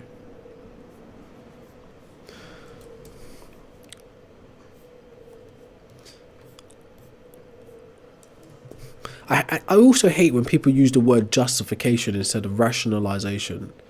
It's not justified, so it's not a justification. It's a rationalization. Anyways. Yeah, and the Vatican had to officially apologise for that. Also, the Church of England had to officially apologise for their role in slavery too. Right? So none of these institutions are without blemish historically. Very much blood-soaked. But the reality is, I think that is the actual original document. I can't even be sure. But this is supposed to be the Papal Bull or the Doctrine of Discovery. But I'll just give you the AI overview. It says it's a mess, right? Religions are, on a systematic level, they're actually terrible. On an individual level, yeah, I guess you can get some good things out of them. Right, where did I put that screenshot? So here's just like an AI overview of what that document was. I'll read it for the people on the vertical. Everyone on YouTube's like, why is he moving like that? That's a joke for TikTok. Alright, so here's an example of what the Doctrine of Discovery is. Right? Well, it's an overview of what the Doctrine of Discovery is. The Doctrine of Discovery, let's zoom in a bit more because the text is so small. The Doctrine of Discovery is a 15th century legal and theological concept originating from the Papal Bulls 1452, 1455, 1493.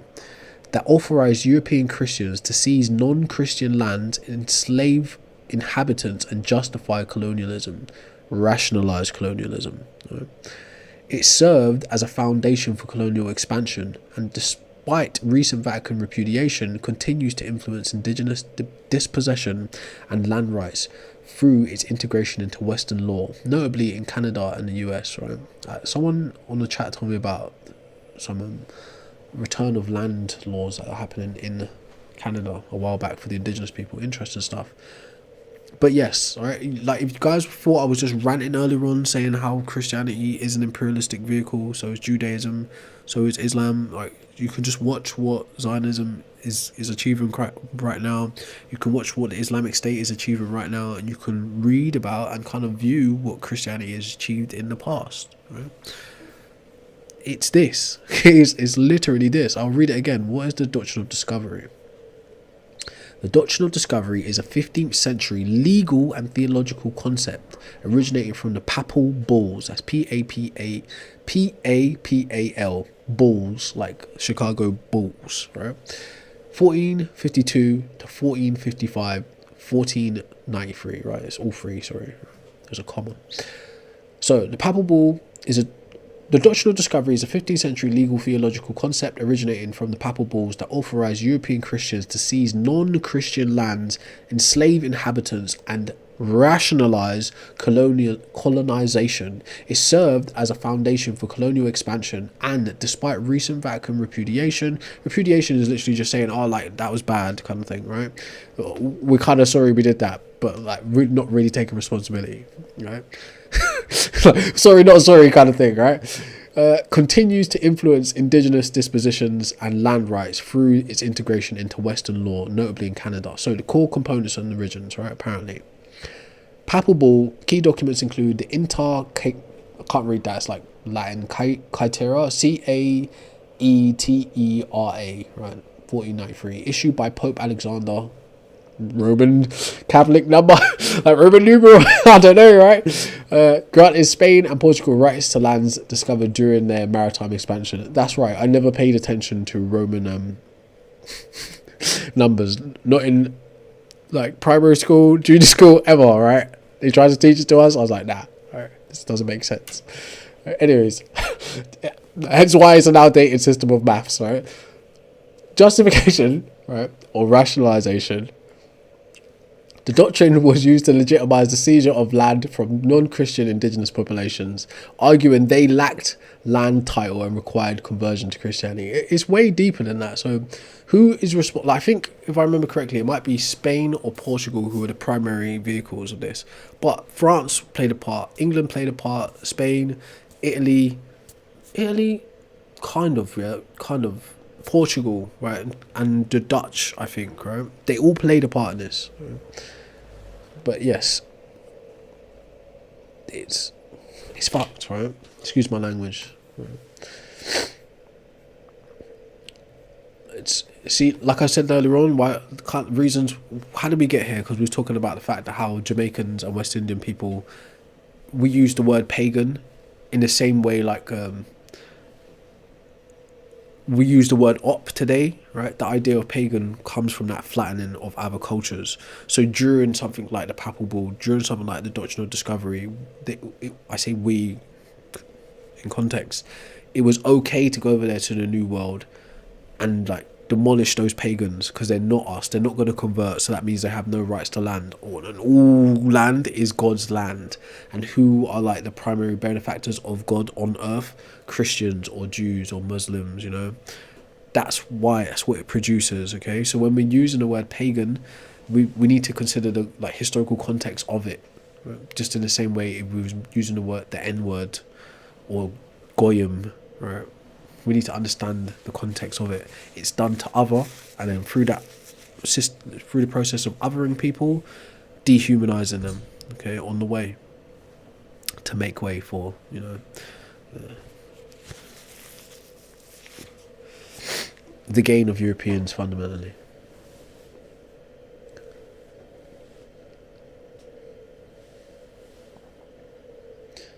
Oh, I never heard about that blue muffin, right? Why did that happen?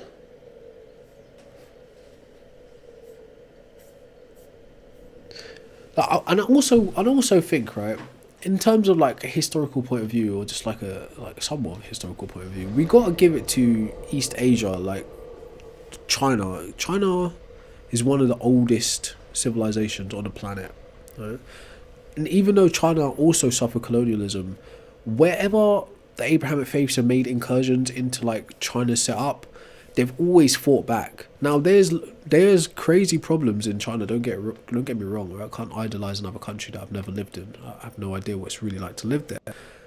But whenever like for instance the Opium Wars and stuff like that happened, right? It was literally England being the drug dealer and saying, look, we're coming over there to sell you shit, or you're going to keep buying it for us, or it's going to kill you, right?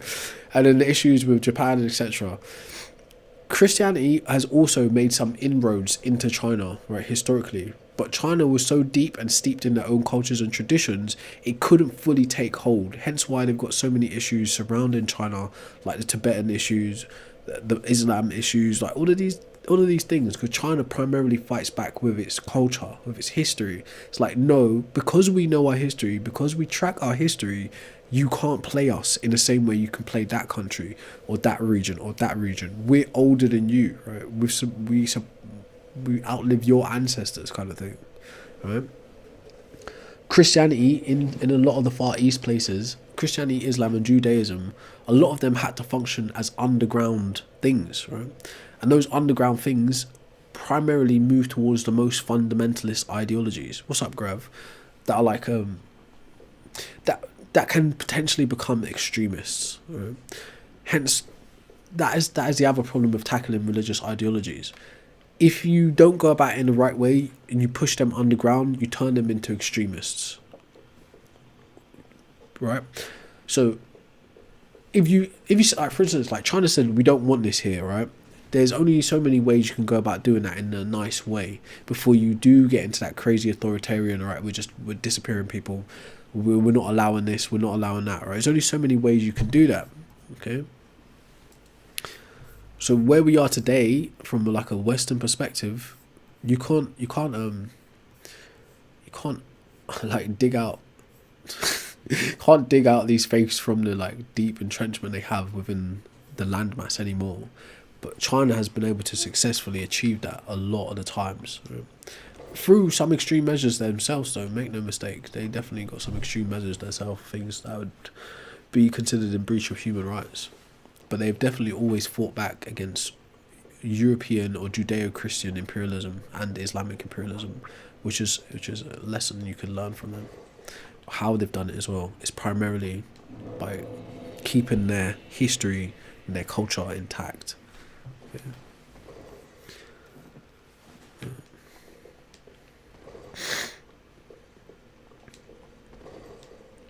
No, but again, a lot of people's understanding of China is like a more. All right, so you got to remember, most of us who are likely in this chat now, we grew up in the tail end of the Cold War, right? Or if you're a bit older, tail end of World War Two. World War Two and Cold War, or actually World War One as well, was when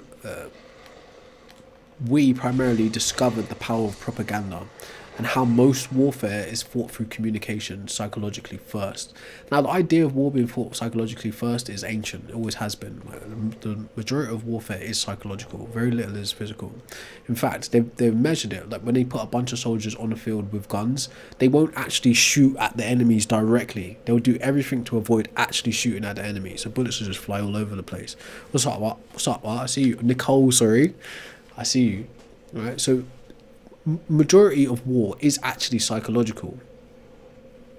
But because we grew up in that era of World War One, World War Two, and Cold War, we lived in we still live in the Industrial Revolution period, right, and the tail end of that. So war is like manufactured kind of information, put it this way. You've got papers, you've got magazines, you've got beginning of. Remember what I explained to you about why anime is important? Anime was literally developed as the first type of propaganda for warfare in Japan. Okay, these things are important when you consider views on how we view other countries and people. So that being said, because most of our views are coming off the back of our Western propaganda machine, when we think about China, we think about China during that Soviet Union period. So we associate China with atheism. But China has a vast history of different gods and indigenous beliefs inside of it. It's a big landmass, you know. Different states, different cultures, different villages, and like, it's massive, right? So China has its own gods as well, right? China isn't a godless country per se, right? They're just not a Judeo-Christian or Muslim country. So their perspectives on gods isn't in that box of religion, the imperialistic box of religion. Now, China definitely has this imperialistic history also, right? But their view is again, we're flattening their ideology, we're flattening their identity because of our ideology. All right. So when you think China, you think atheist because of the end of Cold War, because of World War II, etc., because of our Judeo-Christian programming, to say, oh, they're godless, so now we've dehumanized them and it's easier to unalive them one day. Just like the Papal Bull and the Doctrine of Discovery dehumanized the natives, right? So now it's easier to unalive them. You're literally falling for the same trick twice. No, it's not a simple summary, right? So you can actually go and look it up. I think the first type of anime was produced World War II, okay, or just off the end of that. Before Atom Boy, what's his name again? No, that little robot boy. No. The first type of animes in Japan were produced during war, right, as propaganda. That was the point of it. And you got to think as well, right? This gonna devolve into a different type of conversation. But it was always, and it still is, easier to draw up your propaganda than to film it and have humans enact it. It's way easier to draw it, right? It's also easier to like disseminate it through art, right? Art has never existed as an apolitical thing. it has always been political. It's an expression of politics. Ultimately, that's what art is. If art was apolitical, it wouldn't be art. Okay.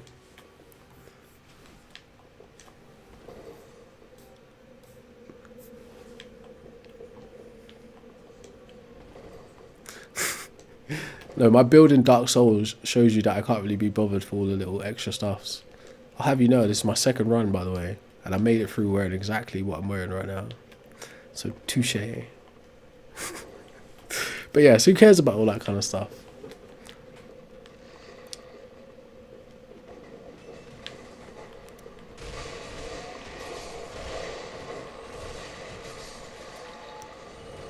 But yes. Bruh. Anyways. Oh, of course, yeah. Like at least 10 times people have said, well, the Shroud of Turin will tell you everything you need to know. It's like, sure. Sure it will. But again, like, the irony is, even if I were to grant the existence of the Shroud of Turin actually being a religious artifact, it still wouldn't prove God exists or that Jesus was God. It still wouldn't get you there. So I don't get what the hang up is. Again, well, I do get it because the fact is they don't actually have evidence for their God existing. So any little scrap will do. Any little shred of hope. But the reality is, these things clearly aren't proofs. And I think they know it as well, most of them.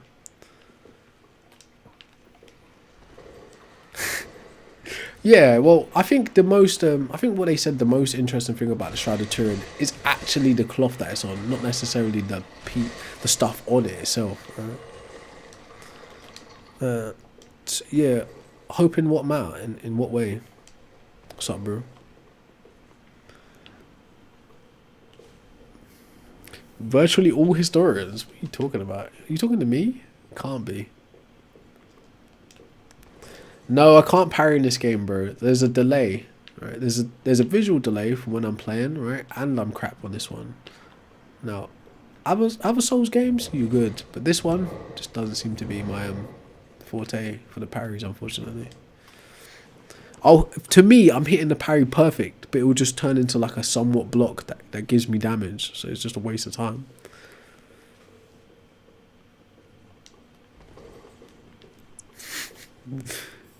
Anywho.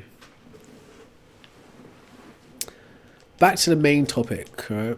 Humans invented God. All known gods are psychological constructs and do not exist independently of the mind. It is actually 12 o'clock, so it's probably time to skedaddle in a minute.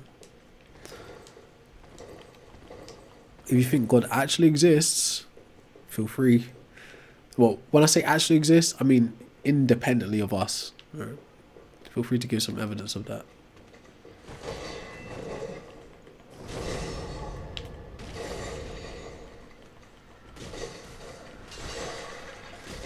Yeah, apparently that's what they say or not. But again, right, it's one of the weaker ones possibly. Right? Even like that, what was that Fatima miracle? Even that is more convincing than the Shroud of Turin, and that's still a massive stretch. Right?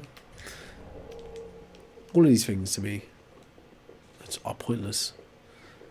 I think you can rewatch some of it on Twitch because it's not been streaming on Twitch for the last hour or so. You can actually watch it on the Culture Crack channel. You have to go to the live playback playlist though, because it's not visible on the channel. It's just in the playlist.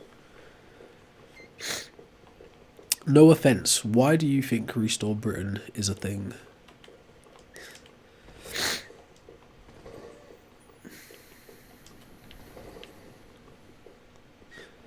I don't think that. See that argument you're trying to make, 1M, right? I'm not convinced of that. And the second thing you should be aware of, which a lot of people do, they conflate an uncaused cause with a necessary being. They're not the same things. Right? So an uncaused cause could be a set of like abstract principles that govern the universe, that bring all things into being. It doesn't mean there's a mind with intention behind it, which would be a being. There's not actually a good way to bridge those two things, as far as I'm aware. Hey, Clips, that's a fact. I don't think you can get something from nothing, right? But Getting something from nothing is a fundamental Christian belief. Not just a Christian belief, actually. Anybody who buys into the Abrahamic creationist story believes that you can get something from nothing. Let's see.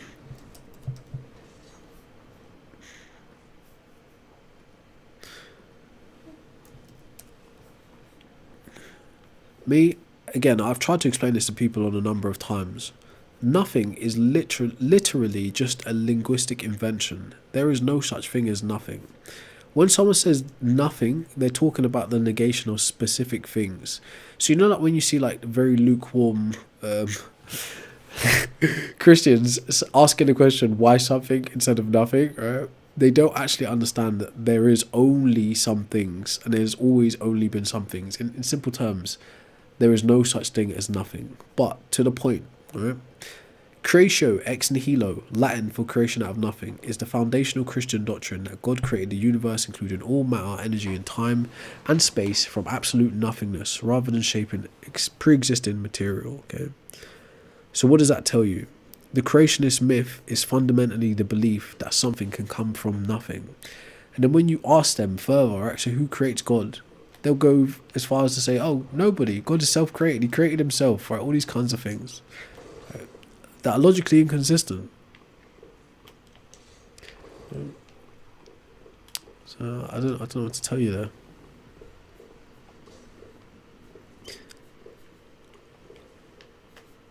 But yeah, there's always something, in simple terms. No, it can't be created or destroyed according to the laws of thermodynamics, which creates another problem for God beliefs. Where did he create everything from? Where did he come from? Where did he himself come from? Right. Anyways. No, exactly. You see what I just said there? You see what I said before you said that 1M? Right? An uncaused cause isn't the same thing as a necessary being. The words necessary being are something you're defining God as. You're not demonstrating God is necessary. Right? You're defining him as that. Right? So let's imagine there's a floating cake out there in the universe, but I define that cake as necessary. The necessary cake. And you say to me, well, why is it necessary? Because it's necessary is going to be my answer. No, it's necessary because I've defined it as necessary. I'm not demonstrating why the cake is necessary or what function the cake actually plays in the universe. I'm just defining it as necessary. No, sorry. Actually, an infinite regression isn't logically impossible either, right? That's just something people don't like to deal with because it's hard to cope with. But God concepts don't really solve that problem either. They just pass the buck. And then what God concepts usually end up doing is capitulating to brute facts anyway. So if we're going to bend to brute facts, then we may as well just start at the top and just say the universe and everything that would ever come about is there because of a brute fact. It just is. If God just is, then the universe just is. There's another idea called modal collapse where people can just... I think the best way to say it would be see your idea to its extreme conclusion, being that if God was necessary, then its nature would be necessary, and the things it would do would be necessary. Therefore, anything that ever happens would also be necessary. So the universe would fail to be contingent and would also be necessary.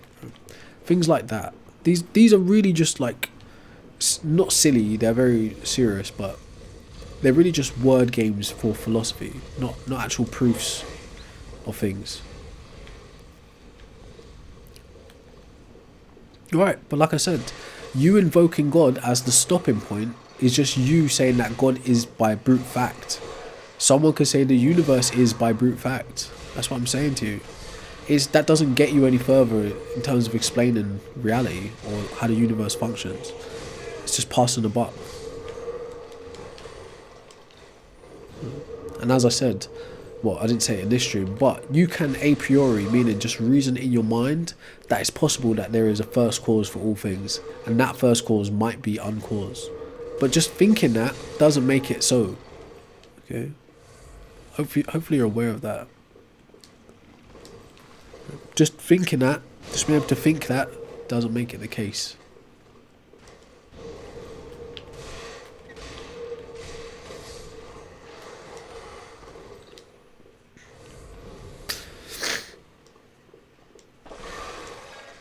Bro, Alex O'Connor's way above my pay grade, bro. That's way out. That's way out there, NBA. But I do appreciate that.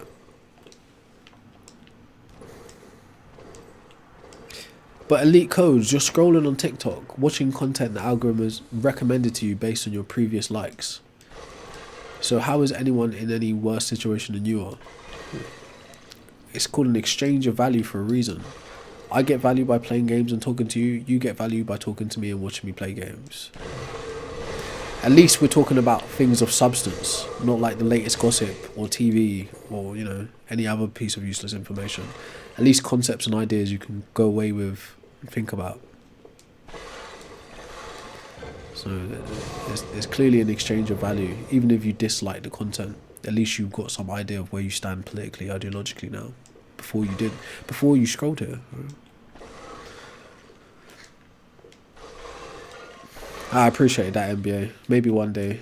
I mean, I think we'd be on the same side about most things anyway. It'd be mostly Alex O'Connor educating me about philosophy and shit that I just don't know. So I think we'd agree on most things.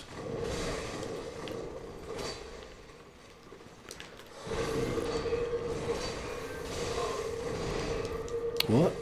There is no hell though, bro. What are you talking about?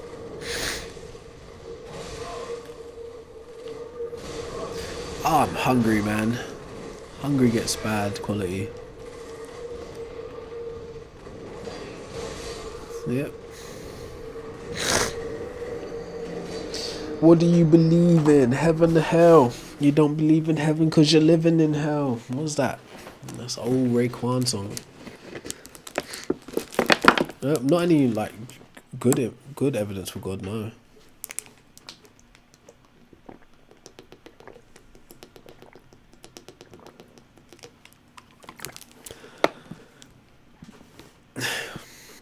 I think the word God is more of a, like, I actually don't know.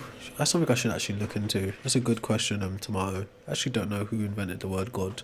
In the same way, I don't know who invented all of the various words that I use constantly. But I do know how I use the word God is just a category definer for supernatural entity or deity. But gods have different names, different configurations. Yeah, that's true, Nero, right? Hell is literally a conflation of Sheol, Gehenna or something like that, Hades, and something else. So there's like 4 distinct places that the King James Bible just mixes up into this idea called hell. But hell doesn't actually exist like that.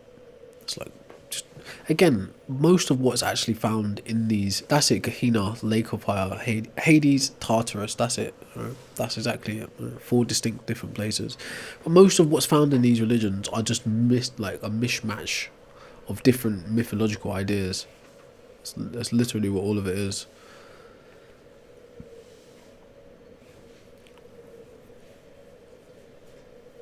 It's like a collection of... Yeah, educate yourself, Ruben. Right, it's a mistranslation. Sheol, it's the grave, it's a Jewish word.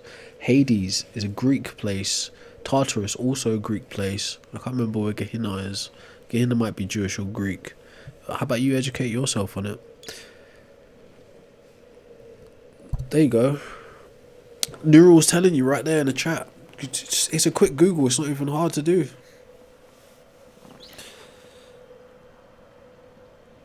Oh yes, you can, right? There's such a thing called internally generated concepts. That means things you can think about and produce without any external stimuli, right? Those things usually exist like completely conceptual, and you might even say some like higher levels of knowledge in particular fields come from that place. You can only get so much information from observation, right? And like, I forget what it's called. It's not regression, I forget what the word is. Reductionism, right? reductionism. Right? So there's only so far you can go practicing reductionism. So if you look at things and you just keep going into them, you'll find yourself just like going in like a vicious cycle or vicious circularity in terms of like tautology. This is this and this is this and this is this. But you can only go so far in reductionism anyway. So observationally, you have a limit based on your like technological capabilities. But psychologically, you kind of don't have a limit. You can dive into various different concepts at high levels just mentally alone. So in terms of adding to knowledge, it would probably come from that space. Whether you think of that as being like some muse or some field of consciousness, or spirits, or whatever, or God consciousness, Christ, whatever you think of that deeper place of like psychological intellect or whatever, that is the place which generates knowledge. Observation can generate knowledge to an extent, but you need to be able to conceptualize what it is you're observing and break it down into its individual components, and that is all happening in your mind. So if you was to observe what a god is, like, well, not visually observe, but think about what a god is, right, conceptually, and then break down its individual components, that whole process is happening exclusively in your mind. There isn't a tangible observational thing to do that with. You can't practice regression in that kind of way. I forget what it's called again. There's a word for it, right? But I appreciate you for hitting the like, God. But yeah, you can and you have invented God concepts, right? We all have. Well, kind of. But anyways, alright, I'm gonna get some lunch. We've been on for ages. It has been fun, and it's getting funner. But maybe I'll come back later on. It's not the worst way to spend a Saturday.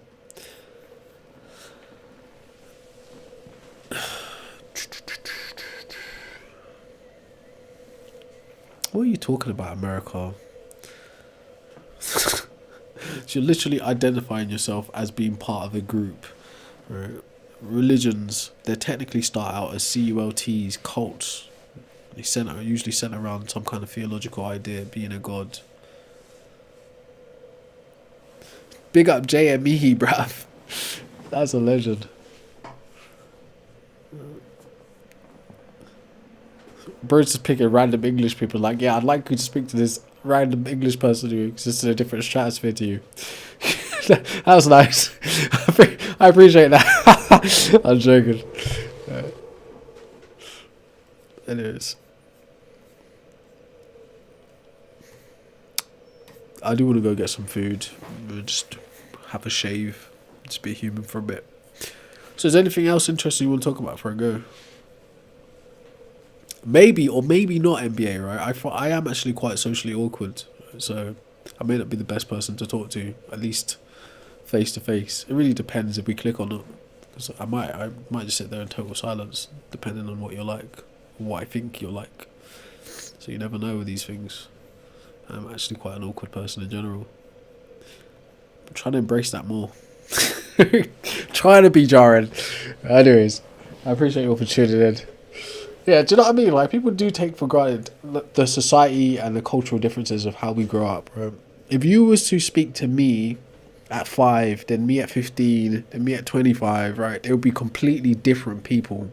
Like, literally different. Right? So, most of us exist in a very isolated existence, put it that way. So, it's mostly just us interacting with ourselves mentally and content. And perceptions of people. It's not much actual interaction, especially in the last decades or so. Anyways, not all of us, right? Some of you think you have social lives, but you're actually just pretending. Right, anyways, life critique. I appreciate you. I'll see you later.